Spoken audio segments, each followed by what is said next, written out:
Oh my god. It's time. Chapter 9 time? Honestly, like, there has been a lot that's happened just from last stream compared to now. It's absolutely insane. I've kind of experienced a lot, and there's a lot of discussions and topics I want to get into for this stream, specifically in the more, I guess, horror sides of stuff like I saw not Nosferatu for the first time. I saw Van Helsing after the last stream. A lot of stuff to get into, but yeah, chapter 9 specifically. This is one that I'm really excited for because obviously I have no idea what's going on, but coming up with some like stuff like the thumbnail and the title was a little interesting. I originally Order of Ecclesia music. Oh shit. I gotta look at my playlist after this. I was originally going to title it Stairway to Hell, and I asked my brother and a couple friends, and you know, they were like, yeah, go for it, that sounds cool. But you know, I'm looking at the playthrough, I'm like, no, I don't want hell in the title again, because I had Gotcha Hell for chapter 2, and I want to make it creative, you know. I don't want to keep using, I don't want to like actually use the titles that Grimoire of Souls says are the titles. So like this chapter, I believe, is like a vessel for the Lord, according to the actual Grimoire text, and I was like, nah, man, I gotta do something else. So I was replaying Rondo of Blood a couple days ago though, and the second to last chapter for Maria Renard is called Believe in the Dawn, and I'm like, wait, that's perfect because this is Dawn of Sorrow and it's the second to last chapter.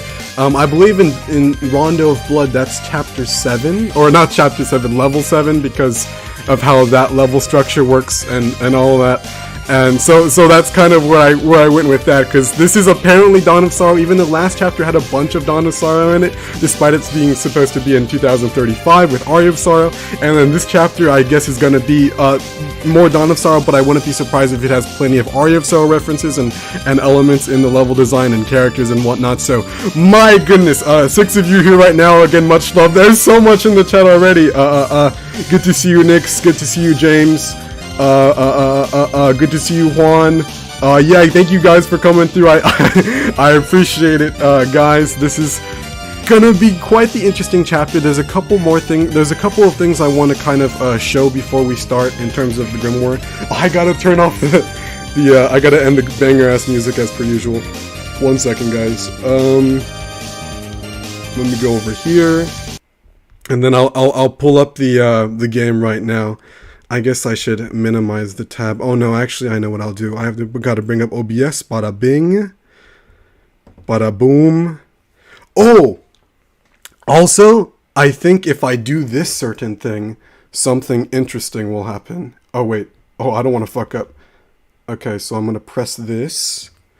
Oh no, I already fucked up. Okay, 1 second, guys. Holy shit.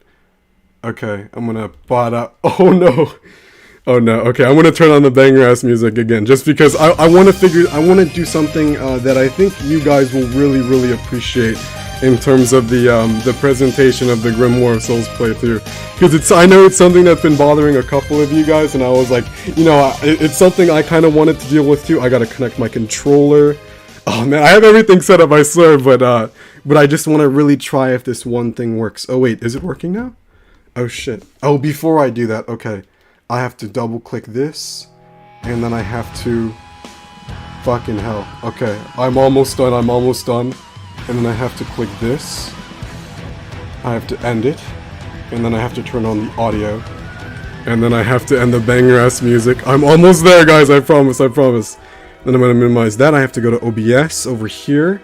Oh my god, I'm so close. Okay, and now I'm going to do this thing. Bada bing.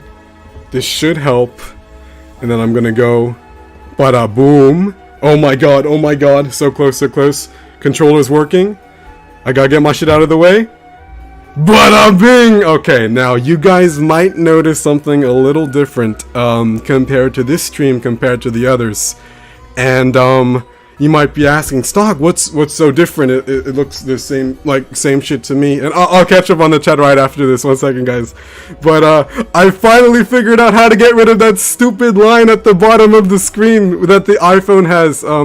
I think it's kind of better because you have to like it's like a focus mode for my iPhone.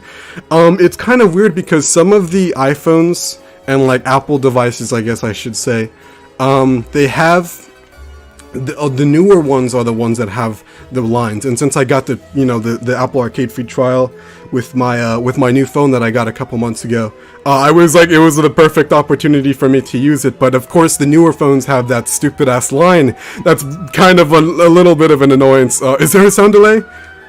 Yes, there's no sound delay. All right, we're good, bro. We're lit. So I finally figured out how to get rid of it, and now I can't really go on anything else on my phone. It's like pretty much dead set focused on Grimoire of Souls, so I hope it runs better. I hope the FPS kind of shows in the stream a little bit more better. I don't necessarily know if it's going to like improve the streaming quality, but I hope it works out better.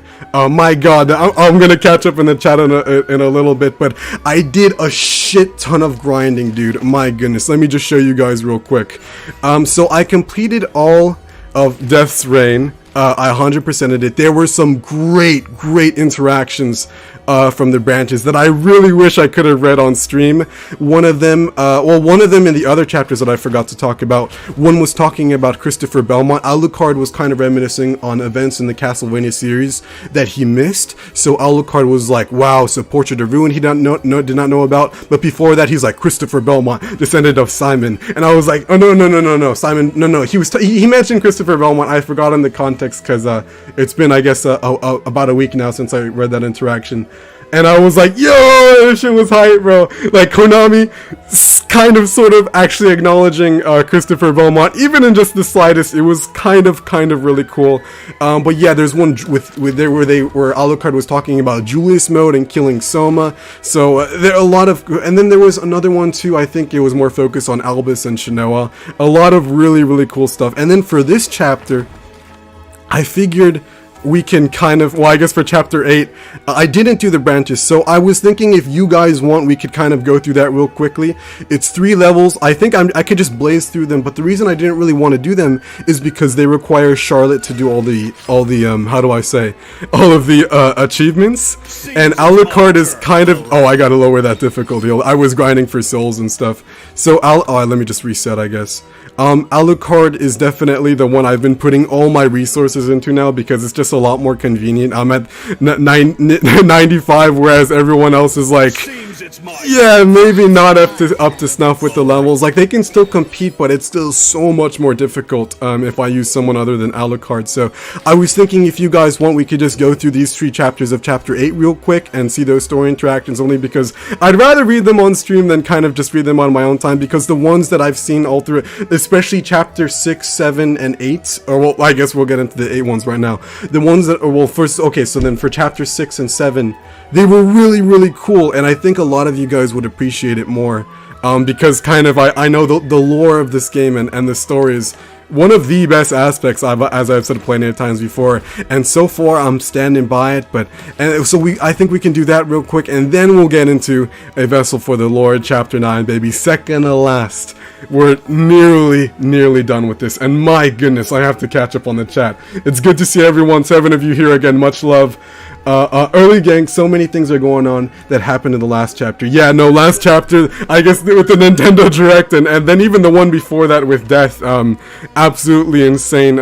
I guess everyone in Grimoire of Souls is kind of more preparing to take on Soma, so I'm really looking forward to kind of fighting him, and then I'm assuming after fighting Soma, kind of recruiting him, if that makes sense, even though he's not necessarily how do I say, the real version, because the real version of Soma's probably hanging out with Mina and on a summer vacation, or maybe he's a businessman. Who knows what the real Soma crew is doing now, but yeah, a lot's been happening. I absolutely cannot wait to kind of get into what the hell is going on with this one, and maybe. Yeah, I'm gonna apologize for making an empty promise on that drawing. I kinda got busy with drawing spirits for sprites for mods. You do sprites, James? That's fucking awesome, man. A drawing? Hey man, that sounds awesome. If you're a sprite artist, that's completely badass. I wish I could, you know, so many of my friends and acquaintances that I met in the Castlevania community through doing the YouTube this past year, have been artists. And it's kind of interesting because I'm like, I feel I feel so out of place. Like, I'm over here making Castlevania lore videos, and like so many, like pretty much all of my other acquaintances and people I've met throughout the YouTube the past year are like super incredible talented artists, and I'm just like, oh man, I wish I can draw that well.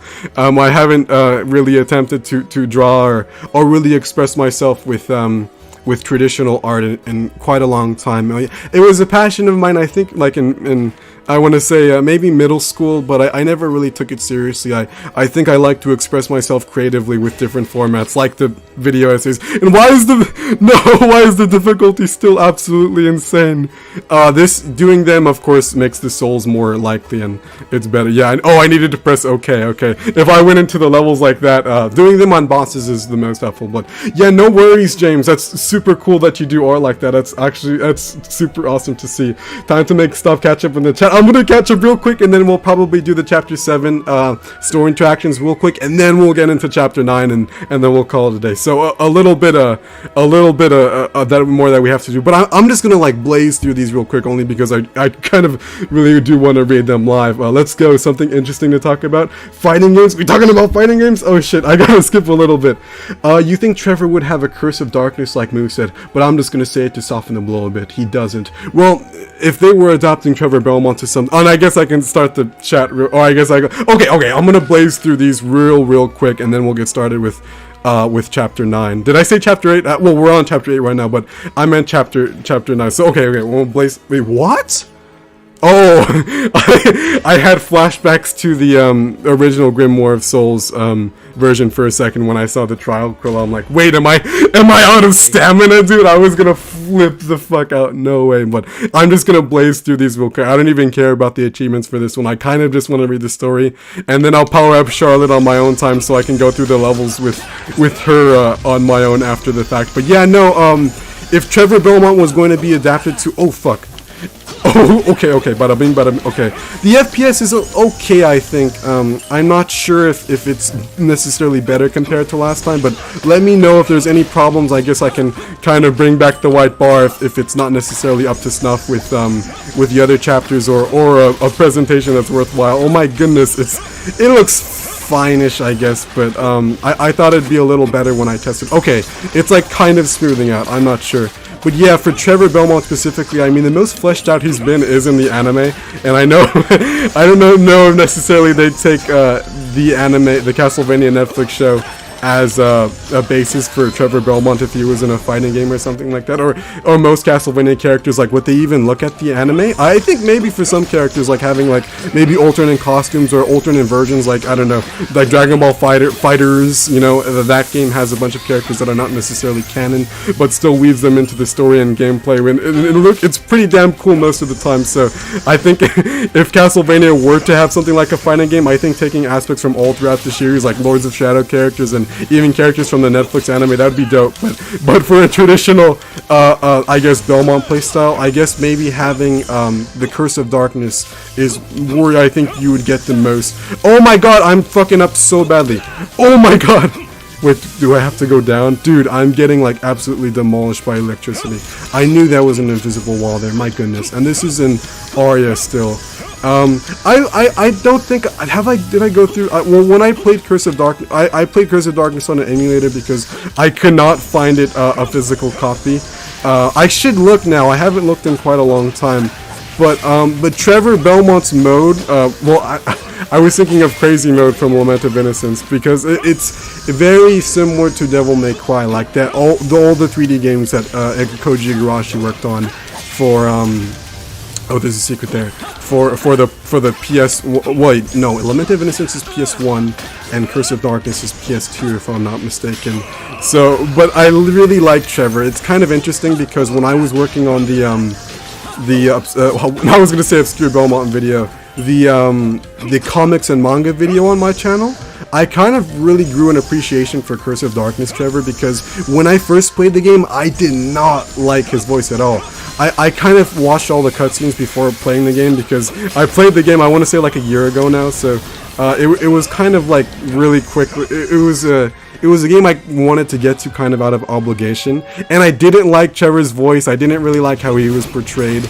But when I was working on the comics and manga video, that's when I really grew an appreciation for that version of Trevor. I'm like, okay, this is maybe one of my favorite interpretations of like a classic NES character made come to life and come to fruition. That's something that I think, oh, I didn't even get anything on that one, oh my god. That's something that I think a lot of, Castlevania in general is really good at, well, at least in the 3D games, for something like Trevor, really kind of making him into his own character. You know, he's super determined, and Trevor's a little bit of an asshole, I remember, to Hector, like, for half of the game, until the plot kind of forces them to work together, and then Isaac fucking stabs him, and everything that happened in Curse of Darkness. So I really grew an appreciation for that version of Hector, where I didn't like him for a long time, so that was really, really fun. Oh my god! Okay.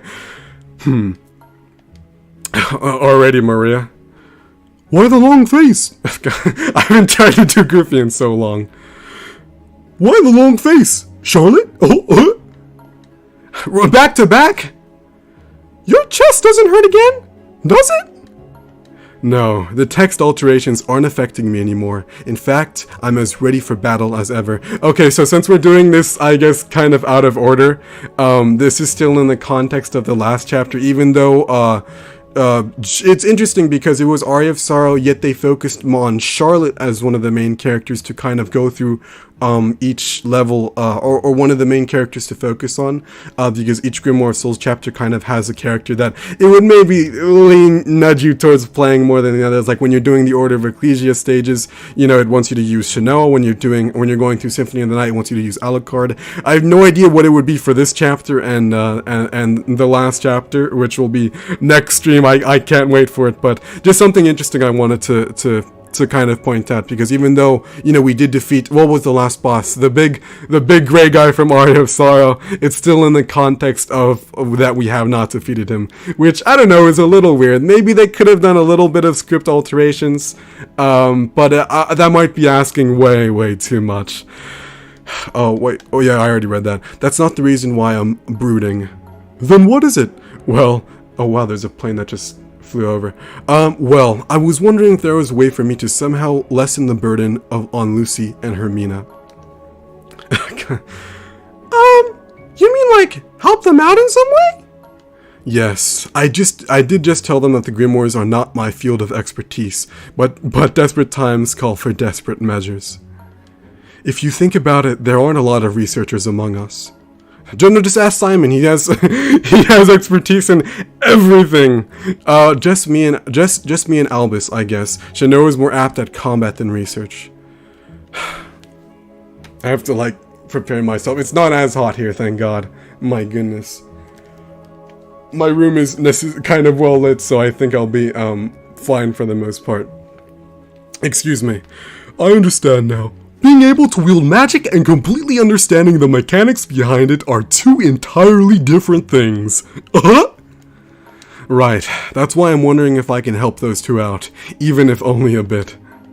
Whoa, Charlotte, you're so amazing! No, my knowledge is superficial at best. It'd be naive of me to think I could learn to do what took those two prodigies lots of time and efforts to learn. No, man, I think Charlotte could kind of well, I guess in Portrait of Ruin she's what? She's 17 or 16. I forgot. She's a teenager. Her and Jonathan, I'm pretty sure. And I think Jonathan's like 19. But I would love to see, I kind of really wanted to see older versions of them if we were to ever see a 1999 game.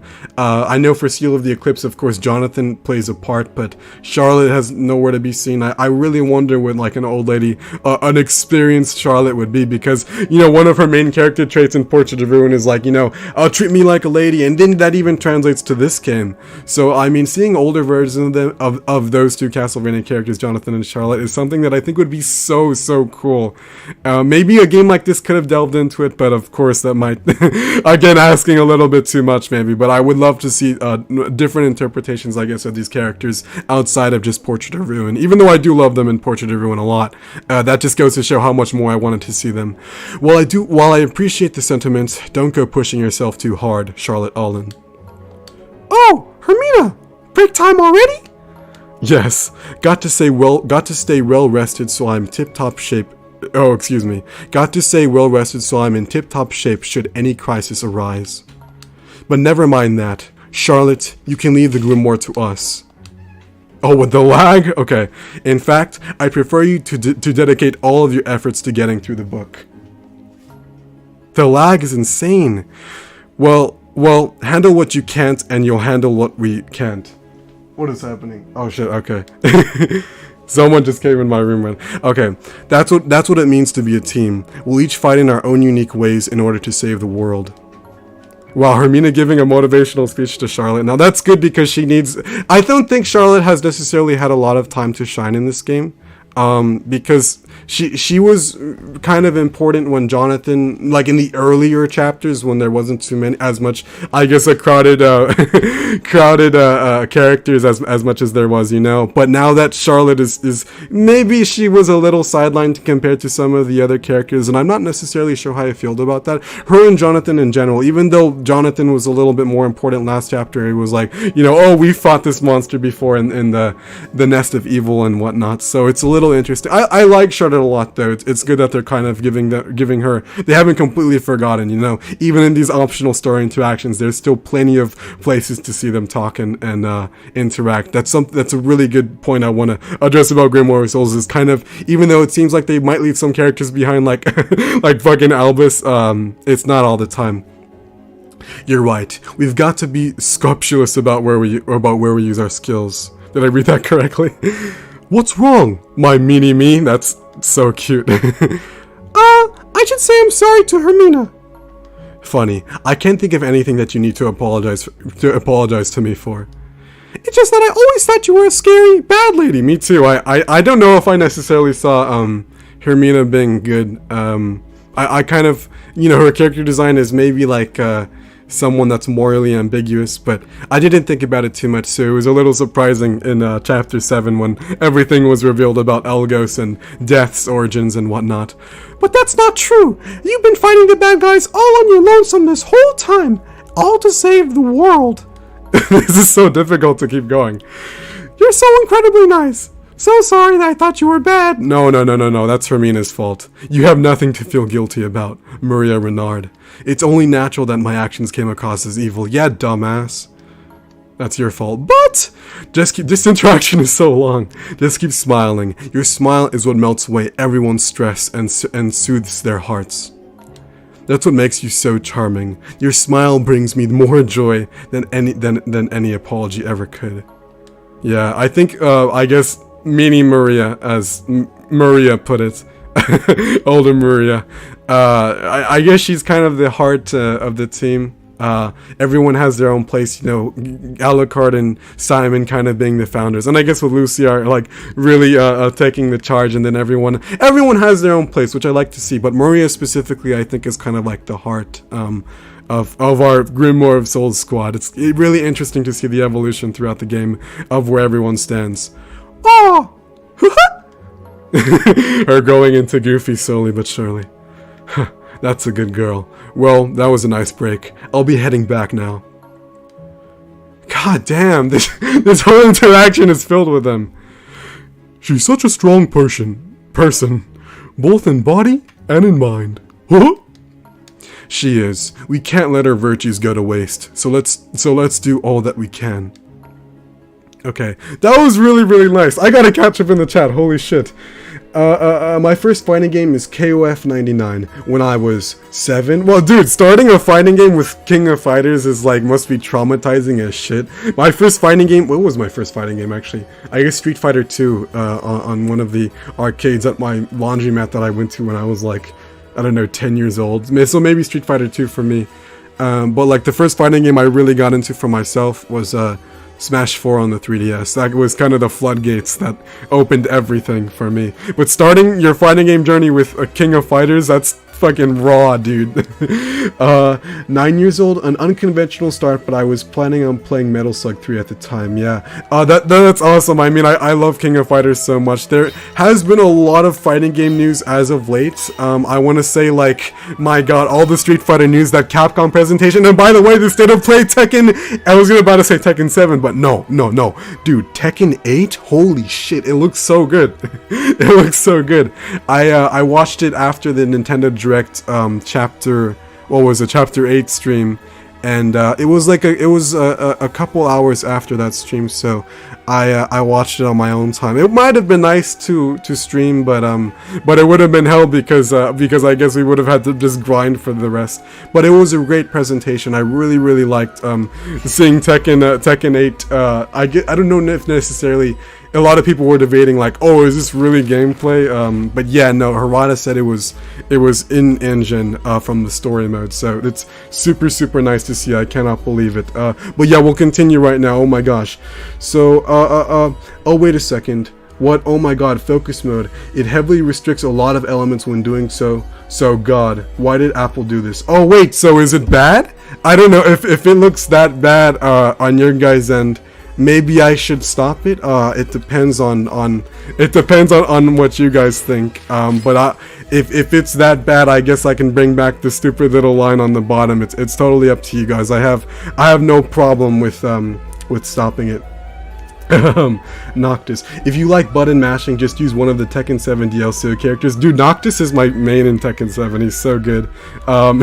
Super easy for beginner characters, but he was the only... No, I bought, I think, most of the third-party characters in Tekken 7. It was him, Geese Howard, and I guess I'll blaze through this real quick while I read the chat. I gotta multitask.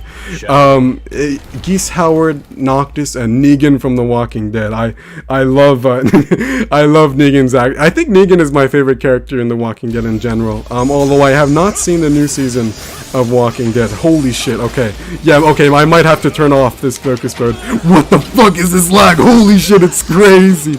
Okay. Oh, I'm fucking up. No, that's my fault though. The jumps. Okay. If it gets like completely that bad, I may have to go back. I'll resync it if it's too much of a problem, but holy shit, it doesn't look the best on my end. I guess I'll just kill these guys. Oh no, I missed one. No, I'm just gonna make it to the end though. But I wanted to do as much as I could to get rid of the line, because it was a little weird. I don't, but then again, this gameplay, maybe not the best presentation wise. Holy shit. Oh, it wants me to go this way? I feel like, have I played this before? No, I haven't. No, this is a new one. We're just gonna do these 3 chapters real quick. I want to blaze through it just so I don't have to, do them on later, I guess. Okay, there we go. Bada bing, bada bing. I watched those last 2 to 3 chapters, but I was busy with school at the time, so I can't really watch it. It's no problem, man. we're definitely getting up to shenanigans over here, so it's no problem if you guys want to like do something more productive or put it on in the background this stream, because I think this might be a little bit of a longer stream just because we're doing these chapters first. Oh, it wants me to go back around, and my god, I'm about to die. But yeah, as per usual, man, it's no problem. 10 of you here right now. I appreciate everyone coming through. It's no problem at all. Oh no, don't worry, James. The VODs are there if you need to catch. Yeah. I'm definitely gonna leave the review up, not the review, the playthrough up until the review maybe. But if you guys, I think I've said it before. I'll just say it again quickly. If you guys like really want me to leave the playthrough up, I think I can, especially because we're about to finish the game.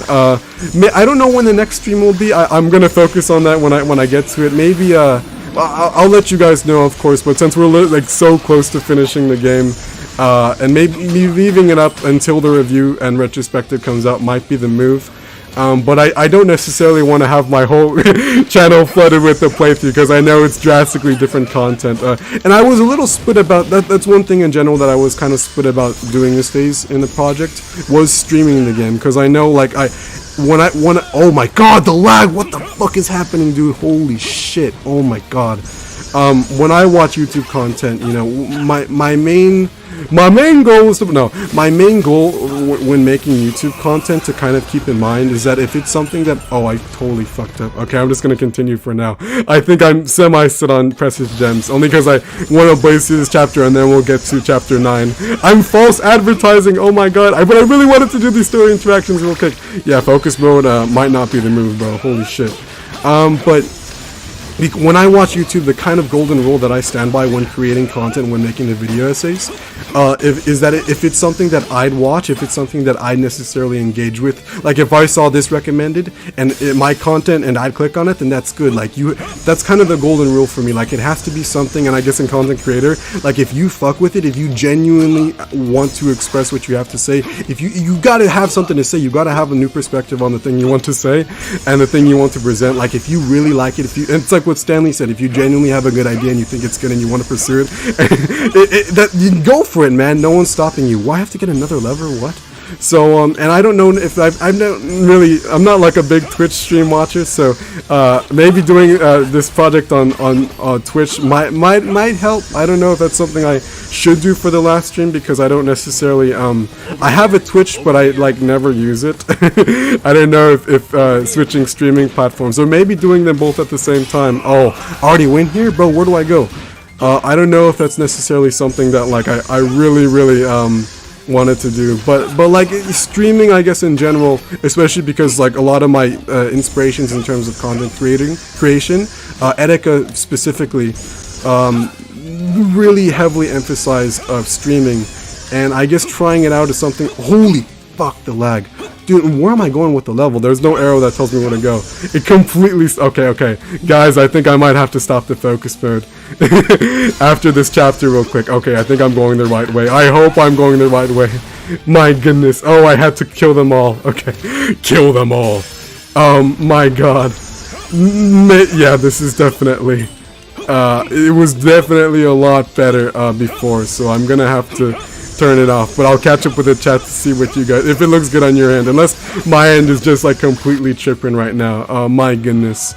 But yeah, I don't know, it's something, I know it's like, it's a very, I'm aware like that it's definitely maybe not what a lot of people signed up for when they subscribe to this channel, like, oh my god, I guess a whole live stream playthrough of Grimoire of Souls, like, it's definitely not something I really knew I wanted to do. But when I was going to play the game, I'm like, no, I want to do this live so badly, and especially because I have no idea what this game has to offer right now. What's going to happen next. It's like one of my most anticipated things, and it's a new Castlevania game, and I have a Castlevania focused channel. It's like, bro, this is definitely something I want to do live. So that was kind of my thought process. I don't give a shit, I didn't get any, oh my god.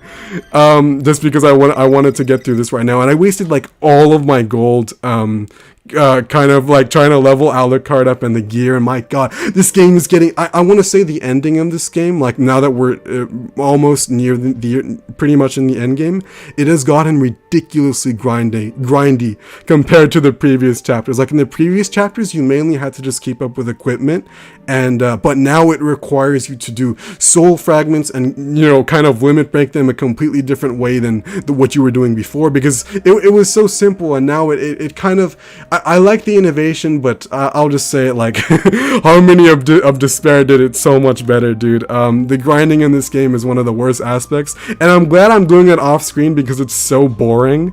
But my goodness, definitely it was kind of really conflicting, because like I was watching the new Lord of the Rings show, and I'm like grinding in Grimoire of Souls at the same time, and I was like, dude, I don't want to grind. I just want to check out if Rings of Power is actually a decent show. And my goodness, this game is so grindy. And I don't necessarily hate grindy games, but my god. Wait, oh, I gotta read this real quick. I'm gonna catch up in the chat after this, I promise. I see you guys, I promise. Oh my god. I gotta relax. How would you solve such an issue? Wait, what? Did I miss something? Okay, they're starting it right in the middle of their conversation, I guess. You should disperse the load, among us. No, you should disperse the load among the grimoires. I imagine you can do it if you transcribe the text multi-directionally. I'm getting a little better at literature. Oh, I see. My skills pale in comparison to yours. I just have a little bit more experience than you, that's all. You're the genius. Yeah, it's super cool to see them working together now. I like it, I guess. It's cute to see. Me? No, I'm just an ordinary girl. This is the only place that would take me in. Excuse me. Don't be so modest, Lucy. If you really were just an ordinary girl, you wouldn't be able to identify issues with the grimoires in the first place. And this music is Lament of Innocence, I believe? Oh, I almost burped. I didn't, though. What's wrong, Lucy?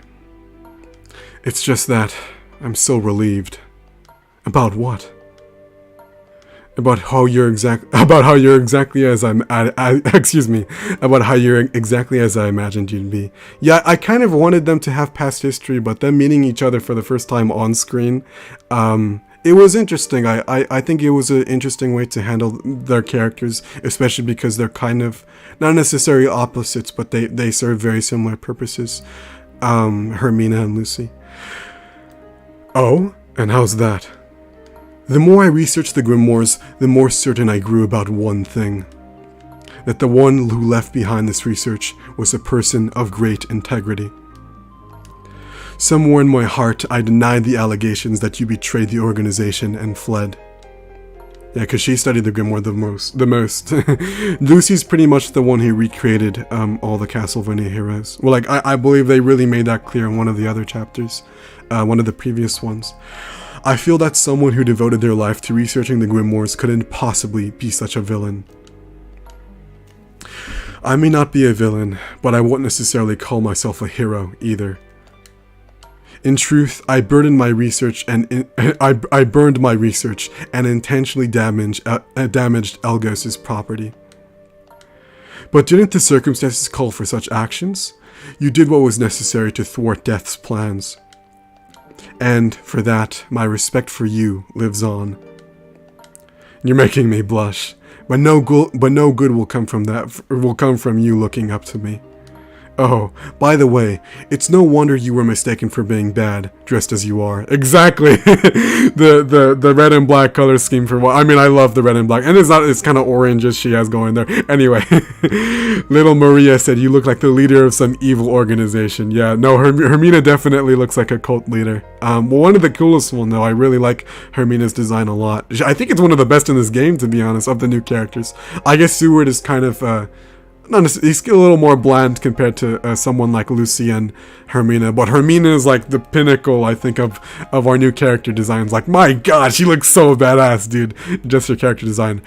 I wish she had a boss fight, though. Ah, man. I wish they were really hyping up fighting Hermina and Soma at the same time, and then it just turned out to be Death, which is awesome. I love Death as an antagonist in this series, but fighting Hermina, I think, would have been super, super cool to see as well.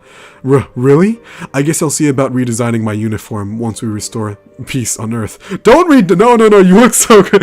I mean, I wonder if she leaned more to, I guess, a heroic design now that we know her morals and where she aligns. I guess in terms of being a villain or a good guy, bad guy, whatever. Well, that's enough break time. We have things to do, you know. You mean searching for a method of isolating Dracula's power from the Dark King Soma? Yes, the fate of the world depends on it. Let's think of any and every method possible. Are we really capable of such a feat? I think so. It's not a question of whether we can or not. We must do it, so that the world can stop soundly at night. One of the best interactions that I read off screen, when Alucard was making the Julius Belmont reference, he's like, he was talking about Soma becoming evil, and he was literally talking about Julius mode. He was like, if Soma became evil, back in Dawn of Sorrow, he and I quote, he was like, I would need the help of the Belmont and Belnadas at my side. And then fucking Richter was like, wow, it would be a reenactment of Trevor's fight of old. And I was like, Grant! They're just completely ignoring Grant, dude. This series, like, this game has acknowledged even Christopher Belmont and Soleil with little tiny references, you know? And it's like, wait, but Grant, you know, he was there, man. It sucks to see. I guess Ricardonza could have happened in this game, or before this game, But man, everyone just completely ignoring Grant. When Richter said that shit, dude, it's like, well, it would have been a reenactment of Trevor's fight, having Belnat as Alucard and Belmont. And I was just like, no, dude, poor guy. My guy Grant is being done so dirty by Konami. But it was a nice moment, though, besides my little nitpick of them completely forgetting one of the main playable characters in Dracula's Curse Castlevania 3. But whatever. It's not a question of whether you can... Oh, I read this. Okay. Of course. Yeah, these interactions are super cute. Definitely not... These weren't necessary to do. I just wanted to blaze through these real quick. But my goodness, it's kind of awesome to see. Okay, let me catch up on the chat, and then we'll do this one chapter, and then we'll get into chapter 9, I promise. I just wanted to do these two real quick. Unless you guys want me to go straight to chapter 9. Oh no, don't worry. Oh, don't worry. Oh yeah, the VODs are up there. I'm still super behind. Soma is just streaming, guys. Come on, we established this in our yes, Soma's a stream. Okay, Soma's not in this game because he's streaming on Twitch. Twitch.com/SomaCruz. I actually don't know what happens if you were to type that into how do I say, into Twitch. But I'm assuming he's just playing the Sorrow games, and you know, him and Mina kind of just chilling. You know, maybe you have Hammer and Yoko as guest characters, and you know, maybe they all make fun of Julius because he's a grumpy old cat at this point in the timeline. I hope Julius is retired. But if I were to guess on when kind of Grimoire of Souls took place in the timeline, I want to say it's like more than 5 years after the Sorrow games at this point, because the way Alucard talks about Julius, and even when he was talking about Yoko briefly, he never says Julius or Yoko by name. They have portraits in this game, but like Julius's portraits, I think I showed in one of the streams. Oh no, in the soul fragment right here. Like Alucard never says Julius by name. He says the Belmont that defeated Dracula. Like he refers to him kind of like without saying, even though of course he knows Julius, like he was literally there for 1999. But my god, and by the way, this artwork, holy shit, these kind of armor pieces are so fucking expensive, so I don't think I'll get them for quite a long time because they require soul, and I have to grind these, and these are super annoying to get. Ugh, I almost burped, my goodness. But like, it's super annoying. So yeah, it's definitely at this point in time, I think it's more than 5 years after the Sorrow games, for sure, easily. Dude, I finally burped, thank God. Soma had an Eboy, yeah, dude, I want to tune in. I want to tune right after the stream, guys. I'm going to tune into Soma Cruz's stream, but I hope he's doing good, and I can't wait to see what the hell he's like in this game. It's going to be pretty fucking awesome. I'm still shocked that when Isaac stabbed Trevor, Isaac kissed Trevor. Did he really in the cutscene in Curse of Darkness? I don't remember. like, bruh, not gonna lie, that made me blush. XD. I didn't skip them, just fun. Yeah, no, dude, I don't recall all the cutscenes of Curse of Darkness, right? I mean, I've seen the Curse of Darkness story like a couple times now, but I saw all the cutscenes before I played Curse of Darkness, only because I played Curse of Darkness on an emulator like a year ago now, and it was a fun time, but I knew the story already. I can't wait to delve into that game again, because eventually, I'll play every single Castlevania game, eventually, on this channel. Like, I'll do a review and retrospective on every game in the series, sometime in the future. I have a lot to say about Curse of Darkness in general, so I hope you guys will look forward to that whenever the time comes. Grimoire, of course, is the priority right now, but Curse of Darkness is so good. As I was saying, the way they kind of interpreted Trevor and the NES characters are great, and doing the comics and manga video really boosted my appreciation for a lot of them. I guess the way they kind of adapted, whereas I didn't feel like that the first time, because I like Netflix Trevor. I don't necessarily think Curse of Darkness Trevor is better than Netflix Trevor. I think they're even in my book. I don't think one outweighs the other, because they're trying to do completely different things, you know? Curse of Darkness Trevor is not supposed to be the protagonist. He's supposed to be like the hero who's been through shit that can bounce off of Isaac and Hector. And Netflix Trevor is supposed to be the protagonist / co-host of the show when it focuses more on, well, I guess the Netflix show has multiple protagonists, but when people so heavily compare Netflix Trevor and Game Trevor, it's an interesting argument because of course they're representing the same character from Castlevania 3 Dracula's Curse at the end of the day, but at the same time they're trying to do very different things. In Curse of Darkness specifically, that Trevor is trying to do playing a completely different role in Curse of Darkness than Trevor, the NES Trevor, whereas of course there's no story. The only story in Castlevania 3 is him shaking hands with all of his protagonists. The beginning the cute the corny, how do I say, where they were kind of parodying the old movies in that kind of aesthetic, and at the end, of course, every character's individual endings with Alucard's pertaining the most lore. No, actually, I guess all of them contained a lot of lore because Trevor and Sypha get together, and Grant, I guess in Judgment we find out, oh my god, he's the hero that rebuilds Wallachia, I believe, if I recall correctly. So yeah, I think they're both even in my book. They're trying to do a lot of different things, and I can't wait to see what the hell Trevor's gonna be like in this game. I have no idea. I want his interactions with Alucard to be some of the best in this game, to be honest. Also, his voice is kind of unique. English one depicts him having a more youthful yet mature voice, while his original voice has him being very deep, polite, which in contrast with his actual personality. Are you referring to?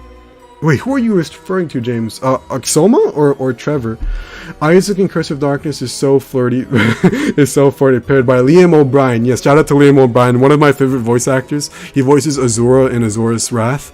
He fucking popped off for Azura's Wrath. I absolutely loved him in that game. One of the few games that made me cry. It was so good. But Liam O'Brien was the god of war, I believe. Or no, the god of rage. I forgot what god the Azura represented specifically, but he fucking killed the role, dude. One of my favorite voice actors. It's absolutely insane. 16. Oh, Jonathan is 18 and Charlotte is 16. Okay, awesome. And then the Locard sisters are 20. Okay, thank you, Juan. That's good. That's good. I remembered specifically Charlotte being younger than Jonathan. I remember that, but I didn't remember where exactly. So yeah, man, I would love. It's like Rex with Xenoblade 2. Like everyone wants to see him older, dude. And no spoilers for Xenoblade 3, but like it would be so cool if they kind of had a new interpretation of those established characters that maybe could have been much better if they were just a little older, dude. That's with a lot of, I guess, characters in media that I've played for the past couple of years. Xenoblade 2 specifically reminds me a lot. I bring it up because the protagonist of that game, Rex, everyone was so, and I don't hate Rex. I really like Rex. For any Xenoblade fans here that understands this reference, just to get my point across real quick. Like that's just one example. But for Castlevania specifically, like, and even seeing someone like Soma as a full adult, I mean, I guess we kind of got that in Rick Radanza, but then Soma's hardly in Rick Radanza, the God's Abyss, a little bit. But like in Dawn, I believe he's like he's still a teen, right? And then he's in college or just going into college or something like that. Soma studying. So it's I don't know. Seeing, I guess, established characters like that in an older setting, preferably written by the same writers, and how they would kind of interpret those characters. Like I would love to see what Igarashi had in mind if he were to depict someone like Jonathan and Charlotte older, or maybe someone like Soma Cruz. Those young characters that maybe like juiced older. Because then again.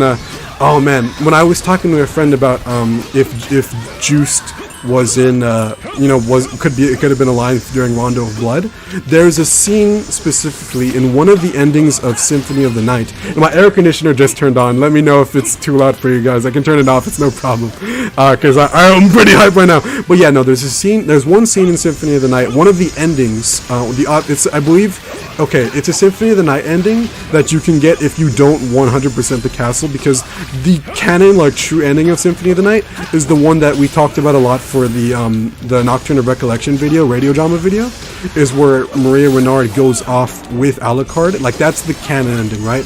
But there's variations on the ending you get it in Symphony of the Night depending on your map completion. And there's one of them where Maria does not follow. It's a good ending, it's still good, but there's a good one where Maria doesn't follow Alucard at the end. And dude, I'm doing like no damage on this guy. What the fuck? Okay. Oh, I gotta go behind him then. Okay, yeah. No, the invisible wall. Wait, where's the opening? Okay, I guess that works. Bada bing, bada boom. Ah! Okay, that did a shit ton of damage. Richter, please. Yeah, let's just go for the big gun. And in that end, oh, that did nothing. Fuck. Okay. Bada bing, bada, please, please. Ah! Richter. Okay, that was good, dope. To finally get my point across real quick, one of them, she's like, the one that she does not follow Alucard, she's like, hey Richter, let's get going. Everyone's waiting for us. So I don't know, man. Could that include someone like an old Juiced, maybe some of the maidens from Rondo of Blood? Like it's nice to imagine and theorize, like maybe old Juiced, and I'm sure old Juiced might have been, after Symphony of the Night. Like I wonder if he would have even been alive in something like the radio drama, if you're considering all of Castlevania lore. But holy shit, Albus! It's so weird, dude. Why does he look so goofy in this? Not goofy, but like he looks so out of place here. I don't know. Albus's portrait, like this portrait specifically of Albus, I'm conflicted on. Okay, I gotta prepare myself. Okay, this is the last, by the way, and then we'll get into chapter 9 right after this. I just wanted to do that little detour. I'm so sorry, guys. Okay, the Grimoire seems to function differently from the glyphs. I was hoping to apply my skills, but I guess that won't be happening. Technically, the glyphs did apply to the Grimoire's research. What? You mean to say? Most research on magic builds upon past knowledge. That makes sense. My glyphs came to be thanks to the development of previous magic. Since I'm a researcher myself, I wanted to help you invent the ritual. But it looks like I'm too far behind in the times for this era. That's not true at all. It's just that I've spent more time researching this particular subject than you have. Yes, my experience differs from yours. The accumulation of time cannot be reversed. Why do you word it like that? Is there something weighing on your mind? I'm the only one here. You can be open with me. What? A heart-to-heart between Albus and Lucy? This is a character dynamic I never thought I'd see. That's an odd pairing for sure, but I'm for it. I like to see more characterization of Albus, especially because he's had not the most. I think out of everyone in the cast, Albus has had the least, but I don't mind that. Like Albus is still cool, but just compared to everyone, like he's definitely had the least amount of screen time. The difference between my level of experience and yours is like Hermina's in mind.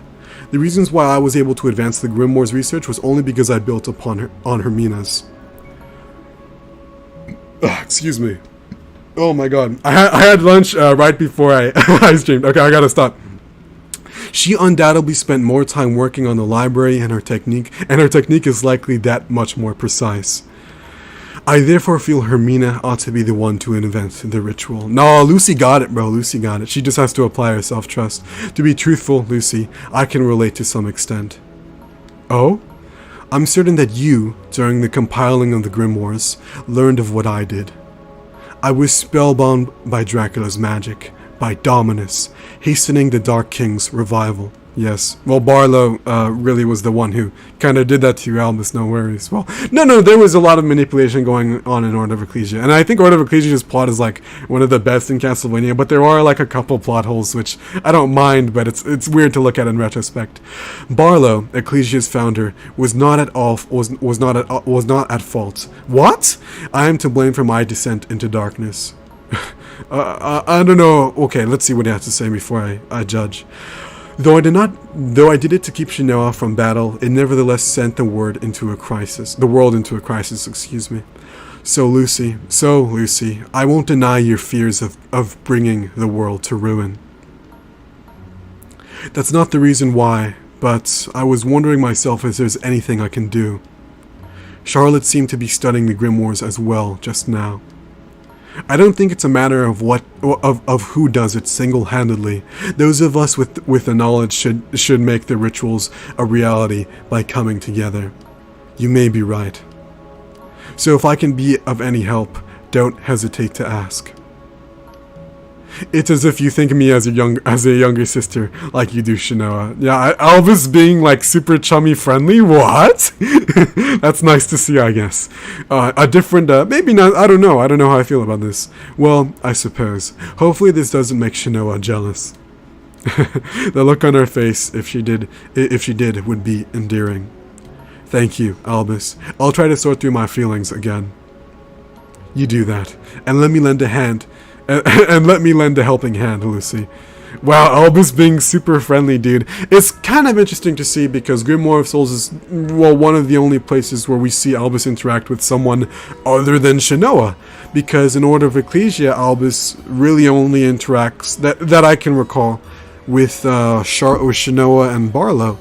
There's not really, you know, and they're pretty much the three main characters of Order of Ecclesia, so it's perfectly fine that game has a smaller focus than compared to other Castlevanias.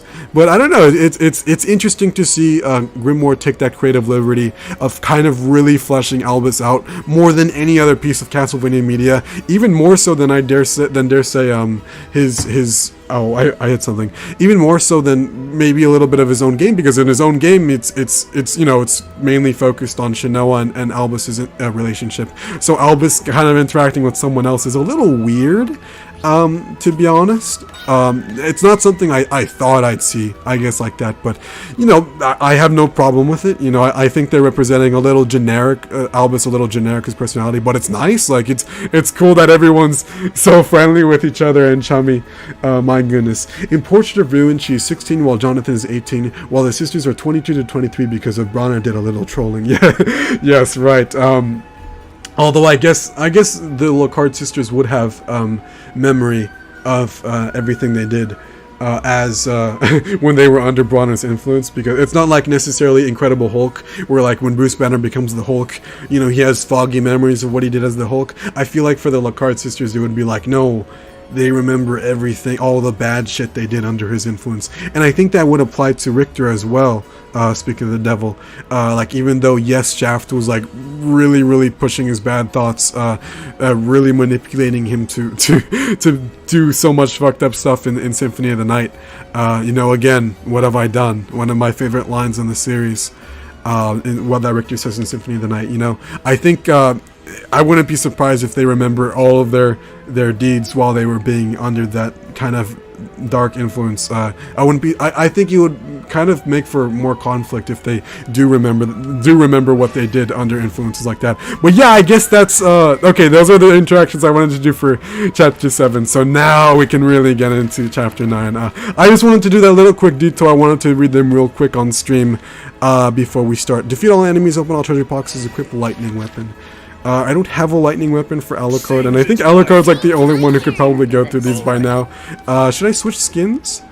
I haven't really used... I guess I could use this. I got level 50 with it. Or should I just be Castlevania 3?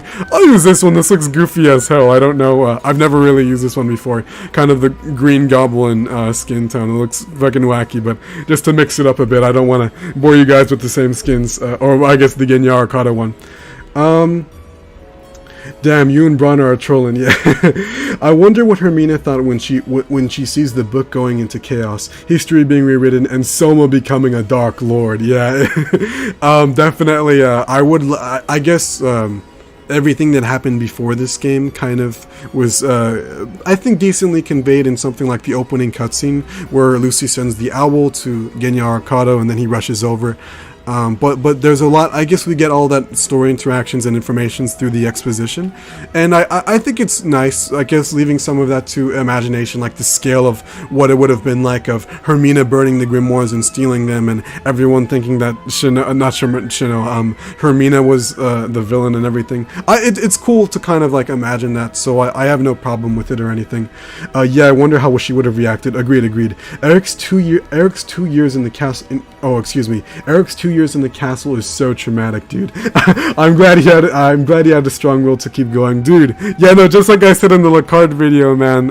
It's fucking insane, I guess, that story. Considering Eric Lockhart was in Castlevania as a ghost, kind of just watching Bronner fuck around with with the portraits and everything. Whoa! Oh shit! This is the beginning of Dawn.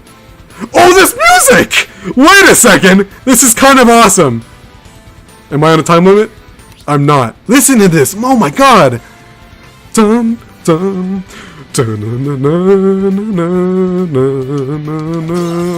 oh, there's a little sound delay. God damn it. No, actually it's fine. I think I was just tripping. Okay, a little sound. Okay, I'll resync it after this. Oh, this is kind of awesome, dude. Do I have to kill everyone? Oh, I do. Oh, my bad. Oh, fuck. And is this a remix, dude?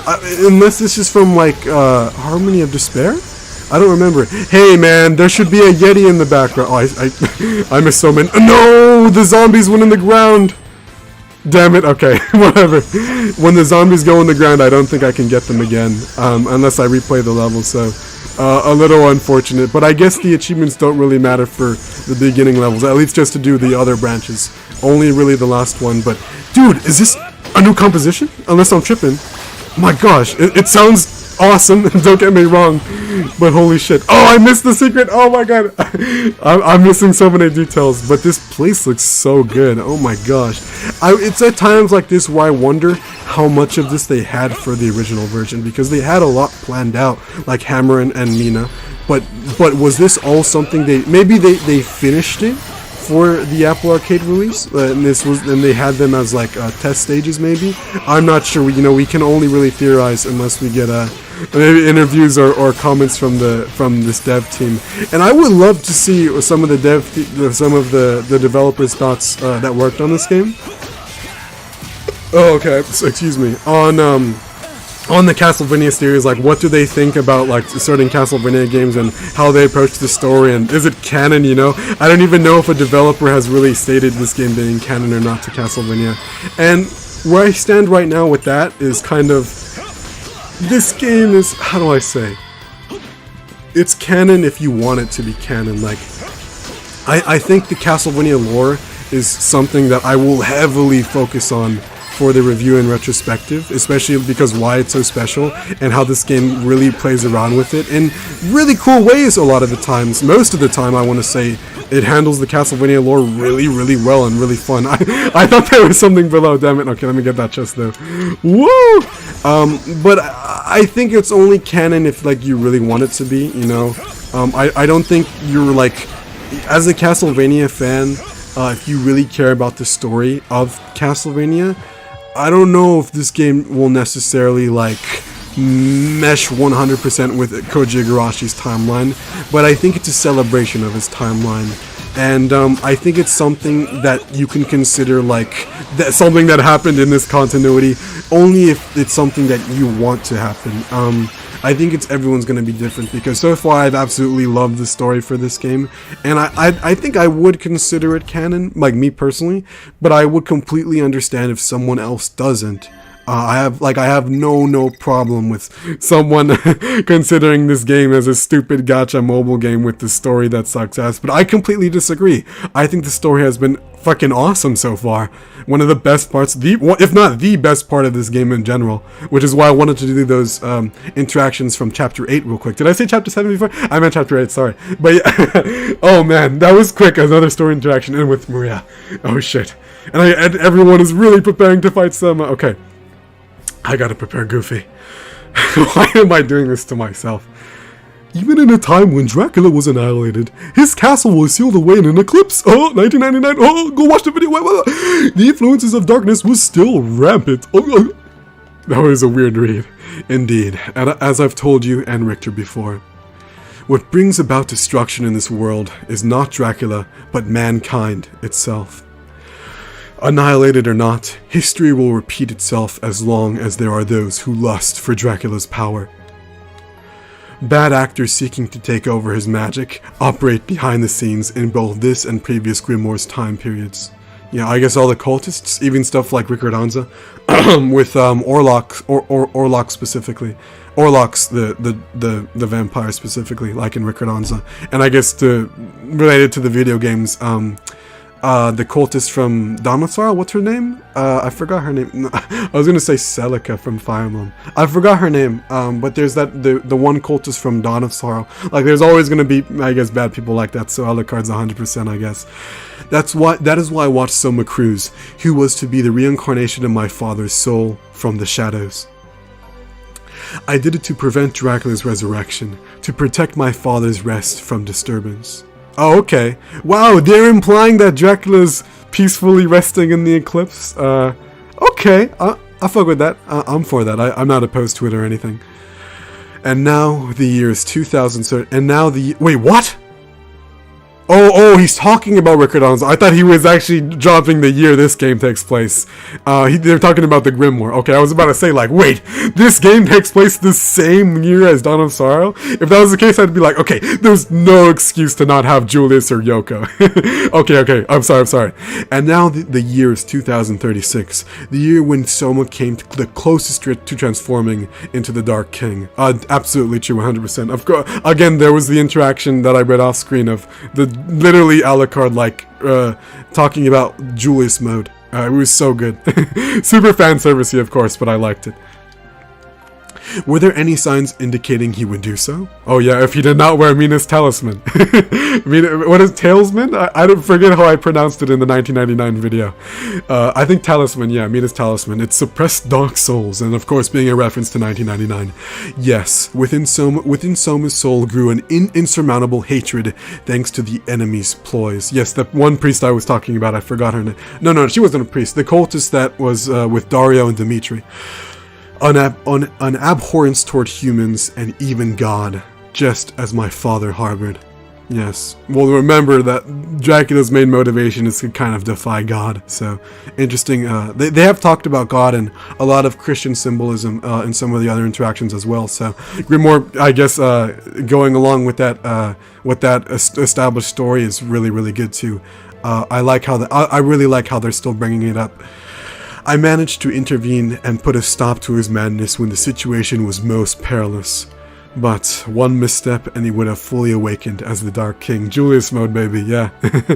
Had such an event occurred, I would have no choice but to destroy Soma with the aid of Belmont and Belnadas of the era? Yeah, dude, this is just what I was talking about.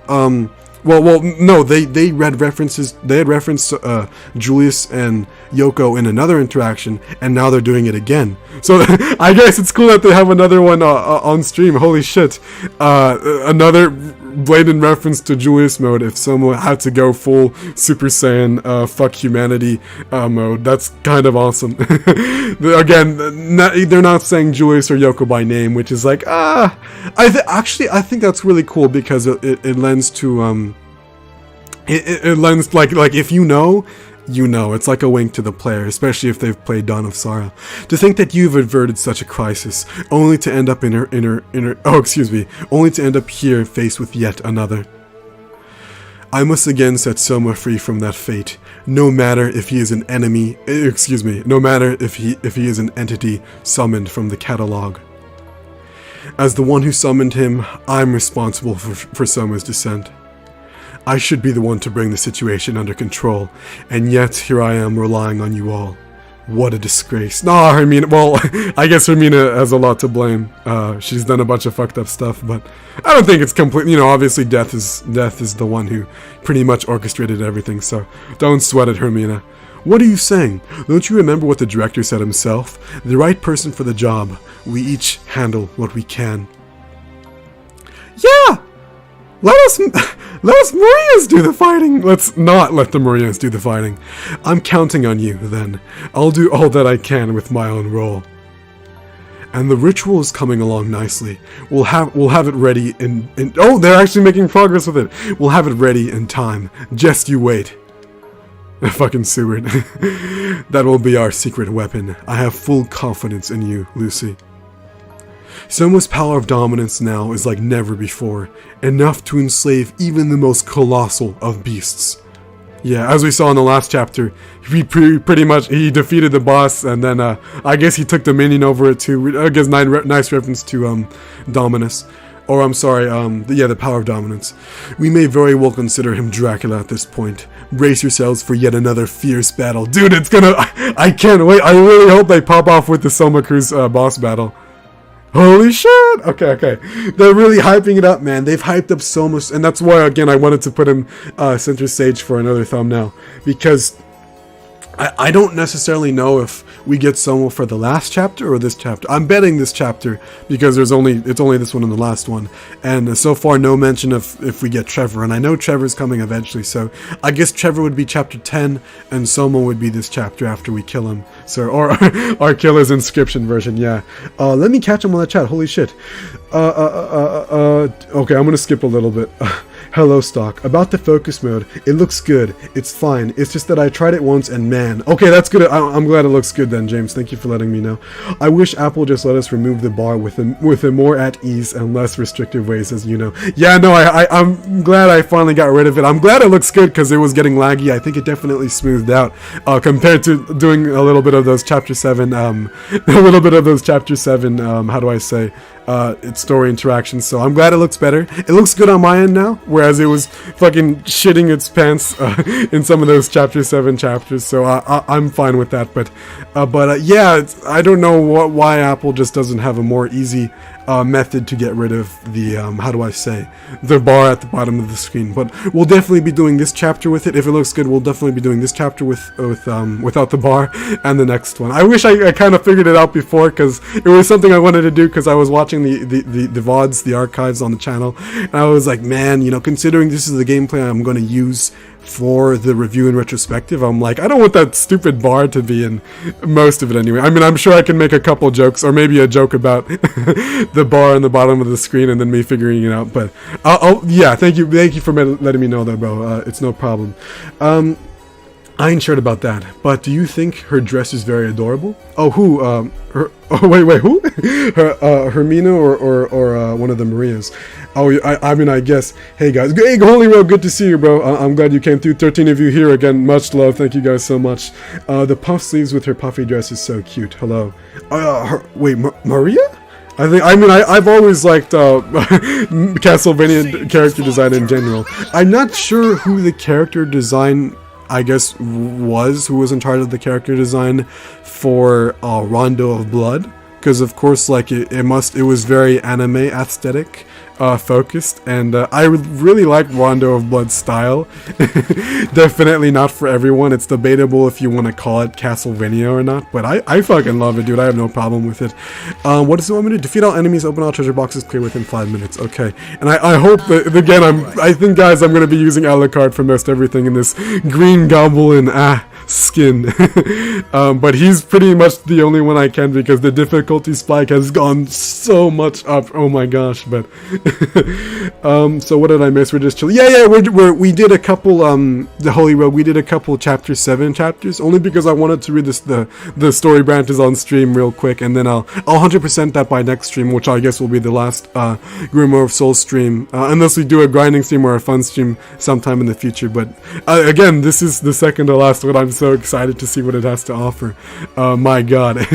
But yeah, and now we're pretty much going through chapter 9 normally, so I'm looking forward to it, man. I have no idea what's in store, but I'm believing in the dawn. And again, the Rondo of Blood reference, because Rondo of Blood is so good, man. I'm still conflicted in myself. Just to go on a little tangent here, I guess I can explain it while I do the level.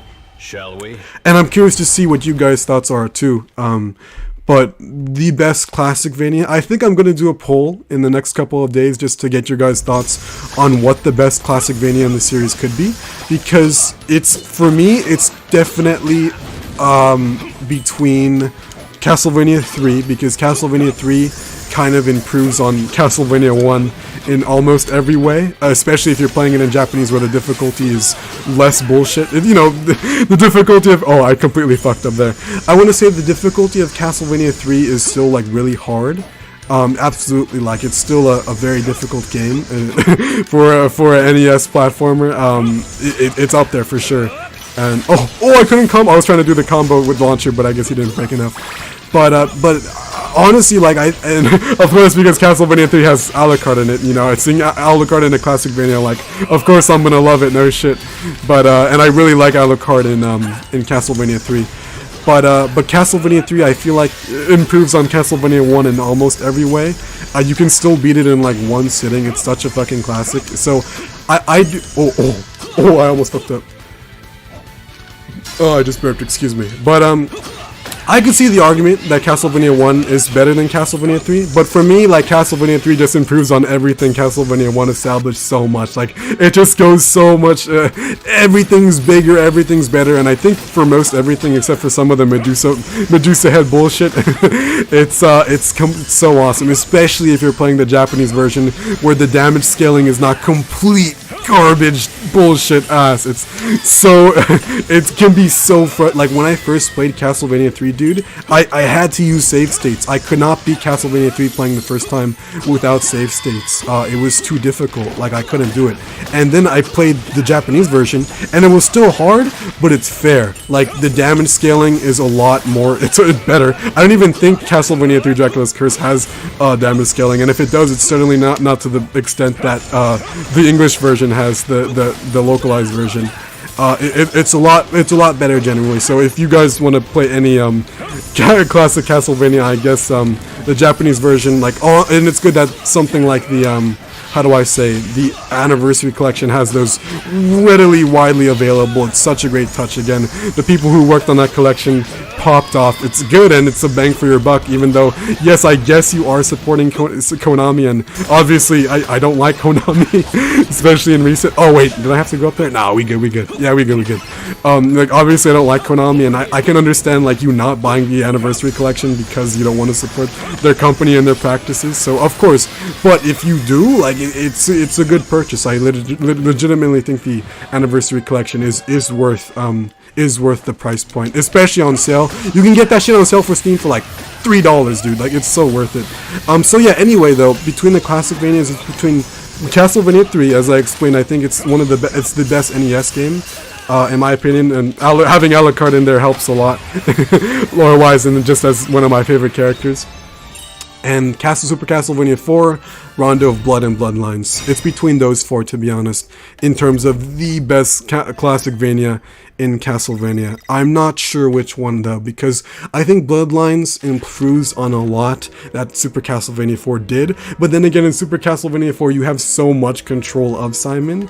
I want to say some of the best in the series, but it's so much heavily focus on the whip. And of course, as I've seen so many video essays kind of bring that up, where it's like the sub-weapons play such a minor part. Like, it's just the whip, you know? The whip is your whole moveset in that game, and I'm not necessarily sure how I feel about it, but I think Rondo of Blood might be the best. Rondo of Blood, Castlevania 3, Bloodlines, or Super Castlevania 4. I think it might be between those four, and I think I'll do a community poll between those four, because I think generally they're considered the best Classicvanias as well. I don't know if Simon's Quest necessarily counts as a Classicvania, because it's pretty much the first Metroidvania, but it's in that style a little bit, but I don't know. Let me know. I'm super curious to see what the majority opinion would be, and what you guys would think. I'm gonna skip a little bit. I want the final thumbnail for this game is all the Streamlord characters we made with Gambler, Alucard, and Therapist Simon. Dude, fuck yeah! I'm gonna have to do something special for the final thumbnail. I kind of did bring a little less meme factor for, well, besides of course the standard Jotaro in every thumbnail. I definitely wanted to tone down the meme factor for this chapter, only to emphasize how, you know, serious the story is getting, and I really like how much they're hyping up this part of the story, with Soma and Dracula being so close to reviving. They're at a point now where Soma is pretty much Dracula. Like, he has the same power level, very similar stats and everything. Not stats, but you know what I mean. Like, they're a very similar threat level, and I like it a lot. So I did want to get a little more grounded with chapter 9 in terms of the thumbnail. But yeah, for chapter 10, I'm gonna have to pop off. I hope you guys like it, whatever I come up with. I don't have anything now, but I guess having all the stream lore, you know, Goofy and Mickey Mouse Maria, Therapist Simon streaming Soma, fucking, there's so many fucking running jokes in the fucking stream now. Sigma Bell, Jonathan, too many to count. Like, it's absolutely insane. Like, playing this game live has been such a fucking wild trip, and I thank you guys so much for going through this game with me again. Like, it's been such an insane blast, more than I ever expected it would be, and it's turned into something that I'm really looking forward to. It's definitely, I have to mention it for the full review and retrospective when I get to it.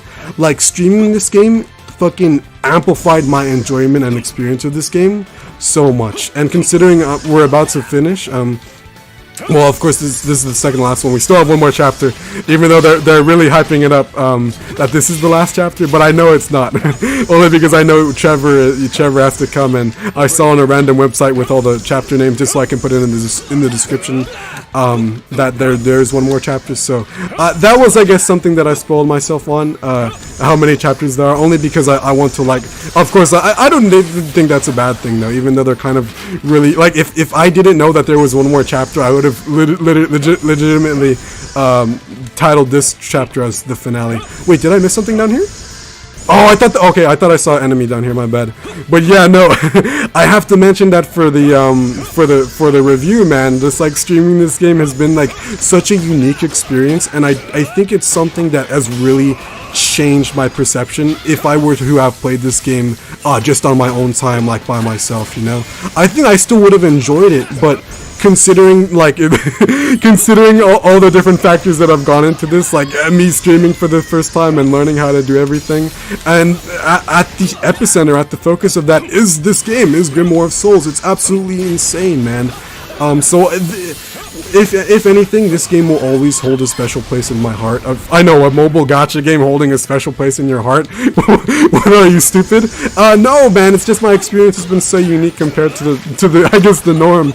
But this game is always kind of gonna hold a special place in my heart because of, I guess, the whole streaming experience, and I want to emphasize that too.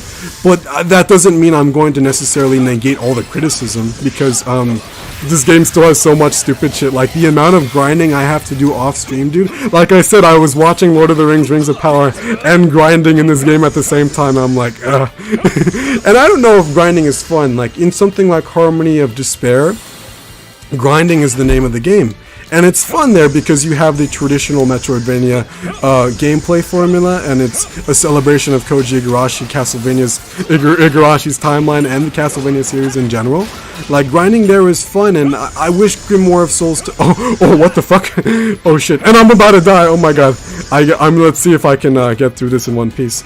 You know, I think Grimoire of Souls... Oh! I fucked up on the ice. Yeah, okay. It's a little bit slippery sidey Mario inputs on these ice blocks. I could just fly over, yeah. Again, Alucard is so good. Oh, come at me, little ghouls. Okay, got it. Yeah, the little slides, that's... I have to play this up. And again, Grimoire of Souls level design actually, like, growing and becoming more defined. Absolutely insane. Holy shit, holy shit, holy shit, holy shit. Okay. Am I even supposed to kill everyone? I was supposed to. I don't know. I think I might have missed a couple enemies, and I might die. But it's okay, I think. I want to save Richter for the boss room. Okay, I killed... Okay. That's the Harpy. Yes, I fucking love the Harpy. When I was watching, one of you guys recommended Van Helsing, the movie with Hugh Jackman, the last stream. And I saw it, and, I didn't love it, especially... Oh, I fucking died. I'll just continue, it's fine. I did not, like, love Van Helsing. My favorite version of Van Helsing is Anthony Hopkins' portrayal in Coppola's Dracula, because like when I was, for example, when I was doing the Quincy Morris video, when I was writing that for the first time, I guess about a year ago now, I have never read Bram Stoker's Dracula. For my reference and kind of, I guess it really lended to the video format, but I had Coppola's Dracula as like my main experience with Bram Stoker's Dracula. And even though, of course, whoa, this enemy is homing in on me, holy shit. Okay, hopefully dodge everything, there we go, okay. Richter, let's go. Kind of having, I really love Coppola's Dracula. You know, Keanu Reeves is in there, and there's it's my favorite version of Dracula's, I guess Bram Stoker's Dracula, my favorite adaptation for sure. And Van Helsing in that movie, portrayed by Anthony Hopkins, one of like the coolest, he's such a Sir Anthony Hopkins, I think he's literally been knighted. His portrayal as Van Helsing is so awesome, dude. So, and when I was making the Quincy Morris video, I had that as my main reference for Bram Stoker's Dracula, even though, of course, I did the research on Castlevania specifically, and, of course, the Bloodlines Instruction Manual was the main source of Quincy Morris's story in Castlevania, obviously. But, I don't know, man, it's like, it's something where Anthony Hopkins' portrayal as Van Helsing was so grounded and so mature, and the way he does it is so awesome. Like, there's so many hints of him being not completely human, and I think that's one of like the coolest attributes of Anthony Hopkins Anthony Hopkins' portrayal as Van Helsing, is that like he's not what he seems on the surface, and it is so cool.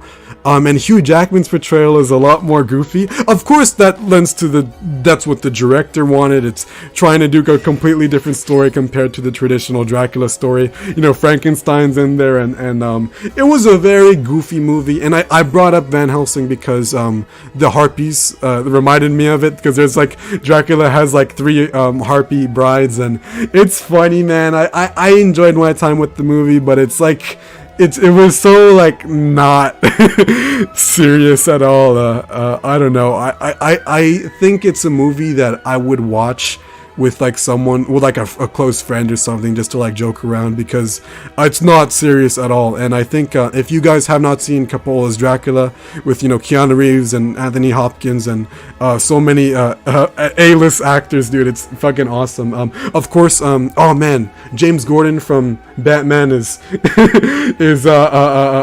what's his name, Dracula. I forgot that actor's name. It's fucking incredible as Dracula.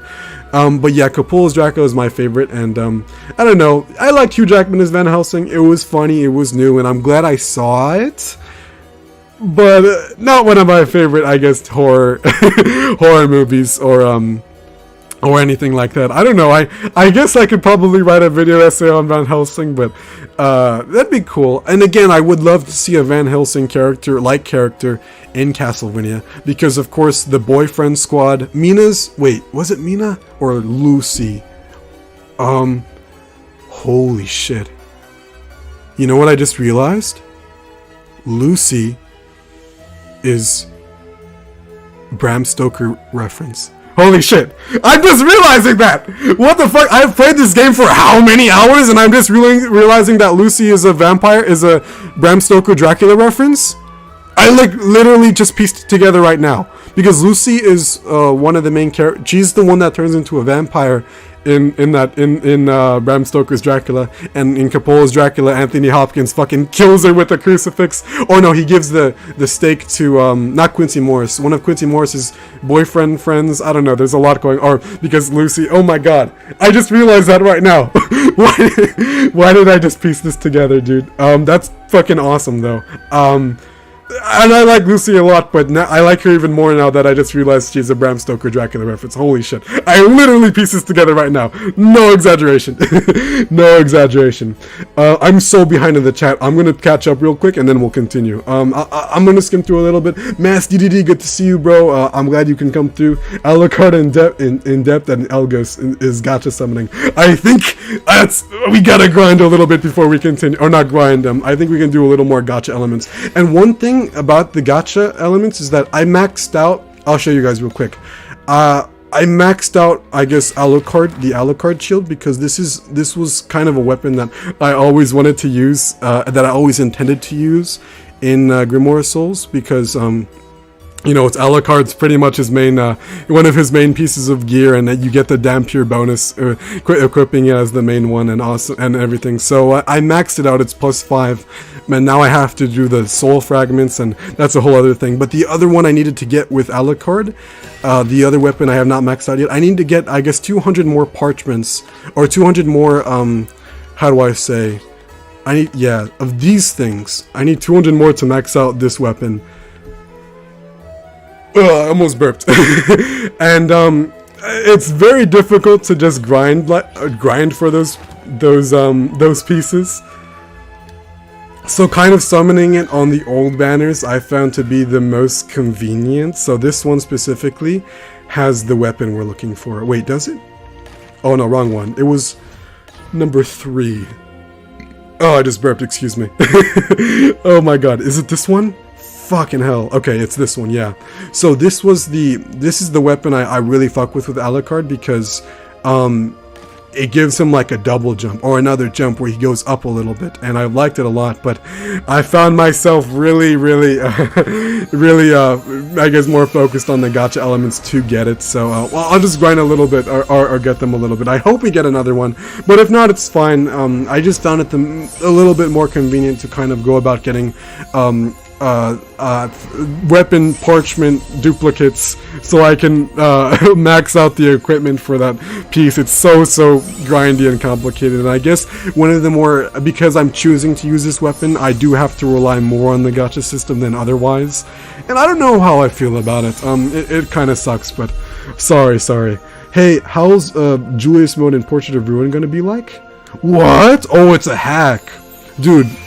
Julius mode in well, I guess I know like Jupiter Climb and the other the two popular Symphony of the Night speedrunners or Castlevania speedrunners.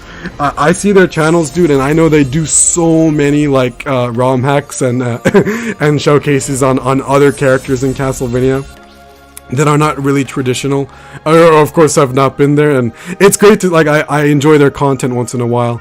But like just seeing so many other characters, like I saw one where it was like Eric Lacard in Portrait of Ruin and Dawn of Sorrow, I believe, and it looked awesome, man. So I love seeing those kind of those ROM hacks. They're absolutely awesome to see. Remember the love? Oh, okay.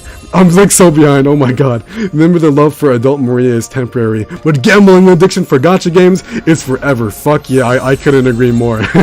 Yeah, sorry if I'm asking too much. I'm working on, oh yes, you're working on it, right, Master DD? I think those hacks, that's super badass, dude. I wish you good luck on those ROM hacks. Wait, what did we just get? We got a first, I didn't pay attention, oh fuck. But yeah, hey, good luck with that shit, man. I can't wait to maybe try it myself one day, or make a ROM hack video. I don't know if that's something you guys might want to see, but I would love to delve into a bunch of those one day. I think the ones I would mainly be focused on, like if Dawn of Sorrow Alucard was in like something like Portrait of Ruin or Order of Ecclesia, that's what I would play, dude. I would play the shit out of that, because I mean, look at my avatar, I love Dawn of Sorrow Alucard. His playstyle is like so fucking and of course not as advanced or anything as Symphony of the Night, but he has the essentials, and I really like the way Igarashi and his team translated Alucard for Julius mode into Dawn of Sorrow, and I guess seeing that in another Castlevania game would be pretty nice. I hope to see it one day. I'm gonna skip a little bit. Grant, who? You mean the dynasty from... Oh, I'm back. Yeah, it was justice for Grant, bro. Rest in peace, Grant, man. What the fuck? They really fucked... They really completely sidelined him. Even in Judgment acknowledges Grant's achievements. Despite him being the one who rebuilt Wallachia, he's still remembered as one of the legendary heroes. So why is he still ignored, man? Yeah, dude, as I was saying earlier, they fucking acknowledge Christopher Belmont, even just a little bit, but Grant so far, nothing, absolutely nothing for Grant. It's so sad. I have no idea why. Oh my god, Grant is the only guy that Aeon actually compliments. Really? I don't have I done I mean, I've seen all the cutscenes for Judgment, but I don't really know if I've done I mean, I know I've done Alucard story mode for Judgment. I have it loaded up on my computer. I could play Judgment right now if you guys like really wanted me to, or maybe after the Grimoire. I have no idea if sticking Judgment in the stream would even be good, but but yeah, man. I don't know. Justice for Grant. They completely fucking ignoring him by Netflix, and as I said in the 1999 video, like Michelle Dynasty is like really one of the only points in Castlevania where the character is acknowledged and really celebrated through Michelle Dynasty and her legacy, as she's pretty much one of the best, or the main character in Rickrdanza. And it was one of my favorite aspects about doing the video and reading the book for the first time, the light novel, the fan translations, of course, because I read like fucking 4 fan translations of Rickrdanza, dude. I read a lot for that video, just to get the story completely down. And fucking hell, man, I don't know why. I'm glad Michelle Dynasty's a thing. I'm glad Rickrdanza is a thing for those for those hardcore Dynasty fans, man. Repost if you're a real Nasty fan. I like to get no, I'm just kidding. Yeah, man, but justice for my boy. It really sucks to see. Dawn Dark Lord Soma 35, bro. I would love. I don't know if I think Soma would kind of hate that side of his soul and his heart and soul, that darkness, because of course he's always trying to suppress it. So he might meme on it now that he's much more older, because as I said, this game Grimoire, I'm 90% sure Soma is still alive by the time this game happens. And of course, as a much older gentleman, seeing Soma Cruz like that, so like I wonder what he would have done, man. Maybe Soma Cruz, besides streaming, I wonder what he would have done for like a career where he would go with Mina. You know, I guess he would have just settled down in Japan. It's nice to theorize. I guess Rickardanza might be the closest we get to that. No, I'm broke and I didn't get the duplicate of the weapon. God damn it! This one, dude, it looks so cool. But I love the holy, what is it called? Doombreaker. I fuck with the Doombreaker a lot. Shout out to Doom Guy. And I got some shit here. What is this? Quest, baby! Let's get it. Yeah, Curse of Darkness, Trevor, and Isaac cutscene. They didn't kiss mouth to mouth. Isaac kisses him in the cheek and then kills him, like mocking his strength and weakness. Okay, I don't remember Isaac kissing Trevor when he stabs him. I remember Isaac stabbing him. I don't remember him doing any freaky shit though. That's something that I completely forgot. I guess that's definitely in character with Psychopath Isaac though. Of course, completely separate entity compared to his Netflix counterpart, because Isaac is a fucking wacky Joker Kazu Waka Waka guy in Curse of Darkness, and I really love both of their portrayals of Isaac in Netflix and in fucking Curse of Darkness. I like I don't think there's a bad portrayal of Isaac out there in Castlevania anyway. But yeah, I'll have to watch the cutscene of him kissing Trevor on the cheek. That sounds like something I should remember. Very important information to the lore, guys. This is vital to the Castlevania timeline. The one time where Isaac kisses Trevor on the cheek. It's so imperative and important. If he didn't, it would change the course of history. Okay, I gotta relax. Oh my god. I mean, Dawn of Sorrow takes place in 2036, so Soma being a streamer kind of sounds real. Yeah, I wonder how much, I guess, the streaming metagame would have evolved by the time 2036 happens. I mean, is Twitch even a viable option still, or did YouTube completely take over? Because obviously YouTube has the monopoly on the video sharing market, so I wonder if Twitch would even be have survived until 2036. I mean, maybe. But I really hope YouTube streaming gets a little better in terms of like the chat and everything. I was watching a Moist Critical video on if YouTube streaming is better than YouTube streaming that he released a couple days ago, and it was a great argument. Like it's really cool to see those different perspectives on streaming, because if you guys want me to stream on Twitch, you know, I would love to sometime in the future, maybe. Definitely on YouTube for now, or maybe both. Maybe streaming on YouTube and Twitch would probably be the move, because one of Etika's rules was, of course, no Twitch, no Twitch. So that was one of his cardinal rules, and I really admire Etika. It was a really funny running joke while he was alive. Rest in peace, Desmond. But Twitch might be the move. I don't know if there would be a viable option by the time, how do I say, 2036 rolls around. Albus is one of my favorites. Albus looks like he just smelled the bad fort. I could not agree more, dude. Why does he look like that, bro? Why does he look like that? I have no idea. It's so weird. Albus looks like he hasn't slept in for... Okay, I'm so glad you guys agree with Albus looking like fucking Goofy. Like in this portrait, he looks fine, right? In the one behind his model, he looks like fine, right? But in the one where he has his side profile, where he's looking at the side, it's just like he looks kind of... I don't know why he looks like that. It's something off. Maybe he smelled the farthest. I don't know, man. I don't know what's going on in Ecclesia. It's kind of weird. Order of Ecclesia characters are just naturally look like that.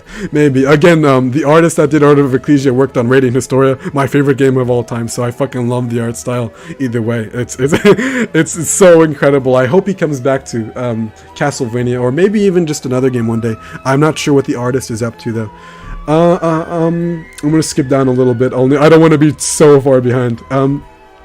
They can remember it. They just couldn't actually express any of it. Oh wait, what are you? Oh! They can remember it. They just couldn't actually express any of it as they began crying about Eric when you free them, despite the fact that took place over 2 years ago. Stocke getting Windows 95 internet speed with reading the chat. I know. Oh shit. Okay. I'm almost there. I know. I specifically chose to kind of when I'm looking at my tab right now, it doesn't scroll down live, so I'm kind of just scrolling with it, and it's probably not the best way to go about a YouTube live chat, but I'll stick with the live once I finally get down there. Holy shit, I didn't know Stocke's a Toho fan. Yeah, I mean I'll get into Toho one day. Again, I have to check out the Metroidvanias. I think Luna Knights and fucking and the one with the red and black girl with the whip. Holy shit, it's getting dark. I have to turn on my lamp. Oh my god, something fell. Okay, I turned on my lamp right now. But yeah, I'll get into Toho one day. I'm gonna skip a little bit. Lost Village looks like an actual village. I really fucking like the way it... Okay, I guess I'll prepare now. Oh wait, I was on the right level. I really like the way they portray Dawn of Sorrow in this chapter so far. I think, not necessarily like... it looks nice. It looks nice. It's in line with Grimoire of Souls. I don't think Grimoire of Souls has really disappointed or really shit the bed, I guess, in any of its recreation areas that it's recreated and portrayed. So I really like to see that, man. And the village looks great. I guess we're gonna see a new one right now because I couldn't do the path. Or what did I miss on this one? Clear within 5 minutes. Oh shit, I guess I could do that. Okay, no, I'll just do the main ones for now, and then maybe next stream for the last one we can do all the story interactions. That would be fucking awesome. I wonder if you guys would want to see that. This version is pushback instructions in Castlevania. Okay, so it's not an original composition. Okay, I was hesitant to call it an original composition specifically because Grimoire of Souls does have some, like the home menu theme and what we're listening to now in the home menu, of course, but definitely not too many of them. Grimoire of Souls doesn't really interfere with anything in the main timeline, so I see no reason it shouldn't be considered canon. Completely agree with that, Master DD. Oh, this place! Okay, this is like one of my least favorite places in Dawn of Sorrow. I don't hate it or anything, I have no strong opinions towards it, but... Oh, dude, this fucking enemy, this guy with the chain, in Harmony of Despair, is so annoying. I get hit by him like semi-frequently, you know. My main in Harmony of Despair is Guess Who? And with Alucard, you know, his movement is maybe not as advanced as someone like Jonathan or Julius, or, you know, you have to be very kind of traditional with Alucard's movement in Harmony of Despair, in my experience so far. And that axe guy, the guy with the chains, what was the, I guess the razor blade with the chain on it, so annoying. Like, it's I don't know why, I just have to like stay back and then kind of approach when fucking a lot after the fact. So I don't know, I really love Harmony of Despair though. I wish this game really took a lot more notes from it in terms of grinding. But honestly though, I was looking at footage from the original Grimoire of Souls release, the one that of course I made the video on about a year ago now, and a lot of the layouts and grinding, of course it takes a lot of elements from Harmony of Despair, but now that this game is single player, it hasn't really done anything to mix it up. Not a lot, you know. And that's one of the biggest, I guess, missed opportunities this game had in terms of really streamlining this experience for single player, because it's possible that they could add multiplayer back, but it doesn't look like they will, to be honest. It really doesn't. And I would love to be wrong, but considering it is a single player game, they could have made the grinding so much more convenient. But it's been, in my experience so far, maybe the end game will change it, but it's been a fucking chore, man. It has not been the most enjoyable grinding compared to something like, you know, Harmony of Despair, just you know, playing with friends and randoms and really going about. Oh fuck, I almost fucked up. And going, oh, I need to equip food for each level now. I'm at the point now where, oh fuck, I'm at the point now where I need to really equip food for each map and level. Is this gonna get the top? Oh, I didn't get the plants. Do I have to kill everyone? I do. Okay, I don't know if I've succeeded in killing all the enemies too much though. But yeah, man, the grinding is definitely real. But I hope if they are going to update this game again, which they most likely won't, but if they do, there's still stuff to improve upon that will legitimately be like healthy for the. Oh my god, dude! I didn't mean to die again. Okay, it's my bad though. I didn't equip food. I didn't realize how how much more. Oh, there's a secret right here. I didn't realize how much more the difficulty would scale. Oh no! I didn't kill him. Oh my god! I was there and then I went back and okay, then my fault. I guess I was going too fast with the bat form. That's so unfortunate. I guess it doesn't really matter for the story interaction if we get the branch, but. That's my fault, I guess. I don't know. a little hiccup, and then the whatever, man.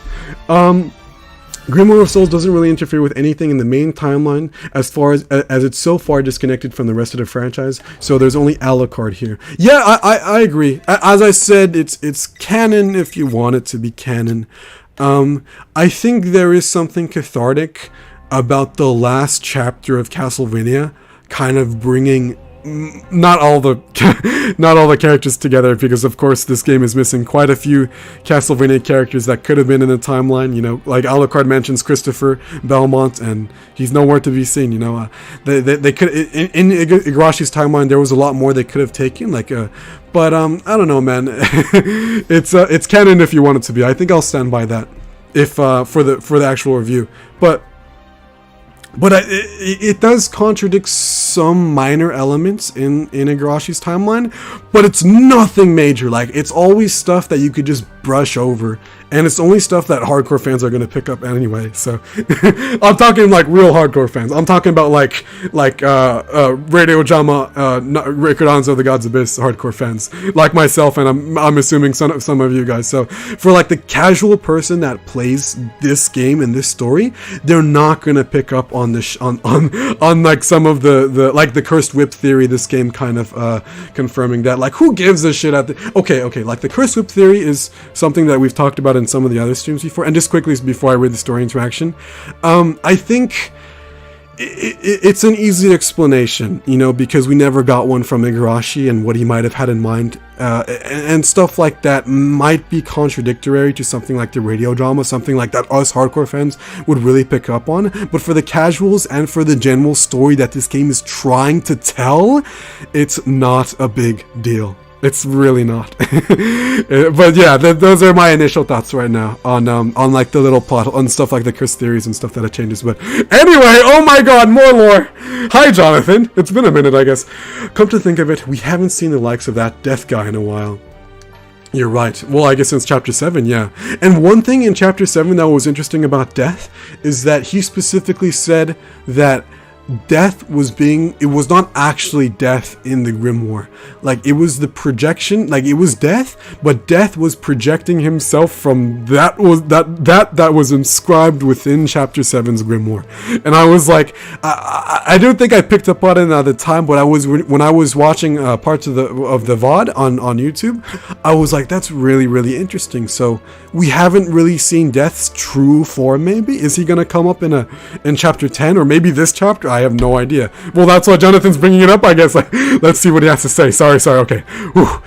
You're right. He hasn't showed up since he left with Soma. Looking back on it now, he really knows when to flee the scene. You're damn right. I guess that's the case for the entire Castlevania series. That's because everything he does is underhanded. He uses people and then runs off with the fruits of their labor. The more we leave him to his own devices, the more troublesome he becomes. Yet another reason for us to take him out as soon as possible. Even so, the death that appears within the book is nothing more than him possessed. That's it! Bro! That's exactly what I was just saying. Holy shit. Thank you, Seward, I guess. Very knowledgeable. Even so, the death that appears within the book is nothing more than him possessing his image written in the text. We still have no information on his whereabouts in the real world. That is one concern we cannot ignore. That's true. That's exactly what I was bringing up, man. We haven't seen his true form yet. That's exactly, bro. Oh my god. Okay. If we were to face off with Death and Soma simultaneously, it would be a threat like never before. That might be this chapter, man. Death is certainly a force to be reckoned with. Not one other of Dracula's henchmen can compare. Maybe Carmilla or Orlox, but I understand. Yeah, because Orlox and Death in Ricordanza fucking, Kamehame! You know, they had their whole showdown. I hope I expressed that well in the Ricordanza video. But, so maybe Orlox can compare, I don't know, but I'm being super fucking nitpicky, I gotta relax. Death is certainly a force to be reckoned with, yeah. However, I think his threat lies not on his strength in combat. Genya Arcado, what do you mean by that? I like how Simon as well calls him different things. Like sometimes Simon calls him Alucard and then Genya Arcado and back and forth. Right now I'm there too. I call Arcado, Genya Arcado, Adrian Fahrenheit to patch so many different things at this point. But anyway, I mean that Death will use any and all means for the sake of his master, Dracula. He has undoubtedly... He has undoubtedly been searching for a way to revive Dracula ever since his demise in 1999. He likely formed numerous organizations researching a method of releasing the castle from the Eclipse's seal. Are you implying that the culmination of those efforts is us here at GoS and the mirroring technique using the grimoires? Precisely. That is what makes Death so sinister. The abyss of time that brings to fruition even the most far-fetched of schemes. Yeah, it gives the writers a lot of creative liberty, which I like to see. It's very fun. Do you know what is the biggest hindrance to humans when attempting to accomplish something? Is it that their lifespans are limited? An individual's time is too short to accomplish a huge feat. Yeah, Death is pretty much immortal, I guess. You are correct. That limitation cannot be overcome, and the greater the feat, the truer this fact. There was an optional interaction that I read off screen, where Albus was kind of, not Albus, what? Where Alucard was having a heart-to-heart with Lucy, and he was talking about being immortal. And I really liked it, because Alucard has never really talked about his long life in the series. At least not that I recall. I think Grimoire of Souls is the first one to really kind of bring that to the forefront, and it was a good conversation between him and Lucy. I wish I could have read it on stream. Of course, I'll do as many story interactions on stream as I can, but I like that one. It was a nice interaction. Alucard talking about him being immortal, and him and Richter, I think, have, as I said in one of the previous chapters, have been through so much in the series, but Alucard specifically has probably been through the most in all of Castlevania, besides maybe, of course, his father, Dracula. You are correct, the limitation cannot be overcome, and the greater the feat, the truer this fact. But Death, like Dracula, is a dweller of darkness where the laws of the human world do not apply. His time is eternal, for all intents and purposes. There is no mistaking that he has meticulously prepared for this moment a long while now. In other words, he has readied himself for whatever situation imaginable, and will respond accordingly. Yes, I say with confidence he is up to his tricks this very second. As with Soma, we must stay vigilant to him. Agreed. If only we knew where he was, we could ambush him. It's so frustrating how we're always one step behind him, huh? I shall try every conceivable method for tracing Death's movements. The rest of you focused on making your way through the grimoires while I continue probing for the vital soul. I am not too far from determining its location. I sense a disturbance in the book's magic. Ensure that your battle strength has been enhanced accordingly. I hope it is, Seward. The circumstances are do or die. Yeah, Alucard in one of the other chapters was like, no, we cannot afford to lose. Like, I really love how they're amplifying the stakes and really they're really hyping it up, man. I think Grimoire of Souls has done a good job with the threat levels and kind of the stakes. It's slowly building throughout each chapter to the point now where we're dealing with a Dracula level threat in the form of Soma Cruz. Yeah, do or die. That's what song is that from? Oh, Eazy-E. I'm thinking of an Eazy-E rap song. I was listening to him the other day. Anyway, my god, that was a really great interaction though. How much more do we have? 14%. I missed so many, how do I say, fucking achievements. But it's fine, I don't mind at all. No, Konami doesn't give a damn about Metal Gear. I'm 100% sure they didn't for the rest of their IPs. Yeah, speaking of which, did you guys see Tokyo Game Show? Holy shit, motherfucker, bitch. Wow.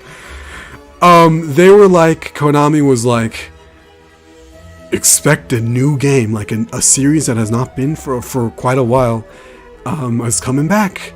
And they specifically said something new was coming, and oh my, and then it was the Suikoden remasters.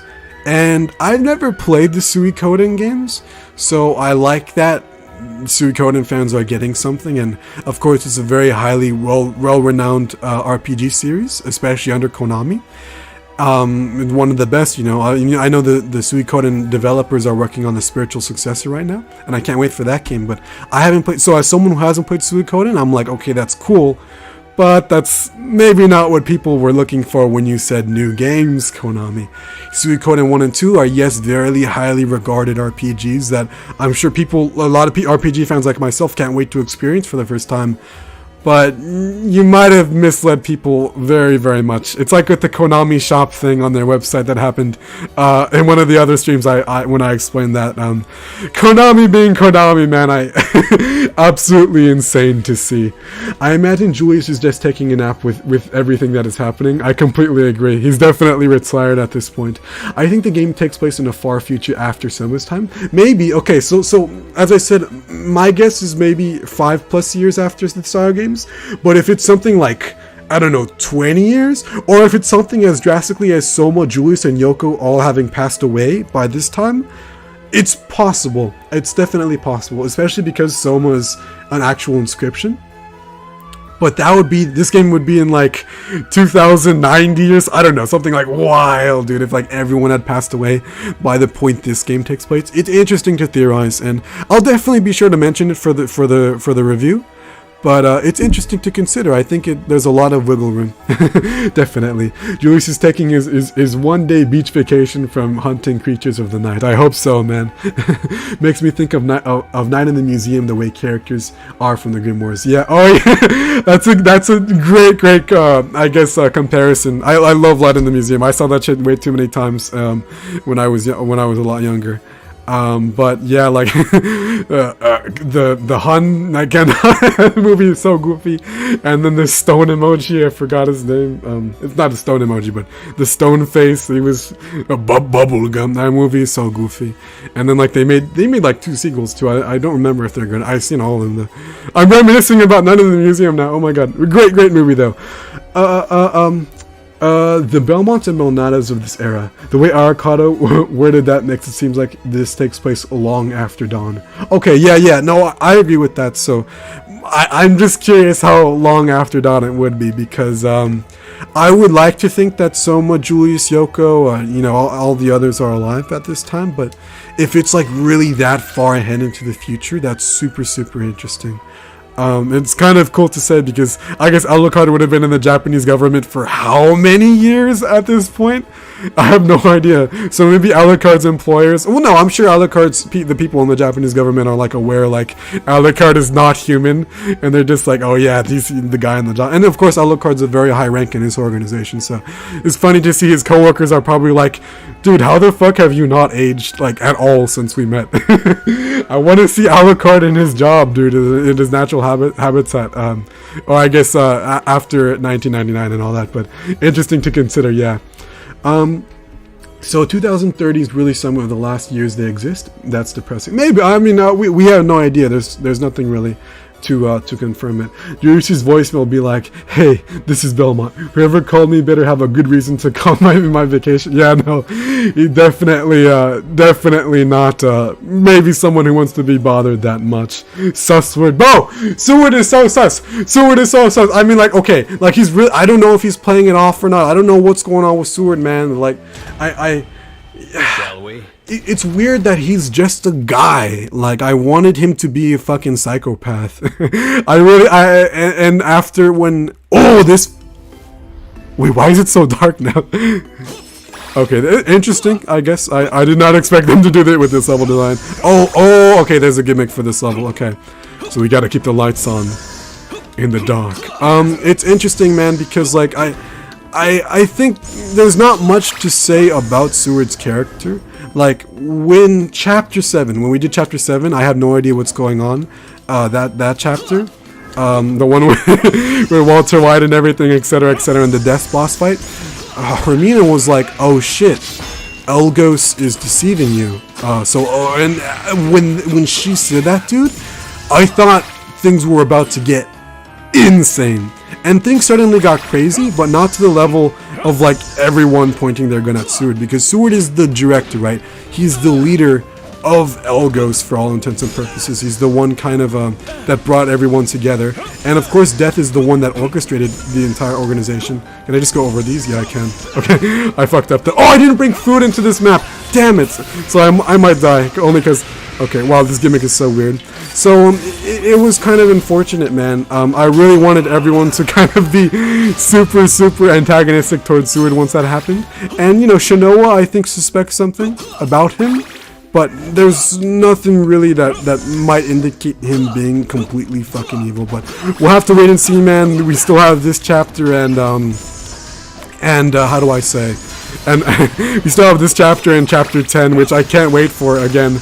We're literally in the end game, so I think they could do something cool with him. But if they don't, then I think that's going to be one of the biggest missed potentials of this game, for sure. Because there's been things that Seward has said, like, okay, in the last chapter, chapter 8, Seward was like, I've had experience with dealing with he said he had experience dealing with something that was very, like, how do you have experience dealing with that? I forgot what he specifically said. I'm like totally messing up on this mini devil, my goodness. It was interesting to kind of see that, and I hope they do something cool with him, or like give him a reason to exist, because he's definitely, like, everyone kind of has a point and reason to be in Grimoire of Souls. You know, everyone has their role, whether that be calling back to another Castlevania game or lending assistance in one way or another. Like Lucy and Hermina certainly have their place in Elgos, but so far Seward hasn't really. And I don't know, man. I hope they do something, especially with Death's origin kind of thing. With Death's origin in the organization, and him literally being kind of the leader of it. I don't know, man. Wait, okay, this is insane to have as a casual enemy, this one guy. I might have to go to Richter, maybe. Almost there. Sub-weapon, please. I wasn't paying attention. My bad. Okay. Oh, unfortunate. Okay. I still have to be way better at using supers. I've been lacking on that. Can you die, please? I didn't bring food. I forgot to bring food for like the past how many chapters? Okay, I'll just continue for now, and then I'll if I remember, I'll bring food in the next one. I know I'm still like super behind in chat, guys. Again, sorry. I don't know why I do this, but I do want to respond to like most everything you guys are saying. I appreciate it. 14 of you here again. Thank you, guys. But yeah, I don't know why I'm like this. I certainly didn't expect it. But that's something that's weird about YouTube chats, is that like it's my tab is literally like stuck. Like I have to scroll with it, so it's not live unless I like go all the way, unless I'm like live with it. So I don't know if that made any sense, but I'll figure it out. Okay, let's just go straight to Richter for this boss room. Best alt-right, by the way. I wonder. I know, James, you were saying that Soma is the best alt-right, but how would he be better than if Soma has a screen nuke? Then maybe. But I really think Richter is so much overpowered compared to every other alt-right so far. I'm curious to see if he's going to be almost. I'll jump. Okay, I'm curious if Soma is actually going to compare to Richter, because Richter certainly has like everything going for him, and I wonder what the hell Soma's main weapon would be. I asked on the Castlevania Reddit a couple months ago now what Soma Cruz's signature weapon would be, and I got a lot of mixed responses. I remember I should have asked you guys on the channel though what if Soma Cruz's signature weapon, but I remember people were saying. When I asked on the Reddit a couple months ago, people were saying Soma's signature weapon could be the Kaim Solus or the Beast Sword. There were like a couple answers. But I think, of course, like, if you want to be a smartass and be like, oh, is this uses souls? Like that, I'm not talking about souls. I'm talking about, I'm talking about like a physical weapon that someone would preferably use, like Alucard with the Alucard sword, or Simon with the vampire killer. Which, by the way, I don't know if it's possible to get the vampire killer in this game. I really hope it is because, you know, like Richter has it and stuff. And I mentioned it, I think, in last stream. But so far, I don't think there's any way to get the vampire killer in this game, which is unfortunate because I would have loved to rock Simon more. But of course, I can't really use Simon for this level. Look, he's at 77 compared to 88,000. No, bro, I don't know if I can right now. But Alucard is definitely the move for now. Let me catch up with the chat a little more. Yeah, she even kicked Dracula's butt off of Transylvania in the Rondo of Blood game. Alpha demo of my Castlevania-like game has reached 250 browser players. I'm so happy. Oh, that's awesome, dude. That's great. I'm not sure. What is it about, man? That's really interesting. I'm glad for you, El. That's super cool. DDD. There is someone on Twitter saying that Grimoire of Souls time period was way far ahead into the future, and that is why Alucard is saying that the Belmont and Belnadas of that time. That's interesting. Okay. So I guess we're going with it being in the very far ahead future after the Sorrow games, because for the original version of Grimoire of Souls, I felt it was more apparent that it was maybe a couple years after the Sorrow games. And now with Alucard referring to Yoko and Julius that way, maybe they're actually long dead, man. It's interesting to consider. That's something that, like, I want to ask.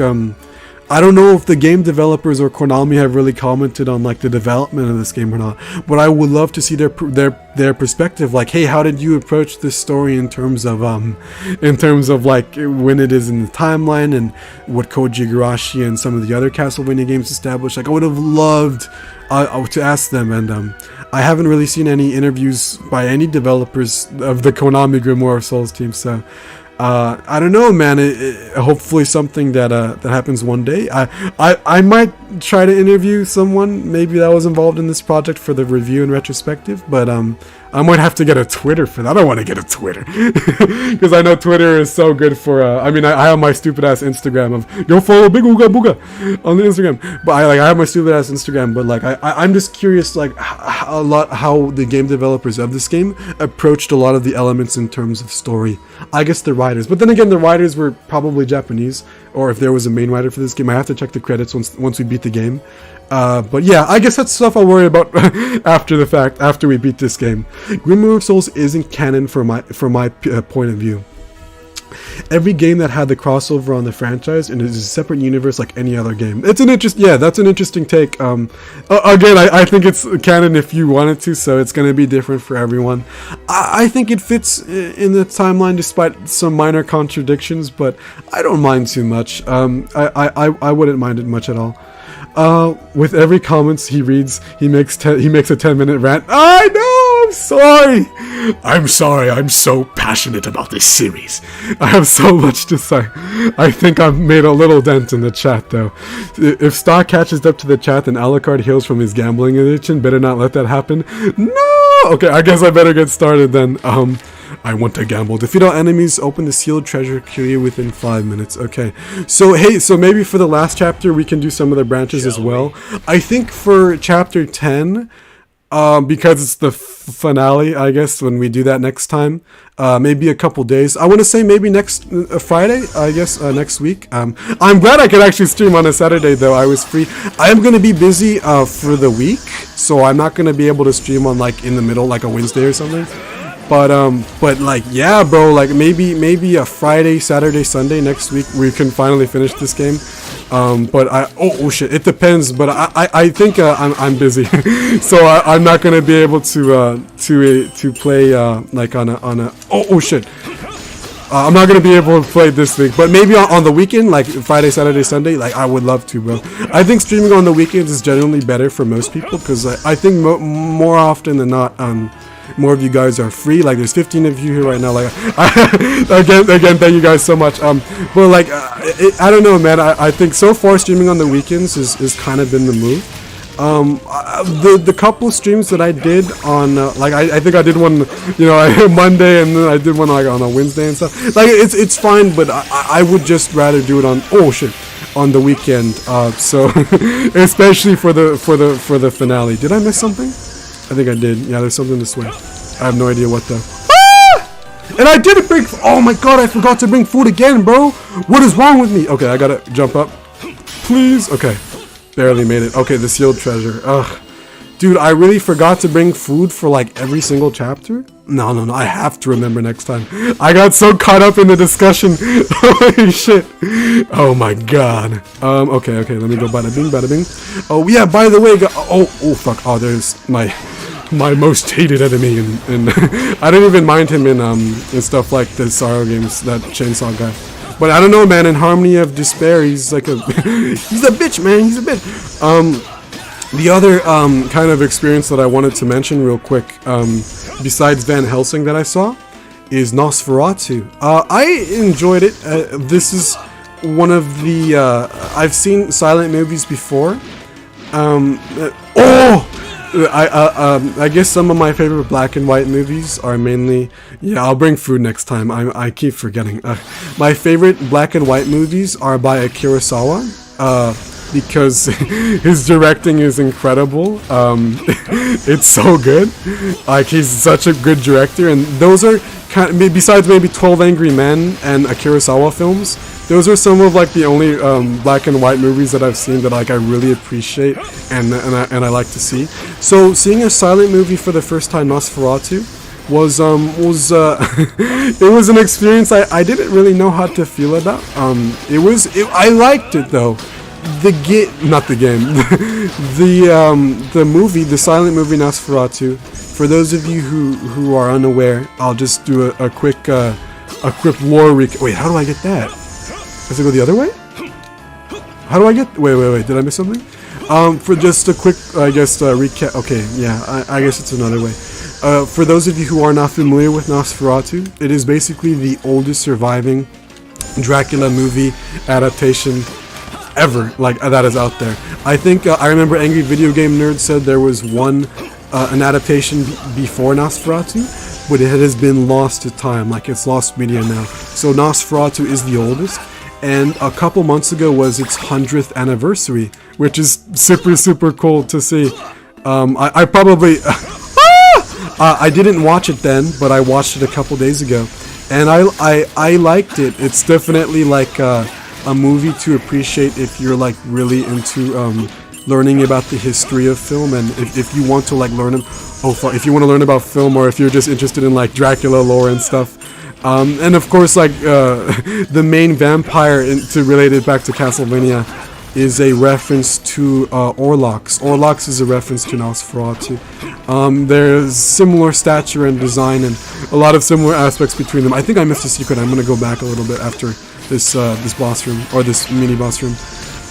So it was cool to see. I enjoyed it, but I don't know if it's necessarily one that I'll rewatch, but it was good to see for, I guess, a recount of that kind of history. And I would recommend it if you guys are curious in watching a silent movie and a kind of literally 100-year-old movie. It came out in what, 1922? So like, it's absolutely insane, man. It's kind of insane how movies like that are still even appreciated and watched so far ahead into... okay, I'm tripping. No, I didn't miss anything. It's kind of insane to see how like movies like that have stood the test of time and are still not necessarily widely, but like it's a culturally... I'm tripping, bro. It was cool though. I would recommend it if you guys... I'm fucking up so much on SMAP, dude. If you guys are curious in like Dracula history and all that, it's great.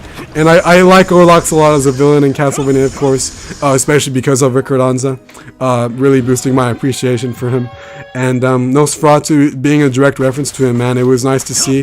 The guy who played Nosferatu, which is basically just Dracula because it is a loosely adapted Dracula adaptation. It was great. I enjoyed my time with it.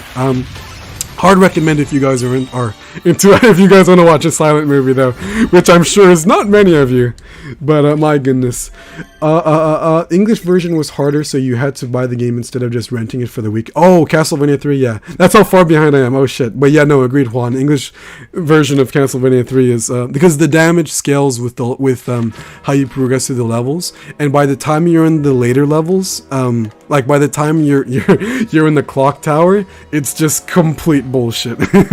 I remember in some Call Me Johnny reviews, in his review from like years ago now, he was like making such a big deal on like the damage scaling, and I didn't really understand that until I played it myself, and I'm like, holy shit, yeah, I cannot beat this game. Back then at least, I couldn't beat the game without save states. But with the Japanese version, of course it was still difficult, but it's a lot more fair. Like when you fuck up, it's like, okay, that was my fault. Sometimes anyway. Again, Medusa heads can be bullshit. But most of the time it's and that's one of the best aspects about the classic videos in general. It wants me to be Holy Weapon? What did it say? You feel, oh, Holy Weapon, bro. I got the Alucard sword. We good with that. Okay, so our stream lore characters are Gambler Alucard, Therapist Simon, Streamer Soma, Dark Lord 35. Oh shit, that's officially his Twitch name now. Mickey Mouse and Goofy Maria, and Sussword. Guys, we need to continue the. Yeah, I know. I don't know if we should. I think that so much has developed, man. The stream lore is insane. I might have to do something crazy for the next thumbnail. Of course I want to make it authentic and really represent the finale of this game, whatever it could be, which again is most likely going to be Dracula, maybe taking the form of Soma, or Soma taking the form of Dracula, excuse me, but we'll have to wait and see. Yeah, I'll have to do something creative, but it's absolutely insane how much has transpired. I guess the past month month and a half-ish we've played this game. Yeah, because we started like the beginning of... Bro, I thought I'd be done with this game last month in August. So this playthrough has certainly taken a long time. It's been a long journey, and we're near the end, man. I can't wait to see what happened. Again, I believe in the dawn. Believe in the dawn. Don't forget Sigma Male Jonathan. Oh my god, dude, I wish I could play the Sigma Male theme every time he's on screen, but I couldn't figure it out. I didn't know how to do it. If I had two monitors, if I ever get like a more complicated or a more advanced streaming setup sometime in the future, like if I ever get when I get a webcam, because I would love to stream more Castlevania games or just other games in general with you guys in the future. If I get a webcam and another monitor, then I'll be able to do stuff like that. But I couldn't. I'm just on my laptop, and I like my laptop a lot. But I can't. You know, I don't have another monitor to kind of help me out with that. But again, much love, guys. Nah, James, that was his first account that he was testing it on. Yeah. Okay, I'm gonna skip a little more for Stocke Grimoire of Souls AU. Shanoa is Miriam's mom. That's canon, yeah. For some reason, I thought you were how do I say? For some reason, I thought Miriam was Hermina for a second, because my brain is totally in Grimoire. No, I forgot to equip food! No, I'm not forgetting this time. No, I'm not forgetting this. I'm quitting, bro. I don't want to play these stages without food, because then I'm going to use a bunch of my precious gems. Shout out to Golem from Lord of the Rings. But, like, you know, I want to save up the precious gems so I can summon on the Doom Sword. Where is it? So I can summon this sword, dude. I only have to do it 2 more times. And I did it for the Alucard shield. So, excuse me. So I have to do that real quick. Okay. Excuse me, guys. And then of course all the goddamn delicious spicy curry we bought in one of the other streams. Shall we? Van Helsing seems like a great Lords of Shadow movie. That would wait, is Van Helsing in Lords of Shadow? I don't know. I actually have no idea if he's in like Mirror of Fate. I don't remember Van Helsing, because of course Lords of Shadow makes a ton of references to oh, I'm tripping. Oh, oh shit! This is where that one Dawn of Sorrow boss that we're climbing the tower, he's at the top of it. Is that gonna be the boss? Maybe. Oh fuck. Holy shit. But yeah, Gurgoth is one of the best bosses in this series. I fucking love Gurgoth. I've spoken about him in one of the other streams, but because someone brought him up. But let me kill this succubus real quick. Oh, Lilith. Why is it called Lilith? It's totally a succubus, man. Wait, whoa, what's happening? Oh, this guy. This is the soul that you can... oh fuck. This is that, if that guy is the soul that Soma has to get for the spinning axe thing, which is super fun to use in Dawn of Sorrow. It was one of my, it was something I used in the end game to 100% Dawn of Sorrow. And again, with luck being broken in that game, it can be a little frustrating. And wow, if I'm not mistaken, is this like 1-to-1 with Dawn of Sorrow going up the tower like this?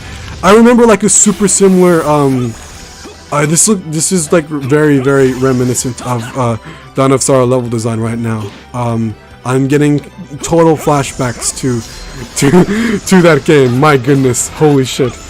And this music. Okay, this is directly from Dawn of Sorrow, of course. And woo! But yeah, I'll play Lords of Shadow one day. So I don't know if I necessarily stream Lords of Shadow, but I'll make maybe a whole video essay on it one day. I would love to experience that live as well. If you guys would want to see it, for sure, because Lords of Shadow has so much going for it and so many interesting.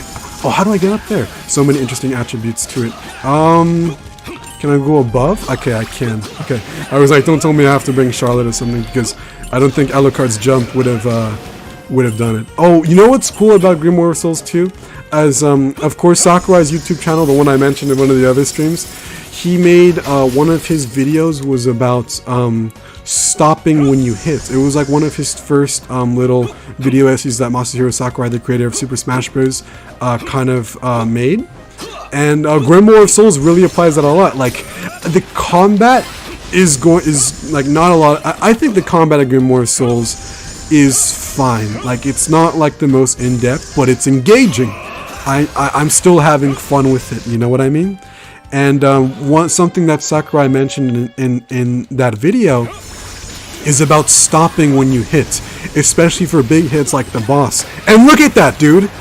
That's literally incorporating what he was saying. So the combat is satisfying in my opinion, but it's not like perfect.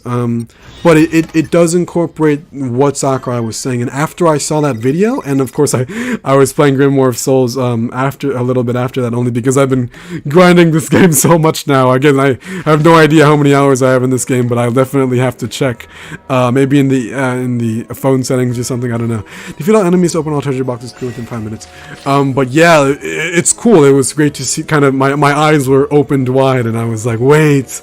Grimoire of Souls implementing that, you know, the slowdown when you hit enemies, each hit kind of really mattering. And you see that implemented in games like Super Smash Bros. That were under him. Some of the all the Kirby's, of course. It was cool to see. Albus is a shadow. Albus is gross. I wonder, what time does Grimoire of Souls take place? Oh yeah, we discussed that a bunch. Okay. I'm gonna scroll down a little bit. I remember the Hugh Jackman Van Helsing. Yeah, that's what I was talking about earlier too. And again, I enjoyed the movie, but maybe not something I'll ever rewatch because it was very goofy. I like the way Dracula's 3 brides looked. Yeah, those harpies, man. It was enjoyable, and especially Dracula's performance was so over the top to the point where it was like really fun to watch. I liked it definitely, but I don't know, not something I absolutely loved. But it was funny seeing how do I say it was funny seeing Hugh Jackman's portrayal is very different, I guess, to his usual portrayals of something like Wolverine, just as an example. Whoa, Stocke just noticed about Lucy. Dude, that's insane. Okay, I'm so far in the chat. Holy fuck, I'm so sorry, guys. I'm gonna catch up as much as I can right now. And but yeah, no, Lucy being directly Bram Stoker reference. I literally pieced it together a little while ago. That's super insane. I'm not sure why I didn't pick that together, but and then Hermina, Mina, yeah, okay, Grimoire of Souls, I see you. But then again, is Seward a reference to someone? I don't recall. Maybe one of the boyfriends in Bram Stoker's Dracula. But like Hermina, of course they cannot call her Mina again because there's already a Mina. But yeah, I should really read Bram Stoker's Dracula one day. It's definitely a book that I'm super have to read. But Coppola's Dracula that definitely did it for me, man. Well, yep. In his defense, he didn't really read the book, so yeah. I'll read it. I'll read it one day. I know it's a very long book, and I know everything that happens in the book. Like I've seen a lot of video essays about Bram Stoker's Dracula, and Coppola's Dracula being my favorite interpretation of the classic Dracula story. I love the movie. It's so good, guys. I think it's on Netflix for anyone. Oh no, it's on HBO Max for anyone who wants to watch Coppola's Dracula. Again, Van Helsing in that is so badass. Quincy Morris, the little he's in it was cool. That's the movie where I used for B-roll in the Quincy Morris video, because that was one of the few live adaptations where he looked similar to what his Castlevania counterpart could have been. And I with the context of Castlevania, seeing someone like Quincy Morris was funny. It was like, oh man, that's great to see. But and he is the one, of course, that in Bram Stoker's Dracula, Quincy Morris does kill Dracula. And they were faithful to that in Coppola's Dracula, because Coppola did some that was like he added elements that were not in the original book, like with John Harker and some of the other characters, especially the romance between between Dracula and who was it, Lucy or Mina? I forgot. It's been quite a while, but the movie is so fucking good, guys. I loved it so much. It was really great, and of course there's a secret there. My goodness, excuse me. But yeah, I'll read the book one day. I would love to eventually. I'm so Oh no! Okay. Bada bing, bada bing. Oh, Mimic. God damn it. Okay. And this music. So I love the Dawn of Sorrow vibes. I don't know. I know my oh fuck, my bad. My YouTube banner is pretty much the Dawn of Sorrow promotional art. And I have to change my YouTube banner. I don't know if you guys let me know if you guys like the YouTube banner, just the normal Dawn of Sorrow art. Before, speaking of Masahiro Sakurai, before the Dawn of Sorrow artwork for my YouTube banner, I had Masahiro Sakurai as my banner. I had that one for years, like long before I even started making YouTube videos for this channel. And I don't know. I think I should come up with something creative one day for a good YouTube banner, but it has to be good, man. It has to be really cool. I don't know if I would necessarily. Oh shit. Again. Okay. Yeah, I'll probably make something though, because I like the Dawn of Sorrow style, especially some aspects and characters. A la carte. In Dawn of Sorrow. Oh, we got all the achievements too.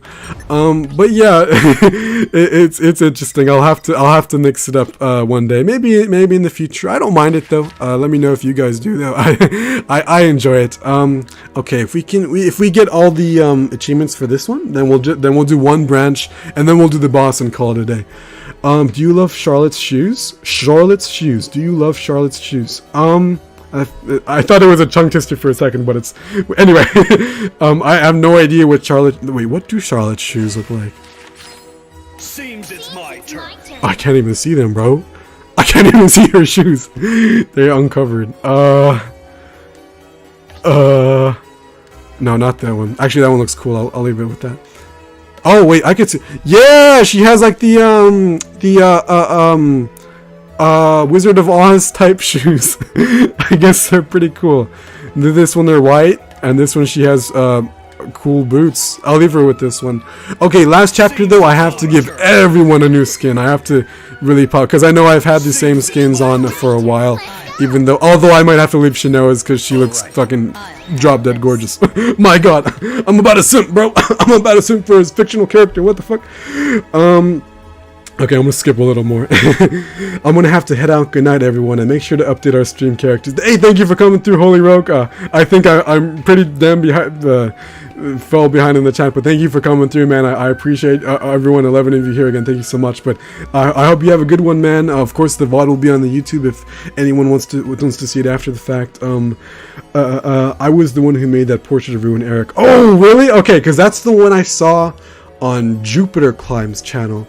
And again, I don't watch his content often. I know both of not the Symphony, well, of course, Dragon Blitz does the Symphony of the Night speedruns, and Jupiter Climb does more of the DS games. I don't watch their content all the time, only sometimes.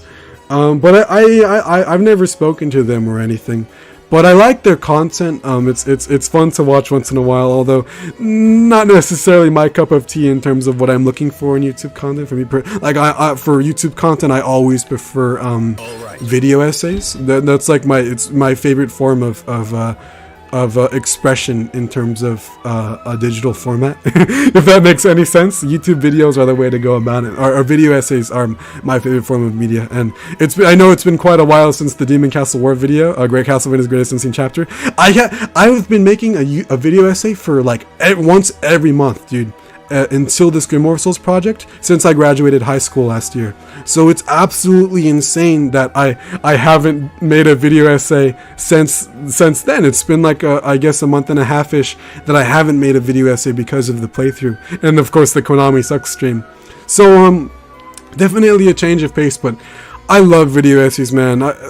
They're such a unique and modern, engaging way, especially for those incredible creators.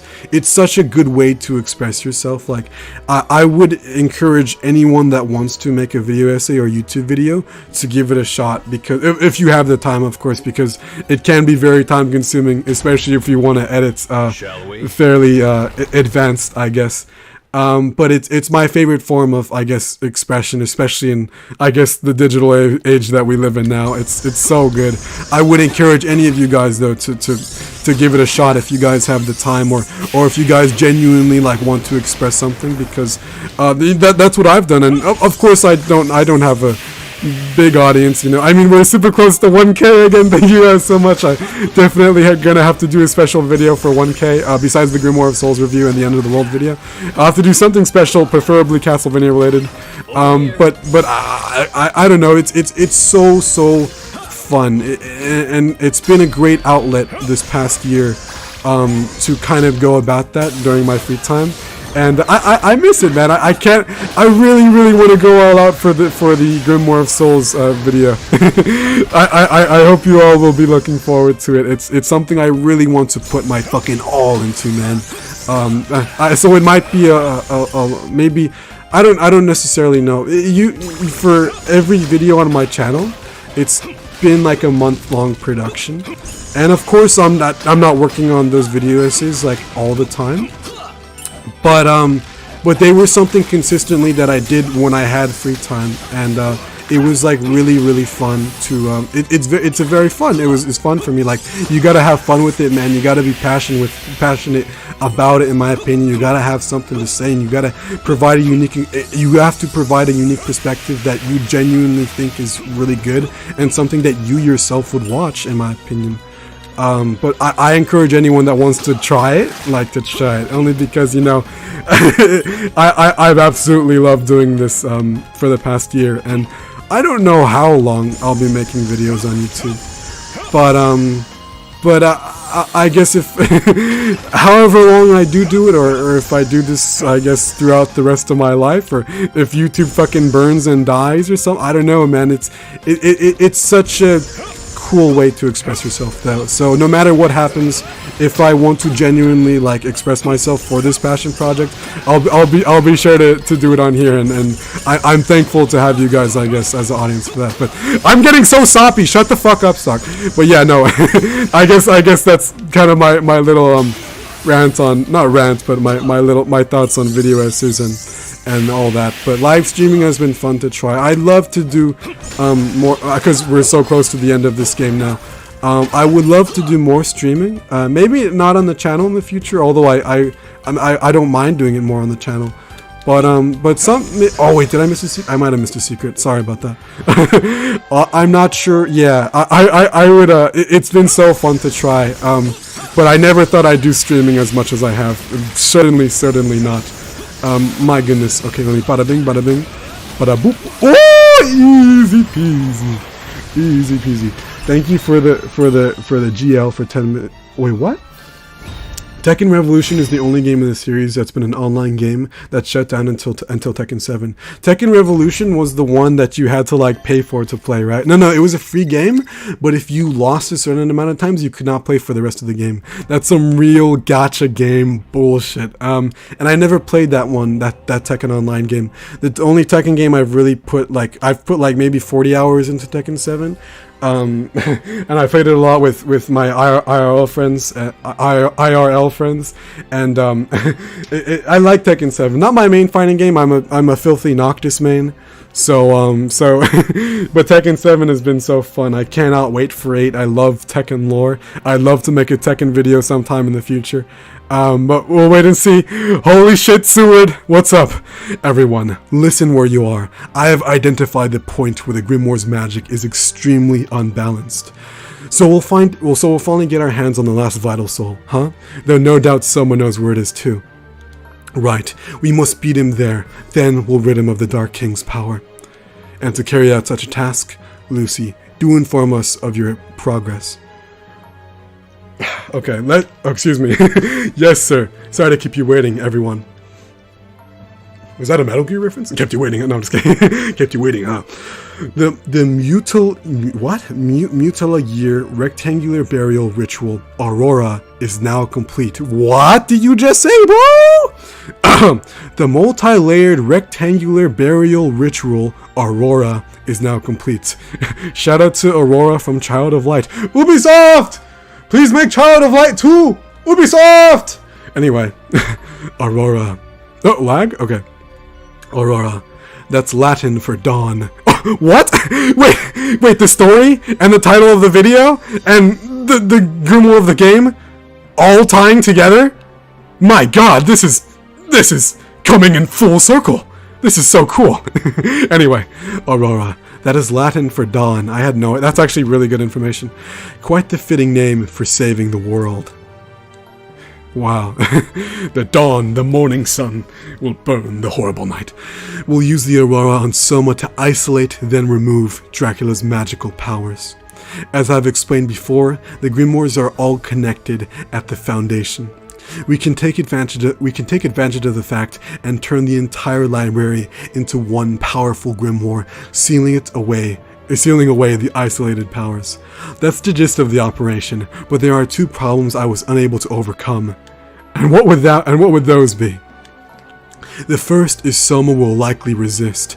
We need to perform the ritual when his guard is down. Would weakening him work? God damn it. Shut up, Maria. It would, but we'll have a hard time doing that. He's bound to be much stronger than when we fought him last. Yeah, definitely. Better yet, how are we able to excuse me. Better yet, how about we let him steal the vital soul when it appears? Whoa, what sort of crazy talk is that? Actually, that just might allow us to get him while his defense against my magic are down. Well, any magic is down, excuse me. Even if he resists the Aurora, it's such a cool name, dude. My goodness, everything tying together. Dawn, believe in the dawn. We shall have an opportunity when he is absorbing the vital soul. I'm so glad I didn't title this video Stairway to Hell, although it is kind of badass, but I think Believe in the Dawn is more in line with the themes of this chapter specifically, definitely. We'll switch to our original plan of weakening Soma, then set up the barrier ritual again. I guess it's not entirely impossible. I believe you can also pull it off, but the Aurora's bigger problem is its second one. The fact that the conjurer must enter the grimoire themselves to perform the ritual on subject. You mean you, Lucy? Dude, is this fight gonna be like Sisters mode fight from Portrait of Ruin, where you have to like defend her, kind of? Holy shit, that's gonna be insane if that's the case. Carrying out the Aurora and sealing away Dracula's power requires the Conjurer's deep understanding of the grimoire. I can't believe Lucy's name is a Bram Stoker reference, by the way. My god, I'm still tripping about that.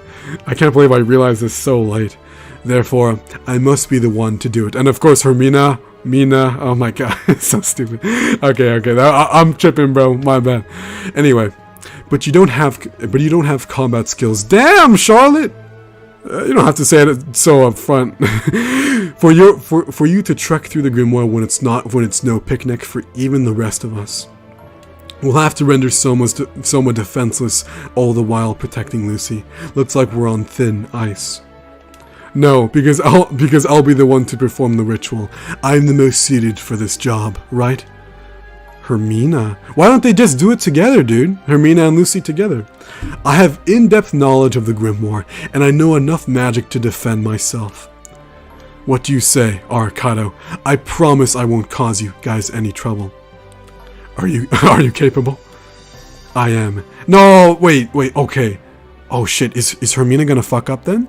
Because I feel like they were really hyping up Lucy to be the one to kind of go about it. In fact, I want to do it.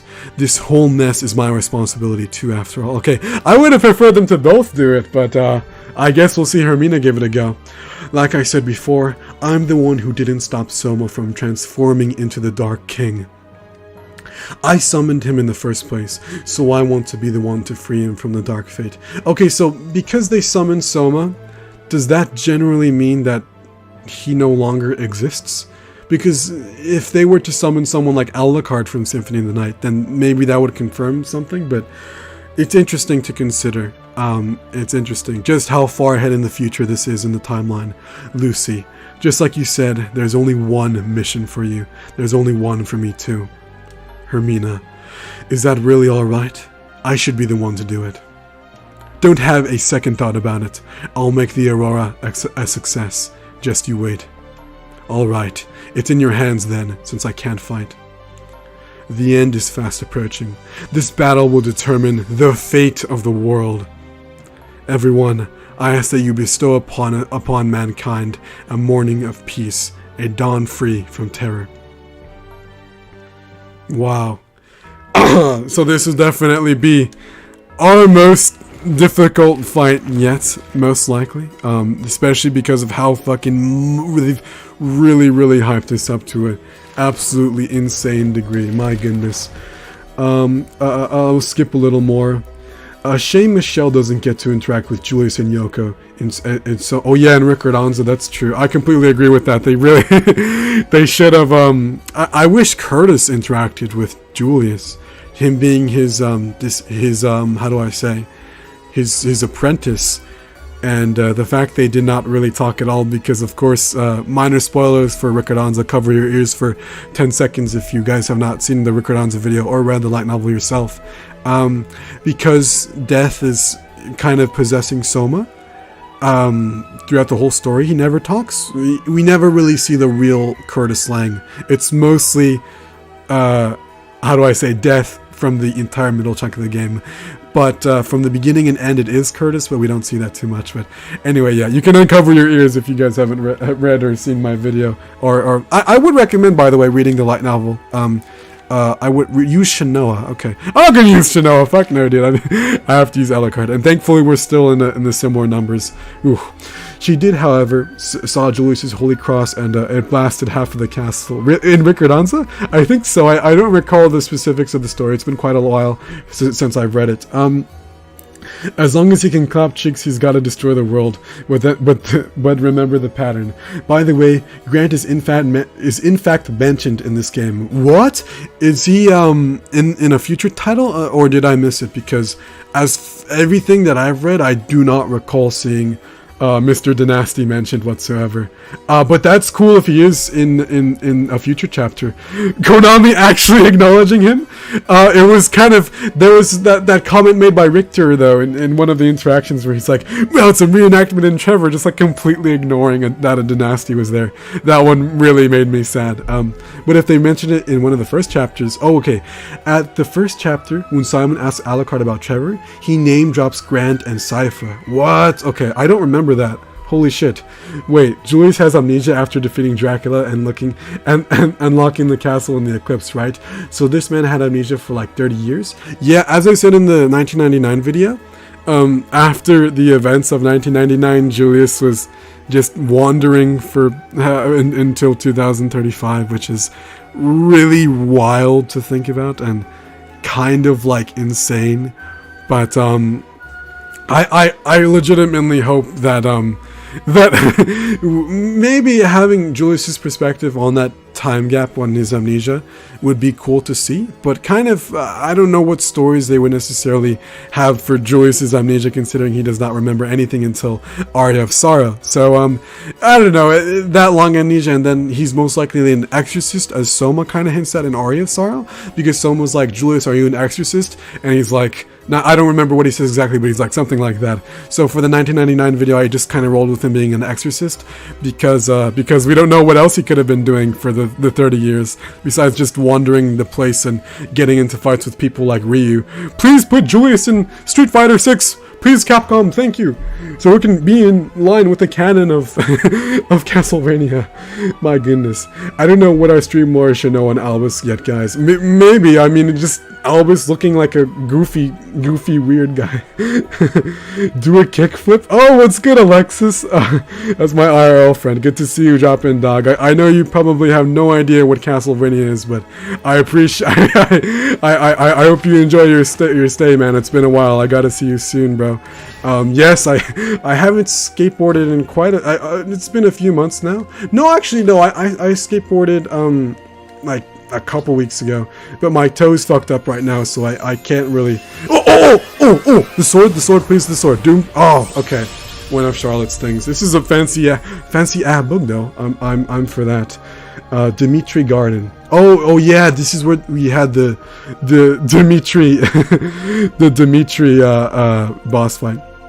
Bruh, even Julius's amnesia, he's still able to traverse Dracula's castle with just his sub-weapons. Yeah, considering he doesn't have, I guess, in the story of Aria of Sorrow, Julius would not necessarily have the vampire killer until he gets it back from the blank, unknown place that he seals it in, which, of course, I expanded upon it in the 1999 video.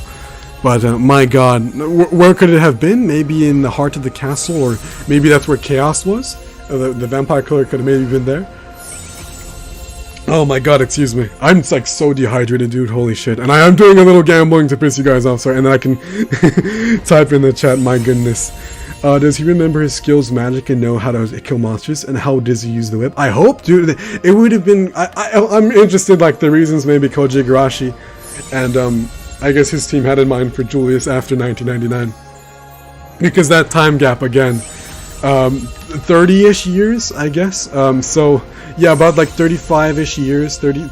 Yeah, it sucks, dude. I wish we could, I guess, get stuff like that a bit more expanded upon, but I wouldn't mind it whatsoever. Kind of seeing what maybe Koji Igarashi and some of the other story developers had in mind. Considering Julius is an exorcist, that means he still retains skills as a vampire hunter, but it seems he forgets things related to the Belmonts and the War of 1999. Yeah, completely agree. Stream lore, Alucard had so many phases of gambling. Alucard, MJ Alucard chat. Yeah, no, I don't. I need the Doom sword, dude. That's like my main thing. Well, the main thing I'm trying to roll for in terms of luck is just getting the Doom sword. I hope I do. What's your favorite minion, Alexis? Dog. Illumination. The only good movie Illumination made is fucking Despicable Me 1, dude. Like, everything else I have not enjoyed from them. But to go on a little Illumination rant. I'm kind of scared for the Mario movie because Illumination's track record is kind of really shitty. I genuinely do enjoy the first Despicable Me. I like it a lot. I've seen it like a decent amount of times throughout my life now since it was first released. But I do not want that same energy in the Mario movie. So, to answer your question, Alexis, I do not have a favorite minion. No, I'm broke! Fuck! I don't have a favorite minion, but I have a favorite Illumination movie, and yes, that would be, of course, that would be Despicable Me 1, and I am very afraid for the Mario movie. I guess Miyamoto is producing it, right? Where do I play this? Benton Myers. You can have a look at the description if you're curious about more information on the game and how to play it and some of its history if you want. I know I'm like super behind in the chat, but yeah, no, if you guys are curious on anything like that, have a look at the description. I think I I might have updated it wrong. Oh shit, you know what I just realized, bro? Wait a second. Let me look at my tab. I still have, god damn it, I left Nintendo as one of the hashtags for this video. I'll have to change that after the fact, and put Konami as one of the hashtags for the live stream. I only have Nintendo because I forgot to change it for when we were reacting to the Nintendo Direct. But yeah, no, if you guys are curious on more information, though, definitely have a look at the description. It's no problem. Does Alucard know that he has the right? Constitution said so. Hey, I'm Matthias Conquerist. Basically, again, the similarities between the two are absolutely insane between Matthias and Soma. And we have talked about that quite a bit in in some of the other chapters. But it's pretty awesome to see for sure. Apple Arcade, yeah, good luck with that. Yeah. Do you excuse me, do you guys think that Alucard may know Dracula's real name, Matthias Conquerist, and his story before he turned into a vampire? That's a good question. That's something I wish the Netflix show fucking elaborated on, dude. Because, oh, is the orders ready? Did I do this already? I did, okay. I was grinding so much, dude. I still have a bunch of things to do. But yeah, no, that's something I wish Netflix kind of really expanded it. Clear without using continue 3 within 3 minutes and you should know. Okay, I have no idea how well I'm gonna do on this, but I gotta use my guy Alucard for whatever boss this is. I just want to catch up a little more on the chat because I'm broke now. And then wait, I can gamble more. What the fuck? Oh, because I accepted stuff. Let me gamble a little more while I catch up on the chat.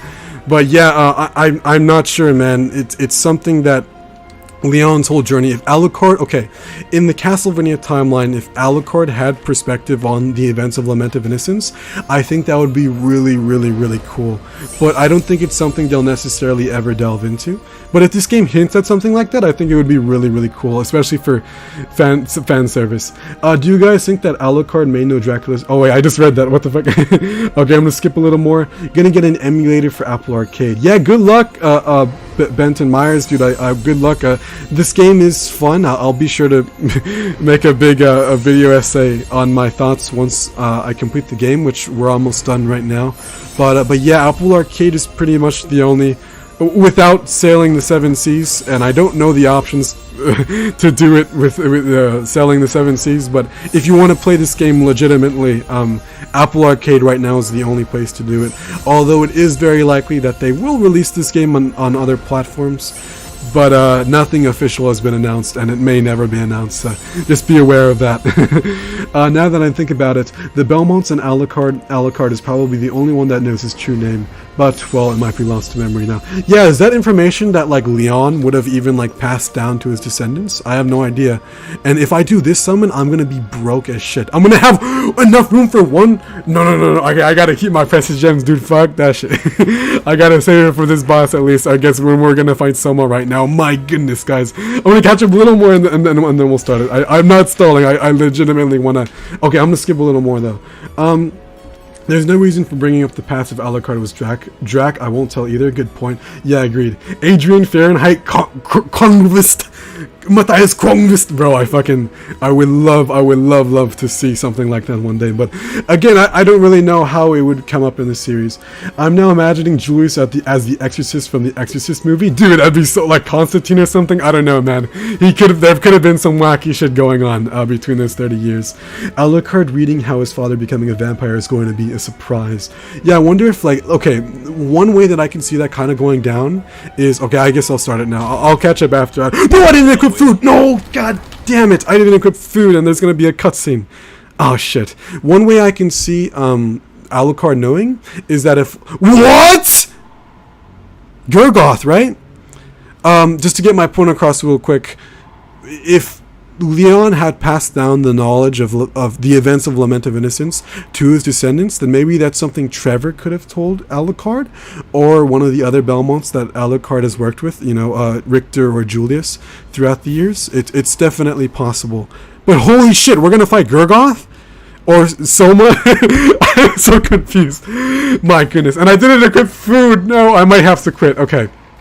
No. Fuck it. Balls to the walls, bro. We ballin'. Whatever happens, happens this time. So this is the beast with the vital soul, huh? Looks like we beat Soma to it. What? We got ahead of Soma. Oh, it's been a while since we've seen you, Simon. Good to see you. Don't celebrate victory just yet. He's undoubtedly watching for the moment we lower our guard. Exactly. Things are just getting started. Let us swiftly take the beast out and extract the vital soul. And afterward, Hermina, you'll do as planned. Roger that. Oh shit. Alright, let's go. Fucking whoa, and he's chained down? Dude, are we gonna fall because we were climbing the tower? Wow, he looks disgusting, as he should be. It's great. Oh shit, get out of the way. Oh, what the fuck is happening? Oh my, okay, I gotta relax, dude. Jump. Wow, I'm getting my ass beat. And I'm not doing a lot of damage. This music, by the way, my goodness. Yeah, he was definitely, easier in Harmony of Despair. Wait, this is the music from Harmony of Despair, and the same attacks! Okay. I think I have a good grasp on your pattern, Gurgoth. And the blood does damage? Okay, I'm getting my ass beat, bro. Holy fuck. Let's see if I can do this one shot, though. I'm really not doing good this time, though. Okay. Let's go! Whoa! Yo! Yes! Yo! Oh, what the fuck? Okay! We didn't even need food! Oh my god! And we didn't... Okay. That's interesting because I thought... Oh! I knew it wasn't over! I knew it! It's because you let your guard down that I can snatch the soul from you.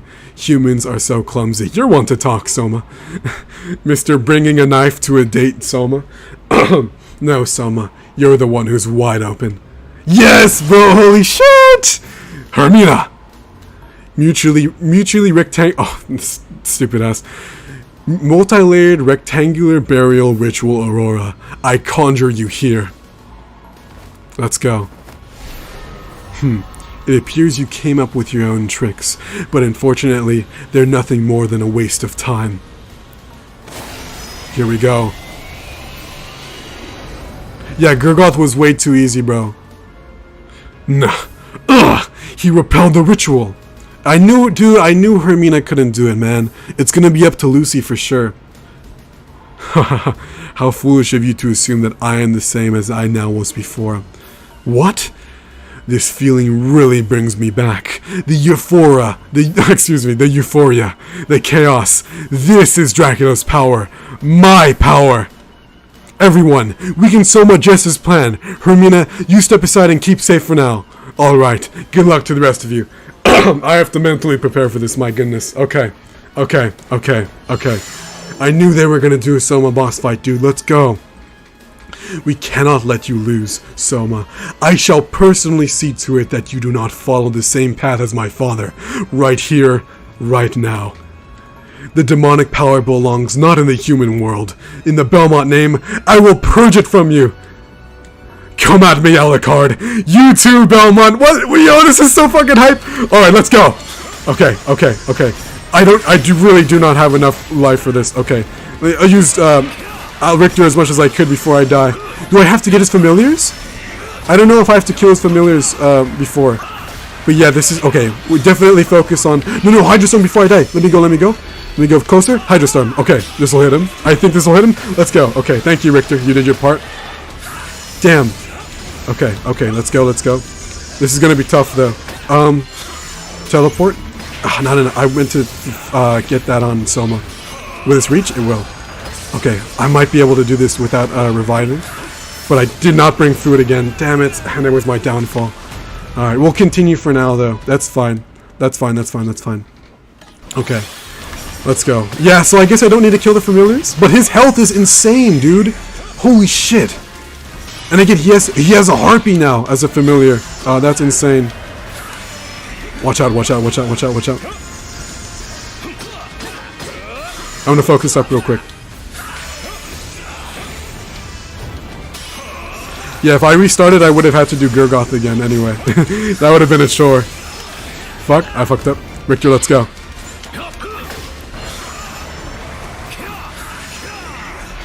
Oh, those poison things. Wow, his pattern is like kind of really ambitious for this game.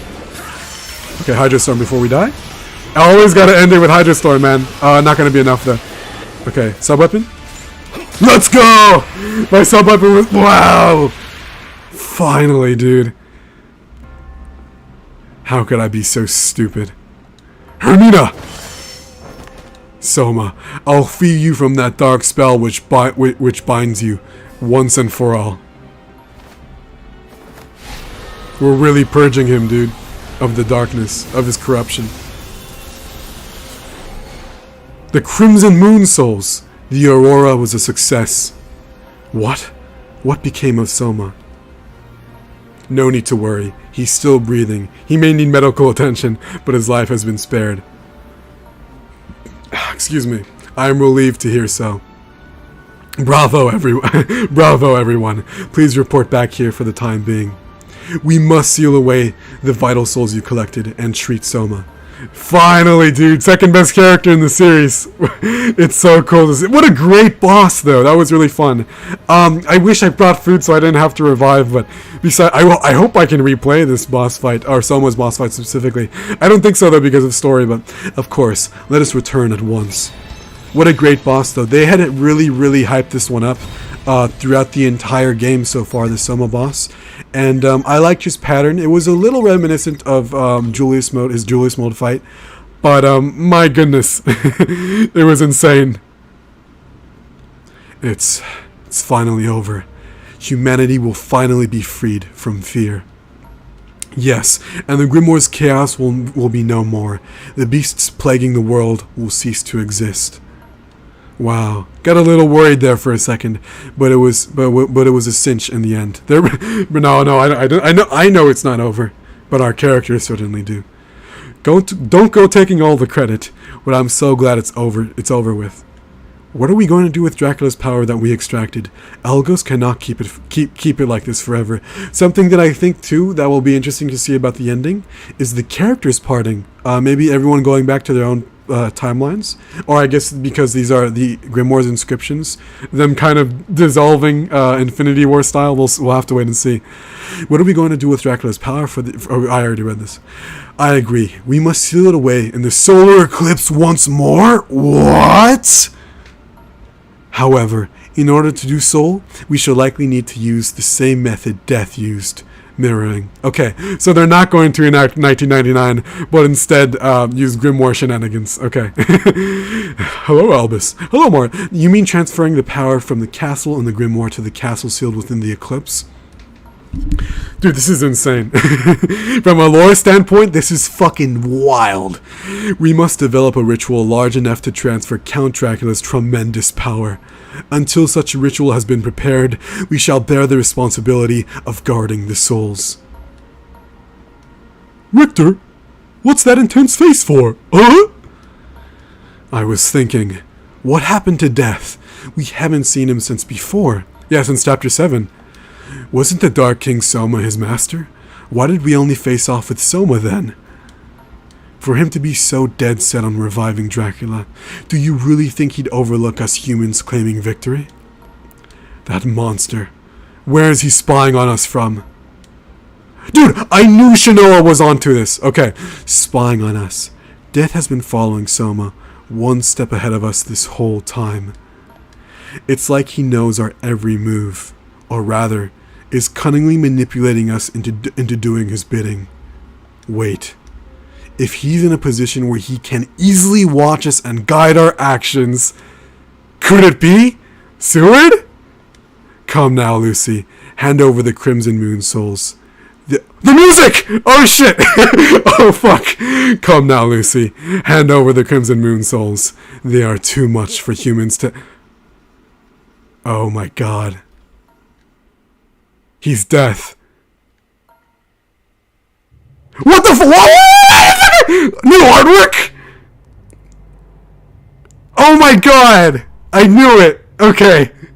Oh my god, I'm so happy Seward is a maniac! Yes, much too much for humans to handle, Lucy. The castle's power is a chaos permitted to only the Count himself. So Seward was behind the scenes the whole time. I fucking knew it. Ever since Chapter 7, bro. Ever since Chapter 7, this is what they were building up to. And this artwork is incredible! My god! I need to take a picture of this. This might be, have to be incorporated into the next thumbnail. Wait, where's my shit, bro? Wait, what the fuck is happening? Oh wait, no, I can't take a screenshot, damn it. Okay, I'll have to go back to the VOD then. But this artwork is incredible, holy shit. Look at Seward, dude, look at everyone, my god. I'm glad Hermina's good though. Yes, much too much for human hands, Lucy. The castle's power is a chaos permitted to only the Count himself. Director? I'm sorry, Lucy. That's Scythe. Seward, you... Holy shit! He looks exactly like he does in Curse of Darkness! But with hair! I should have seen this in Chapter 1, or in the original version. I'm so blind! Seward's character design is exactly what he looked like in Curse of Darkness when he was faking it to Hector being a priest. That's his actual, like the fake persona he was doing, like when he was talking to the Time Watchers, and when he in his boss fight, before his boss fight, Seward, his design here is exactly what it looked like in Curse of Darkness, but with hair. Holy fuck.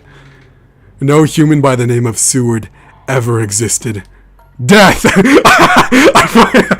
I see you are out of practice, Mr. Arcado.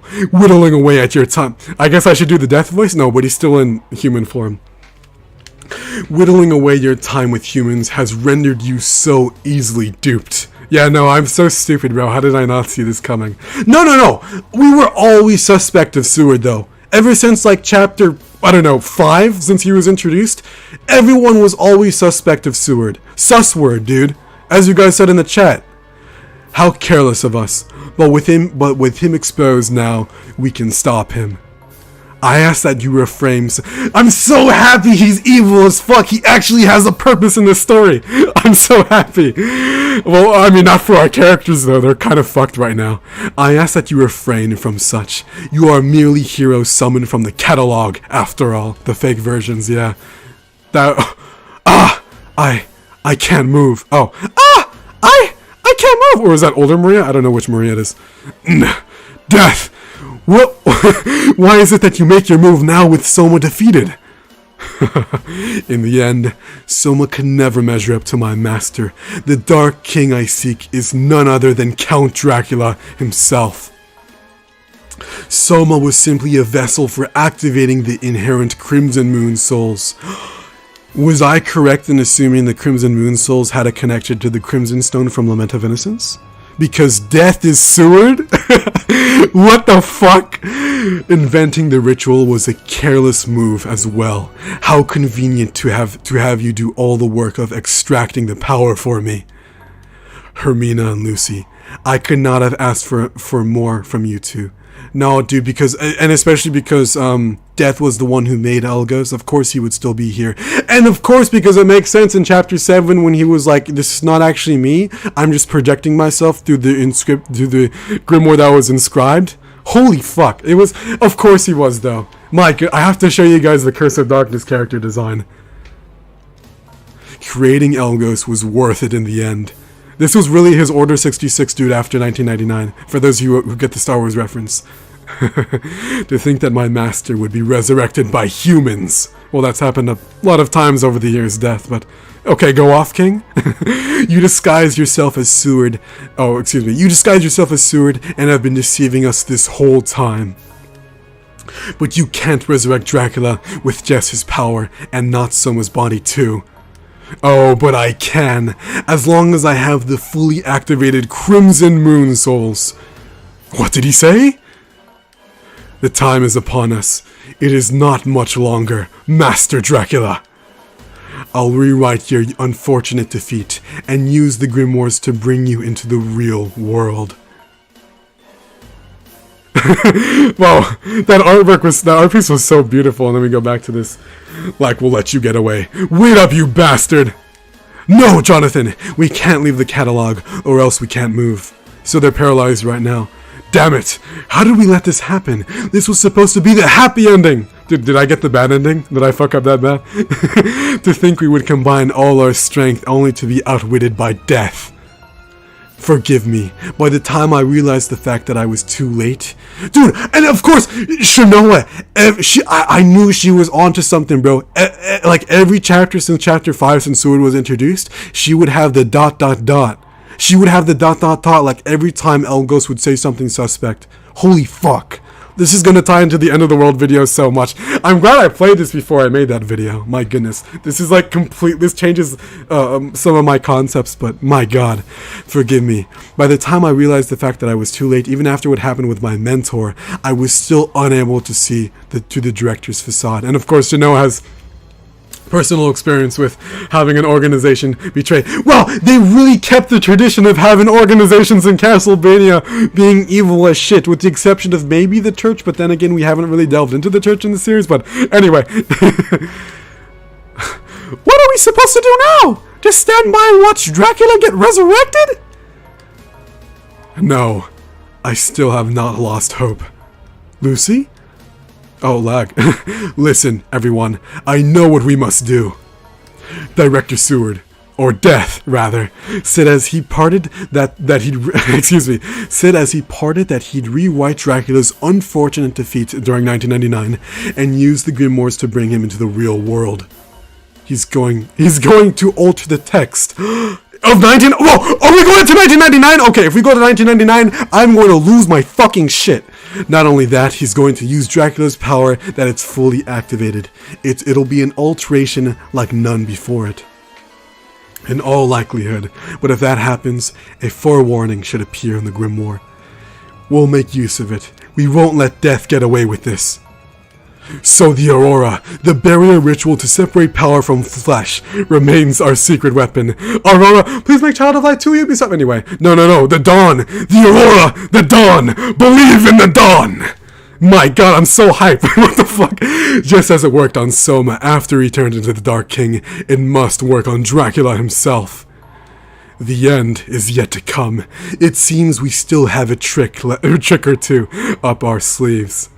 Yes, no matter how many times Dracula returns, we'll destroy him and save the world again. What the fuck? What the fuck? What the fuck? What the fuck? Oh, you... Soma! Oh my god, this is such a good chapter, dude. Okay. I gotta relax. I'll read the chat in a bit. Oh my god, 17 people here. Holy shit, thank you, much love. What the fuck? Everyone, Soma has awakened, thanks to Charlotte's restorative magic. Sanctuary! She Sanctuary? Oh, stop. I couldn't have done it without your help, Shinoa. That glyph of yours that enhances tissue repair, the tissue repair is really something. Oh, with Shinoa's help too. I see. Thank you, you two. So, can we see him now?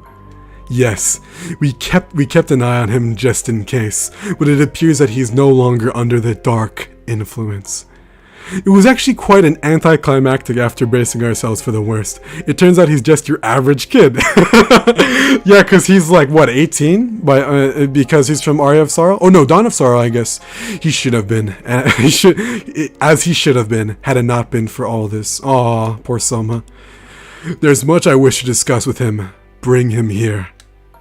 Yo, what the fuck? Okay, I've seen his artwork already, because it was all over the Reddit, and I of course I put him in one of the thumbnails, and but this is a new artwork, man.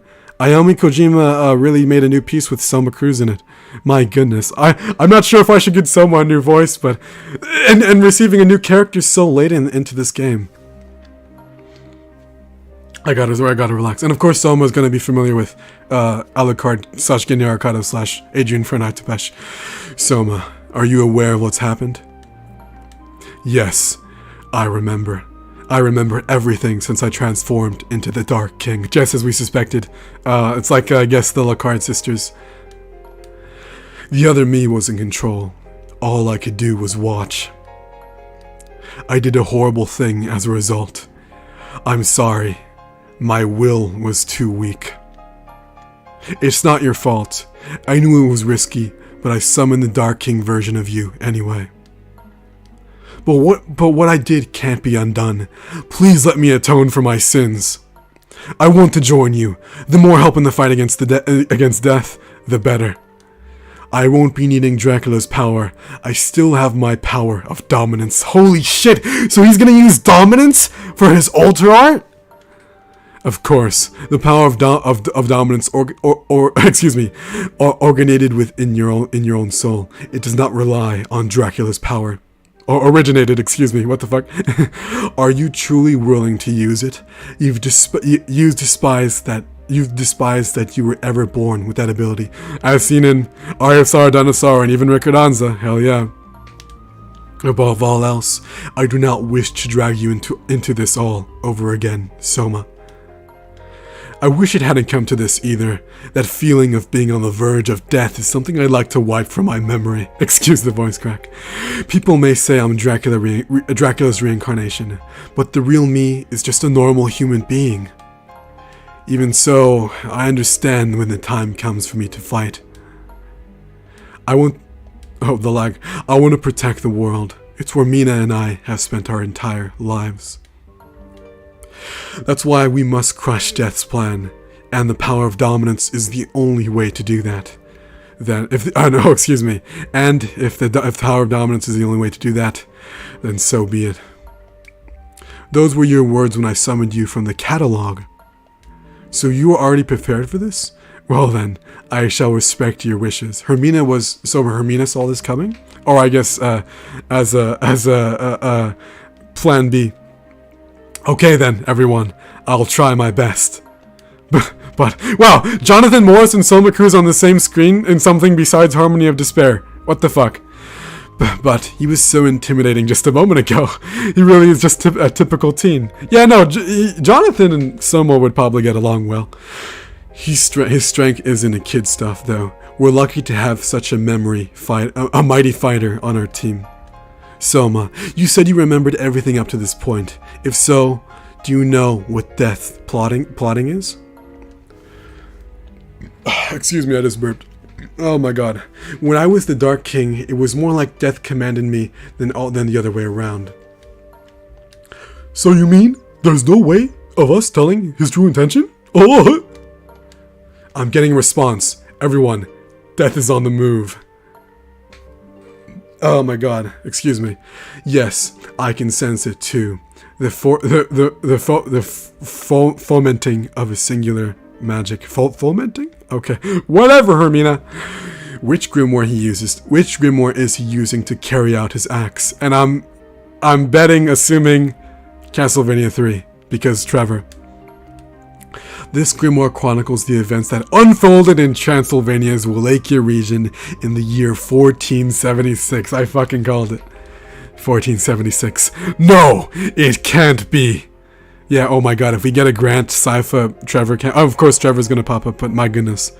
Yes, the period when Dracula's war against humanity all began. I know what skin I have to put Alucard in for the final chapter then.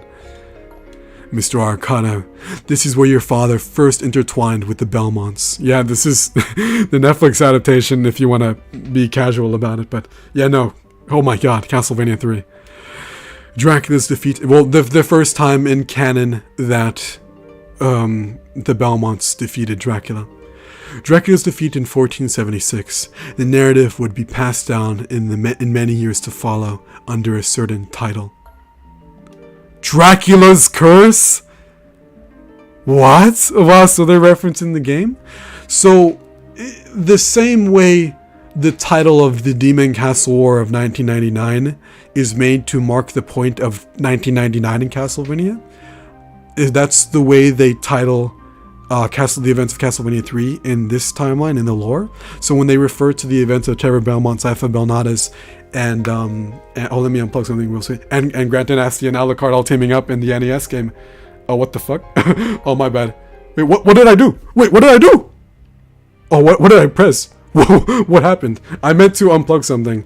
But the same way, wait, did I skip dialogue? Dude, I have no idea what happened. I was trying to unplug something. But the same way that the Demon Castle War of 1999 is referencing, kind of, that event, I guess they referred Dracula's curse as the events of Castlevania 3. But wait 1 second, guys. I just want to unplug my phone real quick. Okay. Okay. Of all of Dracula's castles, this grimoire touches upon the oldest one known. Well, I guess besides Lament of Innocence, but go off, Lucy? Okay. I feel like I skipped dialogue, dude. That was a weird transition. I pressed, like, my home menu. That was weird. I hope I didn't skip anything. The grimoire itself contained more magical power than any other organization's collection. But I had my doubts after that, for it had shown no signs of falling into chaos until now. So, it started its descendant into chaos now of all times. There was little doubt that this is Death's doing, but why did he choose this particular volume? The answer will probably reveal itself if we think back on his parting words. Yes, didn't he say something about rewriting some unfortunate defeat and using the grimoire to bring someone into the real world? Yeah, unfortunate defeat. Surely that must refer to Dracula's defeat at the hands of my ancestor Trevor. So they're not referring to 1999? Or they're referring to his very first defeat? My god, the one that started it all, I guess, in canon. While it remains vague, we may have to figure it out. What Death is trying to do, I mean. Which means, what happens if you rewrite Dracula's defeat? What if the Dark King defeats the Belmonts instead? Bro, they're gonna go back in time! So this is some real time travel bullshit going on. Holy fuck. So, the first time, it's like, the first time he was defeated, so I guess that would undo everything if that corruption were to leak into the real world. What happened if you rewrite Dracula's defeat? What if the Dark King defeats the Belmont instead? Dracula would probably go on living in the rewritten grimoire. Right. If Belmont fails to destroy him, Trevor, he lives on into the future and accumulates an enormous amount of power. Fuck. Enhancing the grimoire contains a world. Alright? So what happens if the revisited history within continues unbated? Shut up, Maria. Shut up, Maria! But hold on! That which lives in the book has nothing to do with reality! Oh, lag? Okay. No, that's where you're wrong, Maria. Damn! Way to shut down a 12-year-old. That's really rude. Whatever. We already know that the grimoire's influence extends to our reality. Oh, that's right. The monsters all over the world. Yes, the power of darkness overflowing from the grimoires that have fallen into chaos spreads in the form of real-world monsters. We might still be able to do something about that, about the monsters, but this problem goes much deeper than that. If a power on par with that of Dracula were to overflow from a grimoire, the impact would be unfathomable. In the worst case scenario, Dracula himself might even appear despite not having a real body here, just like the monsters did. Holy shit. Yeah, so of course the main threat is the world is about to end if this shit happens. That's not beyond the realm of possibility. It's more than mere conjecture when Death is actually on the move. Then, the solution is to destroy Death or Dracula before it's too late. Death, preferably. Yes, that's our only option. Lucy, Hermina, do you know where he is? Death possesses fully activated Crimson Moonstones. I've been searching for a magical response of that magnitude, but magical power is even spread through the whole of any grimoire, so it's difficult to pinpoint imbalances. But we'll do something about it. I guarantee we'll figure out Death's whereabouts for you.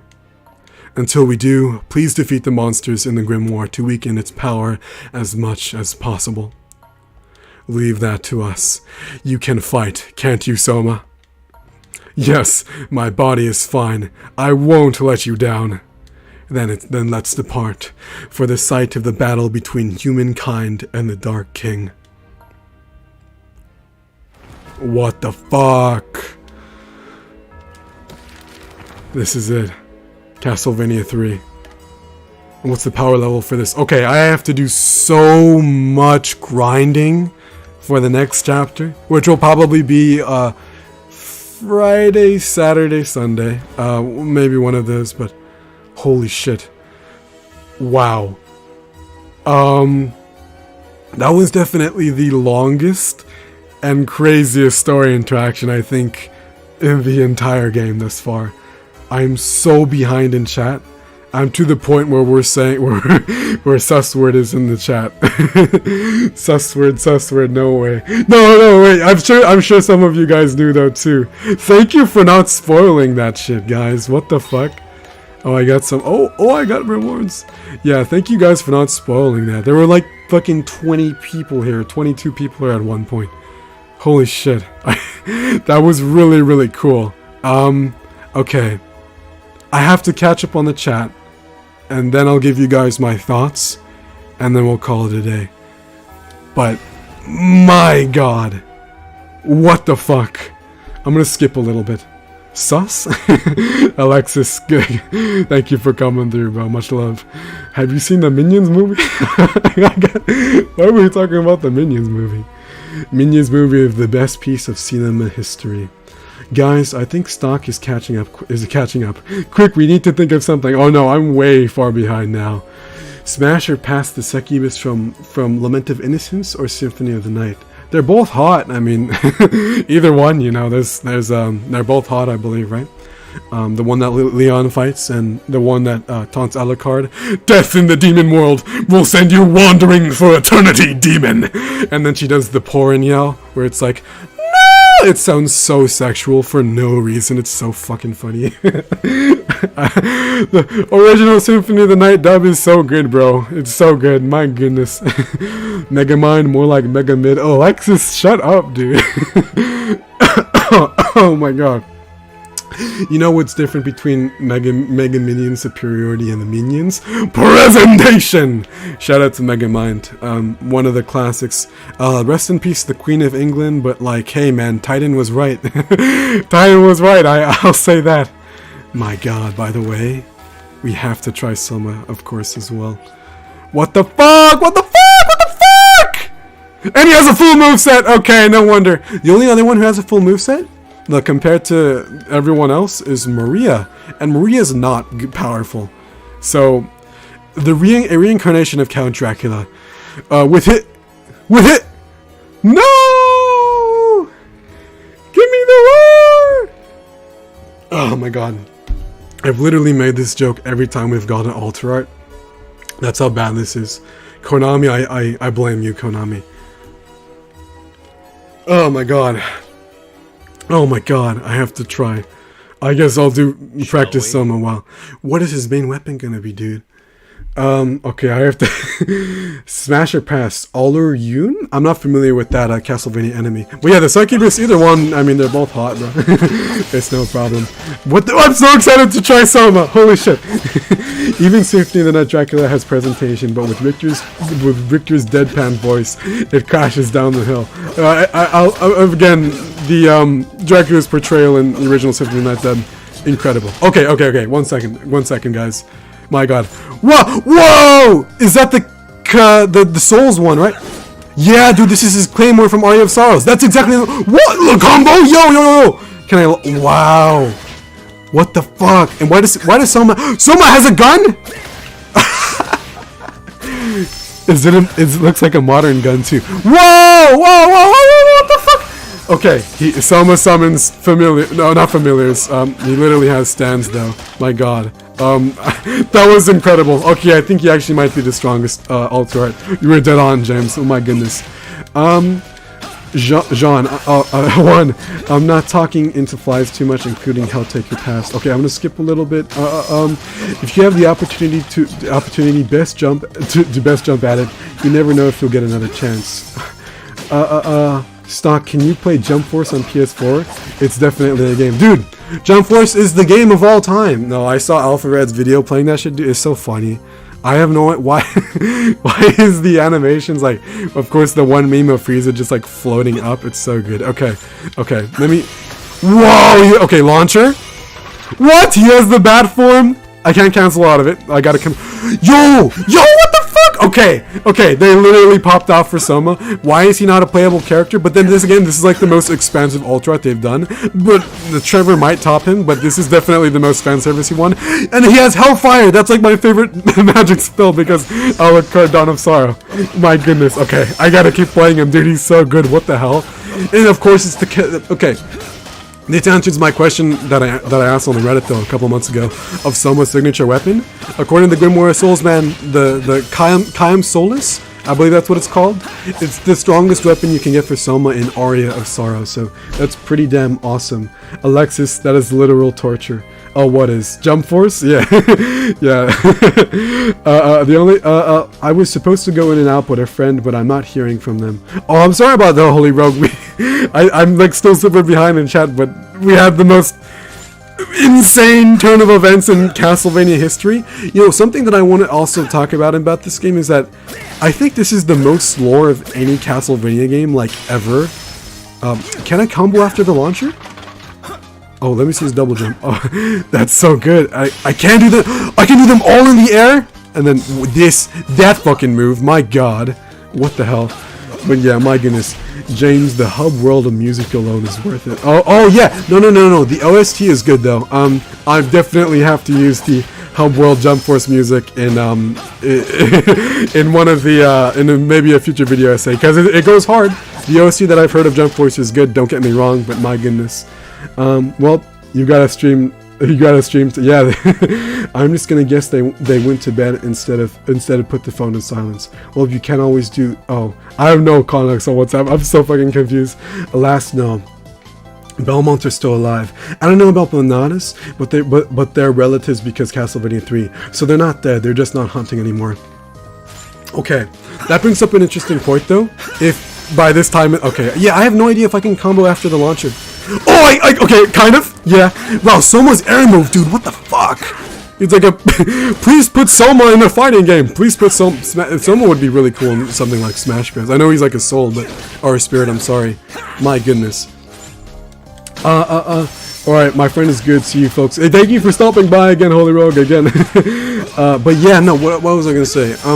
If the kind of the Belmonts and how do I say, if there might be a new, like Michel Dynasty being the descendant from Castlevania 3, maybe there could be a descendant of another Belmont. Maybe Julius actually had a descendant despite Rick Rodanza maybe implying that he didn't, and the bloodline ended with him. And of course, the Belnadas are probably still alive too. Although I have no idea who. Oh, maybe Yoko and Hammer got together as the subtle romance between them implied throughout the Sorrow games. I don't know if I should call that romance when it was more just Hammer just simping the shit out of Hammer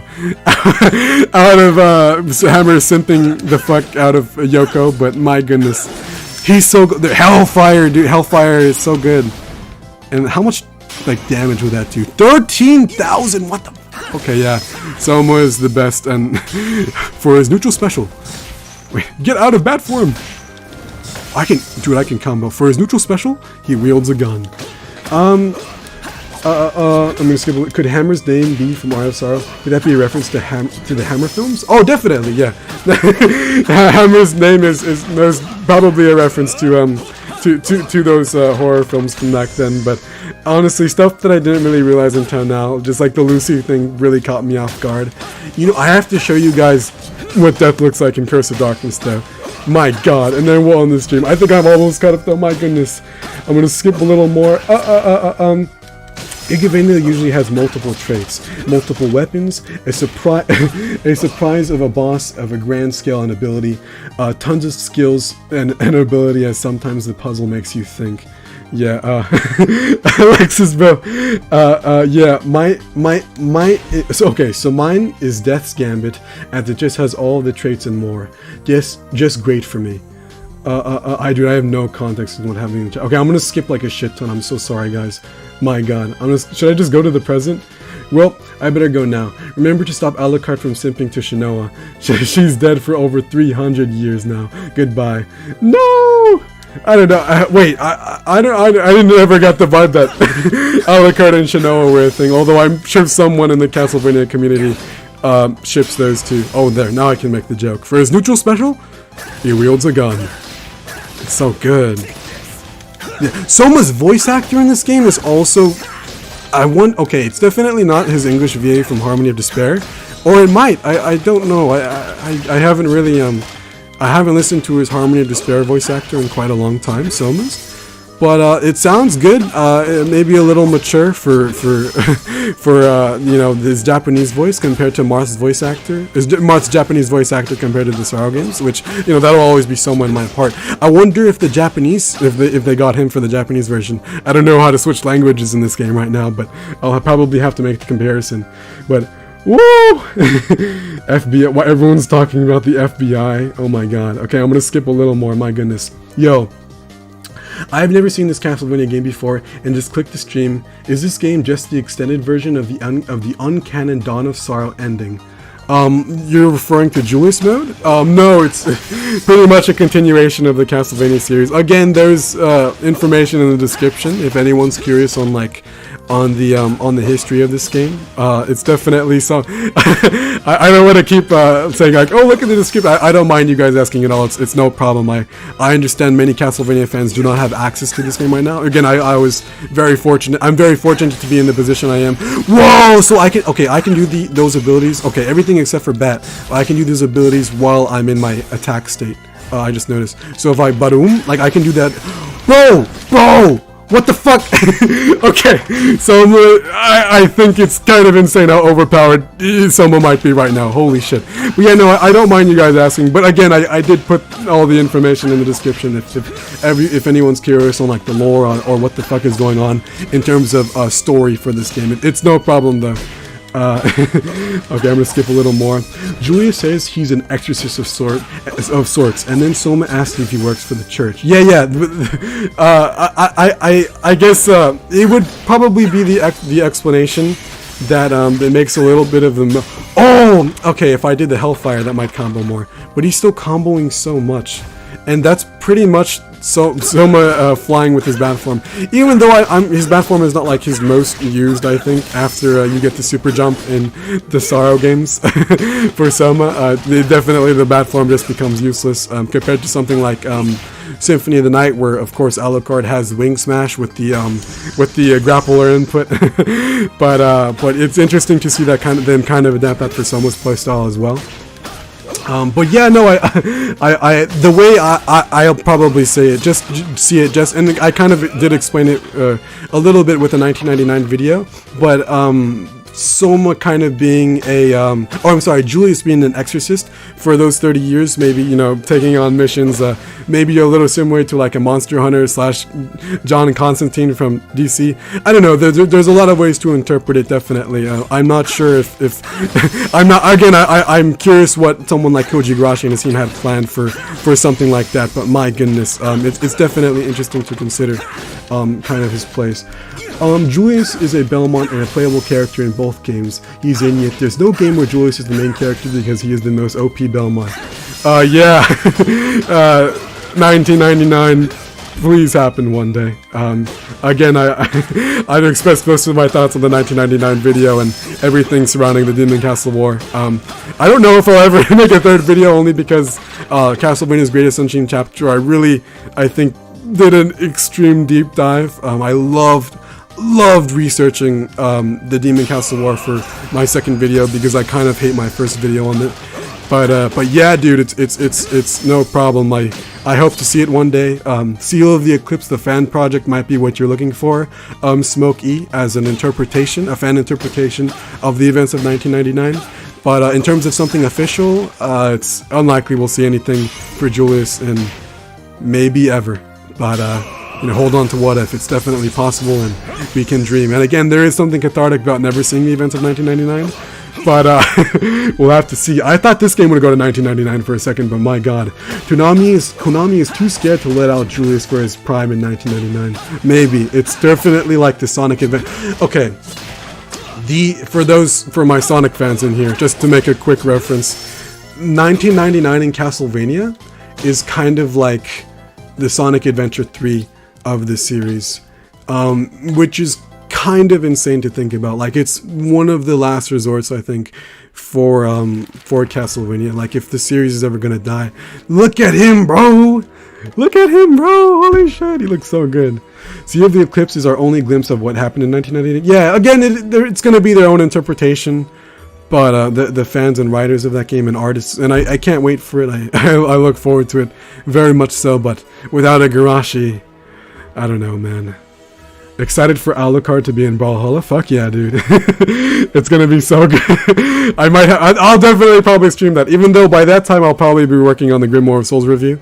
I wouldn't mind updating you guys on everything and maybe kicking your guys' ass in Brawlhalla. I hope it's good. I have to become the best Alucard main in the entire series. Okay, I guess we'll do one summon. And this one is Dracula's Curse. Yeah, it's so good. My goodness, it's really cool that they're referring to the events of the NES game as Castlevania 3. Oh my god. Oh, excuse me, I'm so fucking tired, guys. Okay, I'm gonna wrap it up in a bit. I just want to catch up a bit more. Oh no, Stocke is falsely Stocke is falsely advertising. Not like we spent the first fourth of the video on a different chapter. Yet. I'm sorry, guys. I wanted to do those story interactions real quick. Yo, sword, doom sword, doom sword, doom sword, doom sword. Oh, okay. Nittens Rubrum. All right, thank you, Gotcha Game. Very cool. But yeah, no, it's fine. I'll replace the Nintendo hashtag, I guess, sometime after the stream or tomorrow, because I'm kind of exhausted. What a fucking chapter! Holy shit. I'm gonna skip a little more. Y'all just need Mina there, and Soma can clap some cheeks, and every evil in this game is solved. Maybe now that we have Seward on our team, it's absolutely insane. Yes, Sussland, my god, everyone's reacting to it. What the fuck? Oh yeah, okay. Right after this summon, guys, we're gonna discuss the chapter. You know what? Fuck it, I'll just skip it right here. And we didn't get the Doom Sword. Okay. I gotta show you guys some shit real quick. So let me hit you guys with the be right back screen. We're gonna end Grimoire for now, but I just want to show you guys some. I want to show you guys some real shit, bro. I want to show y'all some real shit. Okay, hold up. I'm gonna unplug my phone real quick. Let me get it out of the focus mode. Oh shit, I did something wrong. Bada bing. I'm gonna end that shit, and then I'm gonna stop streaming my thing. We'll play some banger ass music too. My volume is so fucking loud, dude. My god. Alright guys, check this shit out, bro. Check this shit out. Wait, I need some calm music, preferably. Oh no, fuck it. We're going Bloodstone? Yeah, baby. Can y'all hear that? This is my favorite song in Curse of the Moon 2. Alright guys, check this shit out, bro. Okay, I need to do a comparison.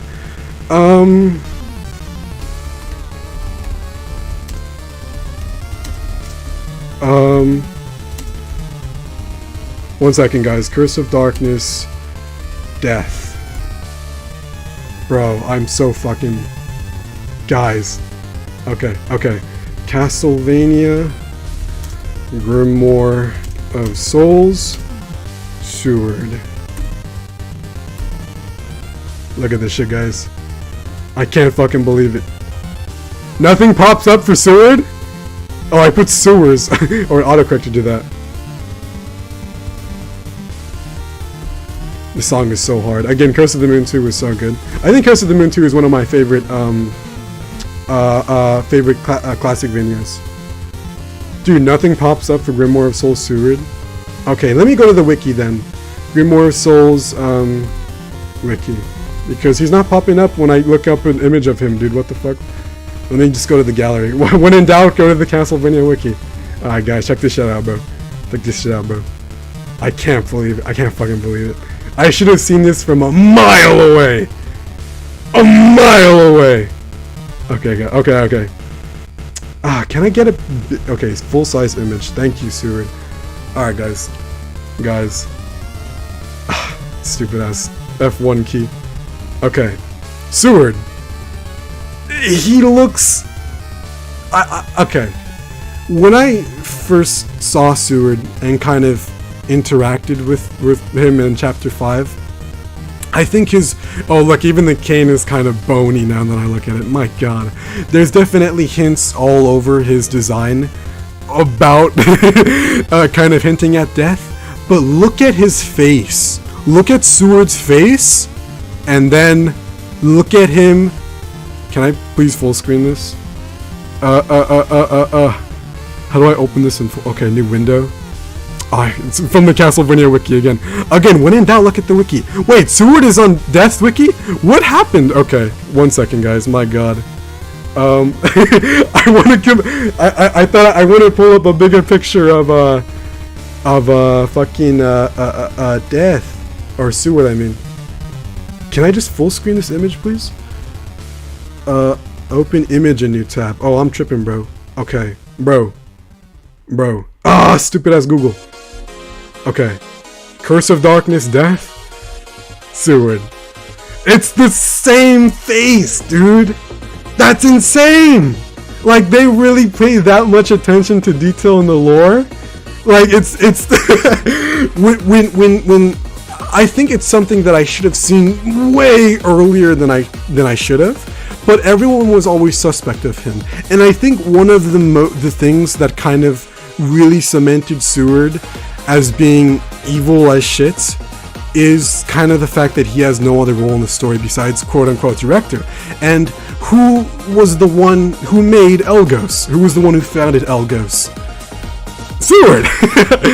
And like, bro, look, I can't zoom in even further, but like, they're the same face. It's the same shit. I have no idea if his voice actor is the same or anything, or if they paid like that much attention to detail. But Ayami Kojima certainly knew what they were doing in terms of character design. I think this is something that people theorized in, how do I say, in the original version of Castlevania Grimoire of Souls, Seward being Death. But besides look-wise, there was nothing really to indicate it, but that is one of the biggest indicators, is that it's his human form. Like, this is the form that he uses when he disguises himself amongst humans. And that's insane, the attention to detail they paid to that. It's fucking wild. I can't believe it. It's insane. Yeah, I see everyone reacting to, yeah, so such a cliche trope. I should have seen it coming, man. I mean, I was suspect of him, of course, and Shanoa's suspicion every time she was like ... when Seward was talking, that was another one. And it's so fucking badass. Oh, let me close my curtain. It's so cool that Shanoa was the one to have figured it out in the end.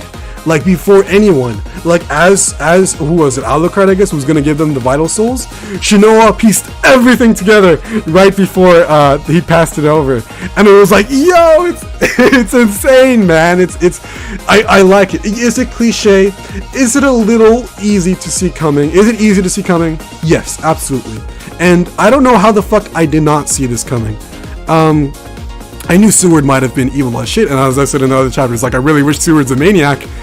Him being Death is so that fills that want for me, and I think that might have been one of the most hype moments in the story. It caught me completely off guard, and his similarities to his human form in Curse of Darkness, when he is hiding amongst humans, when he is trying to deceive and decept, it's there. I can't believe it. It's absolutely insane. That's what we said. Seward is balling in a reference to Zed. Yes, dude. Is that his name in Curse of Darkness? I forgot. Yeah, I always just refer to him as Death now because of the plot twist, which is definitely a lot easier to see in Curse of Darkness because it's that game is a little more streamlined and whatnot. But I fucking love the attention to detail Ayami Kojima, and I guess in the lore that they kind of did, because this is literally Zed. Seward is Zed with hair. Like, what the hell? That's so cool. It's great attention to detail. Great attention to detail. Michael Jackson ripped our ear. Oh, I'm sorry. I didn't mean to blow your guys' ear out. I don't know about it. It was kind of insane. She caught on to Death. Yeah, no, Detective Shanoa, bro. Give me an Order of Ecclesia game with Shanoa as a detective, and it'll be the best Castlevania game. It has to be Ace Attorney visual novel where you're playing as Shinoa and she's just going around Wallachia in Europe, or she's going around Europe solving clues. Detective Shinoa, man, please Konami, if you don't make that game, then you're a bad company. I'm sorry, it's just that simple. Yeah, my bad. I didn't mean to blow your guys' ear out, but my fucking god. Oh shit, it's crazy, man. It's crazy, man. I think I'm almost caught up. Oh my god. Shinoa Holmes! Yo, Shinoa! Detective Shinoa! That's definitely one of more stream lore, man. Detective Shinoa, my goodness. Yeah, Shinoa Holmes, bro. What the fuck? Okay, we gotta run with that. You guys are incredible again. No, she's still Miriam's mother. Mother knows best. That's a reference to Tangled. I love Tangled. Not my favorite Pixar movie, but it's certainly nice. Oh my god. I think I'm almost caught up in chat, my goodness. I'm glad I decided to quickly check on things while I'm out.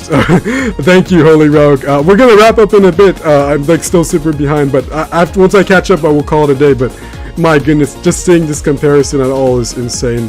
What happens if I look up Shinoa Detective? I'm too scared to even try that right now. Stocke, our ears are dead. Holy fuck! I'm sorry, dude. If we go into the Demon Castle War in the year 1999, our ears won't survive Stocke's Michael Jackson impression. I'm going to. Oh no. Well, okay. They're not going to 1999 anymore. They're going into how do I say? They're going into Castlevania 3, which is cool. I like that they're going to Castlevania 3, and seeing Trevor interact with Alucard, those interactions have to be fucking awesome, man. It's gonna be so good, like, it's gonna be so good. I can't wait. So, you know, and I think if we did go to 1999, I would have definitely been spoiled months ago. I would have seen Julius's artwork and maybe like 1999 imaging months ago, and the fact that I was researching 1999 as much as I did for Castlevania's Greatest Insane Chapter, the last Demon Castle work 1999 video, I would have definitely been spoiled if that was the case, but I wasn't. So I had a feeling that it wasn't going to be 1999. Trevor was definitely the logical option of where to go after this Dawn of Sorrow chapter, but my fucking god. Yeah. Group hug for Soma, dude. I love what they did to Soma, man. I don't necessarily know if he's going to get that many story interactions. We really only have the next stream to really see that. And for the next stream, I'll be sure to do every single story interaction for the chapter. It might be painful, but I'll be sure to grind up enough, man. I'll be sure to have everyone prepared. I gotta have everyone dripped out for the next stream, man, for chapter 10. So no worries, we'll definitely do all the branches there. I know I might have bothered you guys with some of the the chapter 8 interactions we did at the beginning of the stream, but I wanted to do that a little quickly. But yeah, my goodness, I think I've almost caught up. It's super cool to see what they did to Soma. Everyone appreciating Soma, my goodness. When he mentions being on the verge of death, reminds me of my own near-death experience that I went through at 8 years ago. Holy shit, man, that's wild. I hope you're good now. I mean, death reminding people of death. I don't want to make a joke out of your real life experience. I'm not doing that. You know, I'm glad you're okay. I hope it was not traumatizing for you, man. But yeah, no, I love to see. I'm glad you're doing good now, though, Mother Nature. That's great to see. I cannot believe I did not see death coming. I gotta. Okay. I think I'm almost gonna catch up. I'm so fucking tired. I need Agua. I didn't bring Agua with me. God damn it. I needed it for this chapter. Holy shit. The best. This has been the best chapter, though. The best without a. I mean, Gorgoth, Soma, death. Back to back to back to back. Gorgoth fight to a Soma boss fight to death. You know, the big probably plot twist of this game. Insanity. By the way, don't look at my profile picture. It's definitely not Sonic the Hedgehog with the B-movie face. Definitely not. Don't look at it. And I gotta stop. Dinner's here now. I must go and eat. Hopefully this is the last goodbye for tonight. Hey, no worries. Holy Rogue, thank you for popping by. But yeah, my goodness, we spoiled it, Stocke. You just didn't read it in the chat because you're too far behind. Okay, I'm glad I didn't. By the way, the Harmony of Despair music, what the fuck is popping off? I'm glad I didn't see it then. I guess my slow descent into our YouTube chat is maybe benefited me in terms of spoilers, but one more to go. I have no idea what the hell could even be in store for this Trevor chapter, for this Castlevania 3 Dracula's Curse chapter. And that piece of artwork, that when Death betrayed everyone, by the way, that was really, really good. I kind of maybe hoped for another cutscene like in the beginning of the game, but it's fine. Oh, this music is so fucking hype. I don't know if this is too much for the relaxed conversation we're having right now, or at least a little bit more hype while I get my thoughts out of the way and catch up with the chat. But yeah, no, I guess me being behind in the chat kind of helped. Soma has a gun. For his Ultra Special, he wields a gun. It's so good. Stocke is skipping. Yeah, I skipped so much. A little bit, though, just to kind of catch up. I must catch up in the chat so I can end the stream. I'm so fucking tired. This is from Smash Bros, by the way. This Black is Night remix. I have no idea what's next. Actually, let me hit you guys with the Be Right Back screen real quick.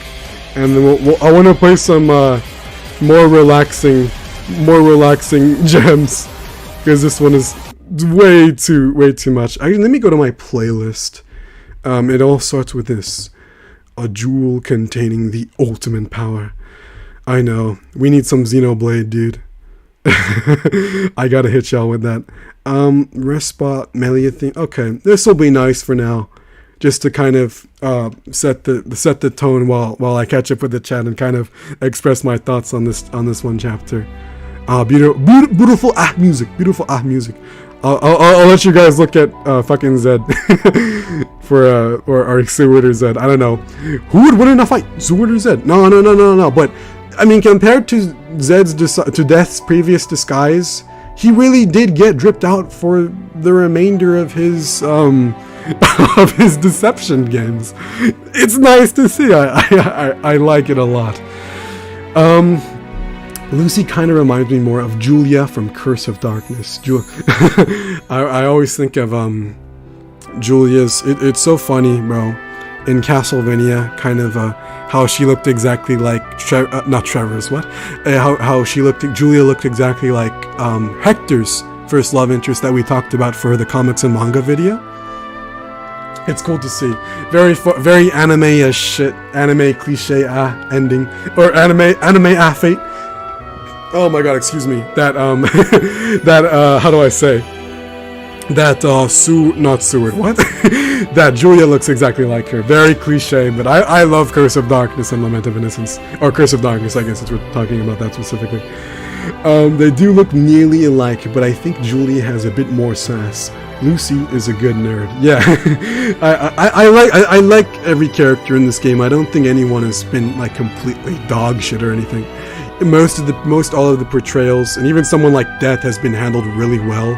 Of course, I wish there was references to stuff like Rickerdons of the God's Abyss, and and maybe something like the radio drama for like super mega fucking hardcore fans like me and some of you, of course, watching. 17 of you, by the way. 19 of you, what the fuck? Watching right now. It's great to see, and I was glad to see like kind of the attention to detail they did with that, especially this Zed comparison. My god. So I like that. This story will not be for everyone, especially because you have to go through gacha hell to get through this story. But I like it. I have absolutely adored the story being presented. It is so fan servicey, and it's having so much fun with the Castlevania continuity to create like very hype moments, in my opinion. And people are gonna. One thing that I want to bring up for the review is that people are. Oh my god, it's 9. Holy fuck. People are not going to give this game a shot just because Koji Igarashi is not involved, and just because of Konami's awful reputation. And that's justified. I understand that. I absolutely understand that. But now that I've given this game its fair shot, and I see what these people are doing with the story, with some of the gameplay, it can be grindy as fuck, but I like it. I think I've had so much fun with it, and of course streaming has amplified my experience. But it's nice. It really has been fairly very nice, and it's a fun story. It's not the most grounded, or maybe up there with the greats of the Castlevania stories, like, I don't know, something like Order of Ecclesia, maybe being the pinnacle of Castlevania storytelling. Or if you want to talk about Castlevania storytelling specifically, Rondo of Blood, Symphony of the Night, or I guess the Dracula X Chronicles, if you want to be super nerdy about getting like a really focused Castlevania story experience in terms of video games without looking at comics and manga. Again, go check out the comics and manga video. I've been talking about that one a lot for this video, but it's interesting to see, and I like what they're doing, and I really want to emphasize that for the review and retrospective. Once I get around to the video, and once we finish the game next chapter. My goodness, I'm sorry, I went on a whole tangent. I said I was gonna catch up with the chat. My goodness. We just finished the lore for chapter 9. Seward is death, and we finally have Soma as an altar art. Yeah, and he's most likely, as you said, James, pretty much the best altar art. I can definitely see how he is because of the things that, you know, Soma was absolutely popping off in his moveset. So it's nice to see. It's definitely really nice to see. I need to give you guys something more stimulating to look at. Maybe should we watch? I kind of want to watch Seward's interactions in Curse of Darkness. If you guys, this is definitely like one of the longest streams now, though. It's fucking 9 o'clock. My goodness. At least we're like chilling out now, though. I don't want to. I'm glad I could discuss my thoughts with you guys after, but no. I'll end it once I catch up with the chat. When you say Hellfire, I'm thinking of the song from Hunchback of Notre Dame Disney movie. That's my favorite song of Hunchback of Notre Dame. It's so good. I don't want to play it because I might get copyright claimed again, like I did for the Deltarune song in chapter 5. But Hellfire, it's so good. That's my favorite song from Hunchback of Notre Dame. I know they made a sequel to that movie. I don't even think it's that good. I think it might be complete garbage. I haven't seen the sequel though, so I might check it out if you guys recommend it or something. But my God.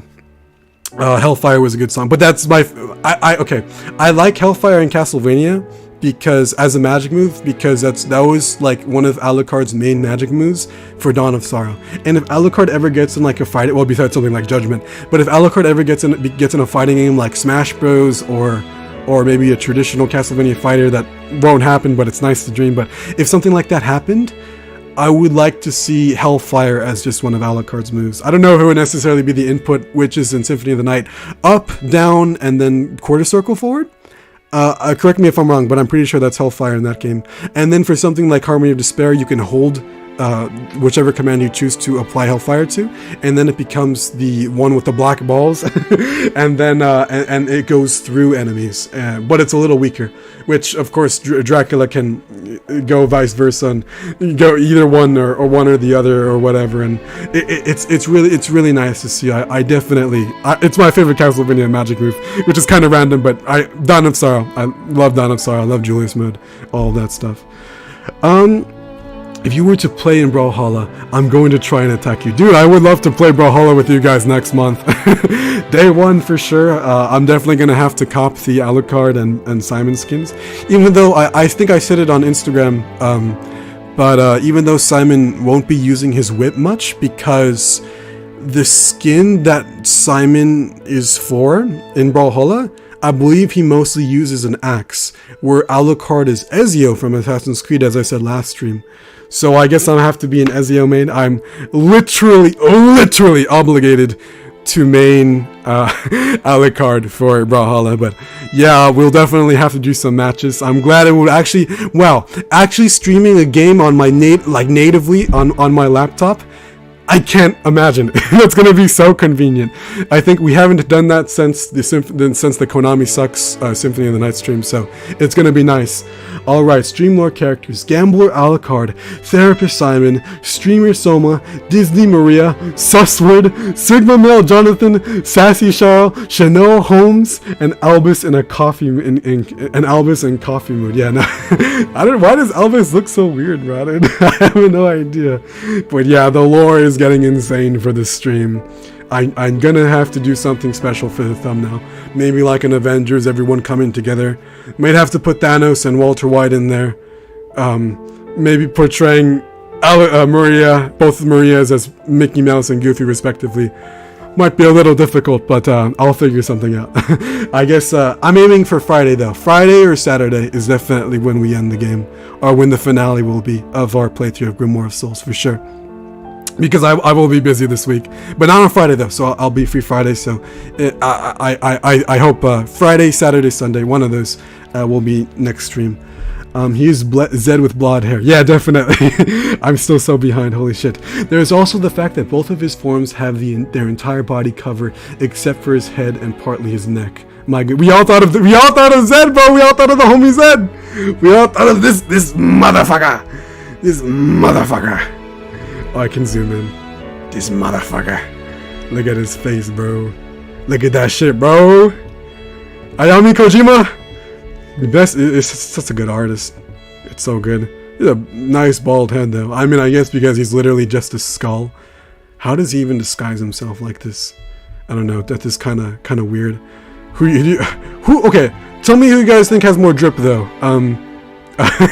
Zed or Seward? It's definitely a close one for sure. Me personally, I like the simpler design of Zed. I think he definitely has the drip within him. But it's more simple and refined for Death because he's, of course, framing himself as a member of the church, and Seward is framing himself as the leader, director of Elgos. So very different roles for very different things, but I don't mind it whatsoever. I love the similarities between his Deception human form. Is that Streets of Rage in the background? What's the name for that remix? That was the Project X Zone. The Project X Zone remix for the main character of Streets of Rage. I forgot his name, but if you just look up Project X Zone Streets of Rage theme or something like that, it should pop up. Absolute banger. If you comment on the VOD, I'll link it to you. It's no problem. But yeah, my God, it's such a good. Stop getting blinded by simping. Yeah. Wait, who did I've simped for so many characters in Castlevania, dude. My God. You guys said Alucard won't simp, but my God, Smasher Pass Headhunter woman form? There's a Headhunter woman form? I have no idea what you're referring to. Not that I recall. Oh, the boss from Aria of Sorrow, right? The one that switches face, but no, she's ugly. And then she like switches bodies and then she turns into a lizard. She's like a monster. That's just straight up a monster, dude. That's, oh my God, this music. Should I leave it? I don't know. It's really, really dramatic. This is the end of Xenoblade 3. Oh shit. But yeah, I guess this is fine for now. I'll leave it on for now. I don't know. I would not smash Headhunter female from Aria of Sorrow. Certainly not. Definitely not, actually. My goodness.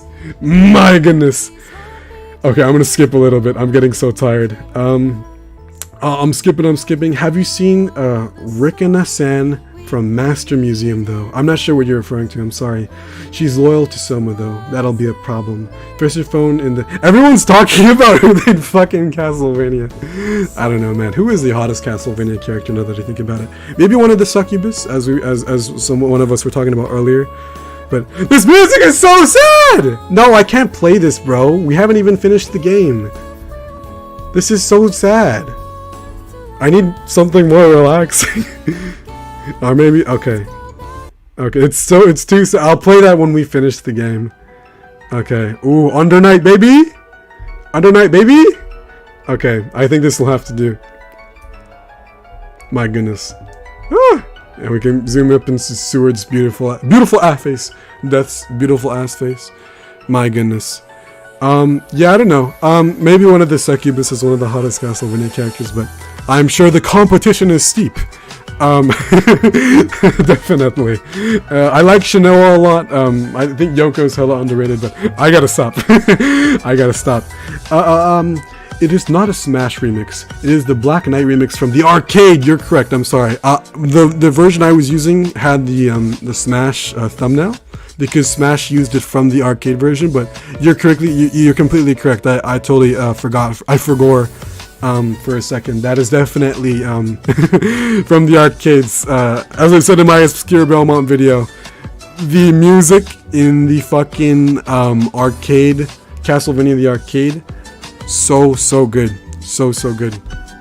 I gotta move my mouse so you guys can admire Zed. But yeah, I don't know who has more drip, bro. It's steep. Okay, I'm skipping. The arcade has a lot of really good music. Shame all of the extensions were taken down a while ago. What? I added all of them to my playlist. If that's true, I'm gonna be super sad. I'll have to find new versions of them uploaded on YouTube, so I can jam out with y'all and for myself too. Cause I'll use that shit for videos, bro. Like for the video essays. It's definitely something I want to use because the arcade music is so good. Siren will blow my ears out. So harpy, tape the mouth. this I don't remember what the siren looks like at the current moment, but my goodness. It's okay, Stocke. I'm not offended by what you said about my near-death experiences. No.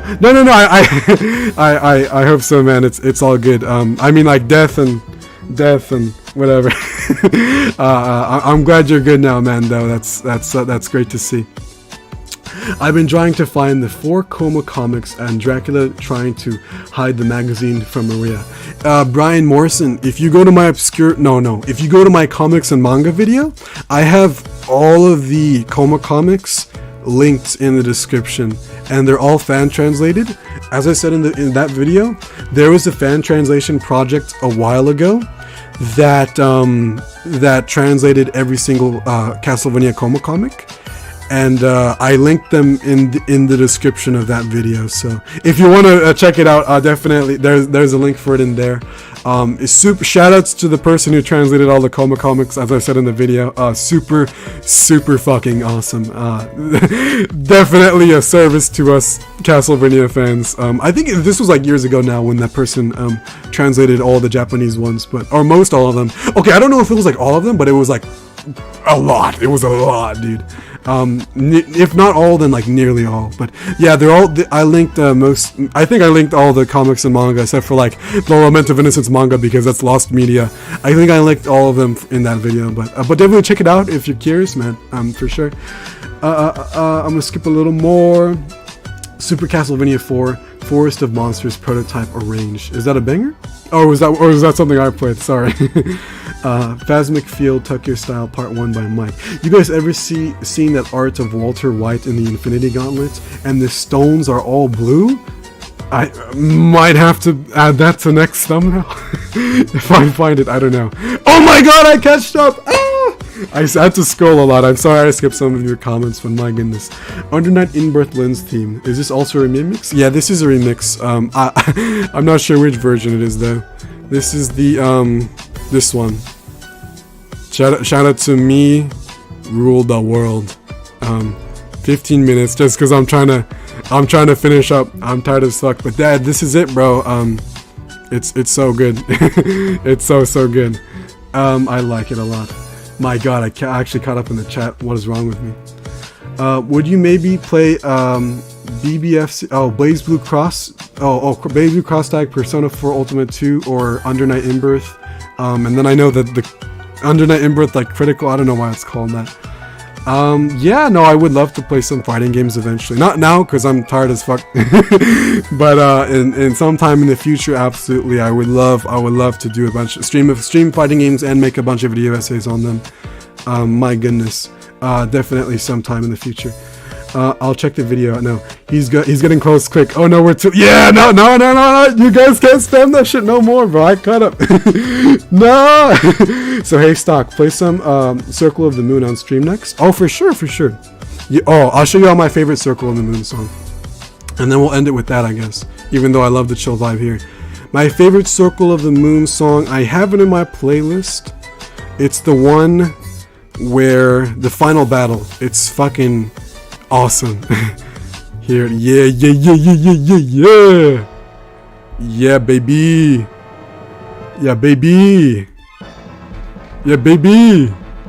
yeah, this one, Proof of Blood. Can you guys hear it good? I'm not sure.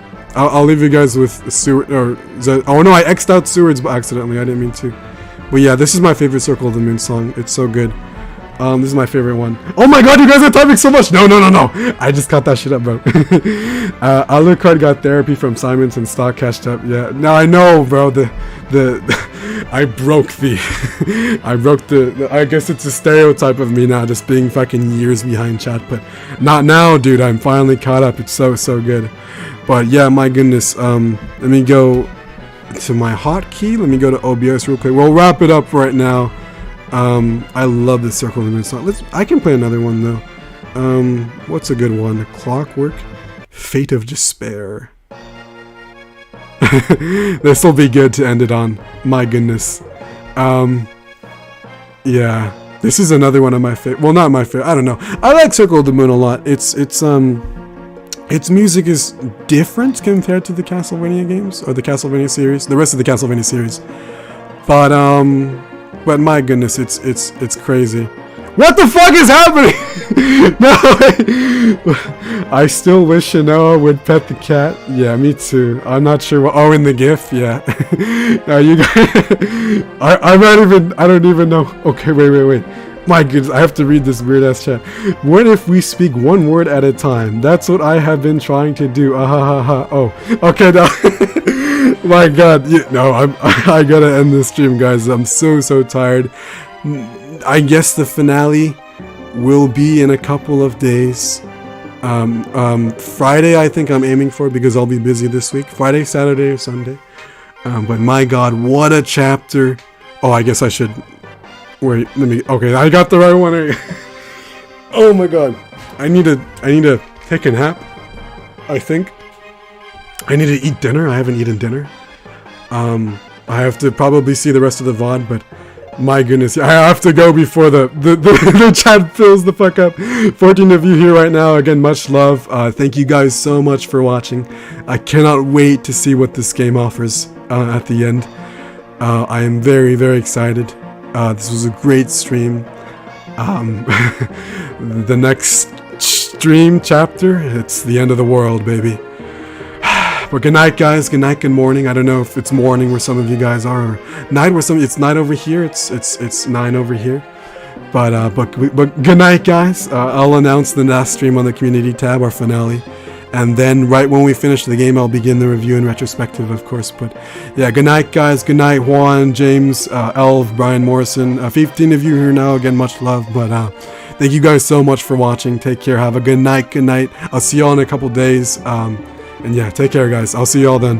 Last chapter. Oh my god. Okay.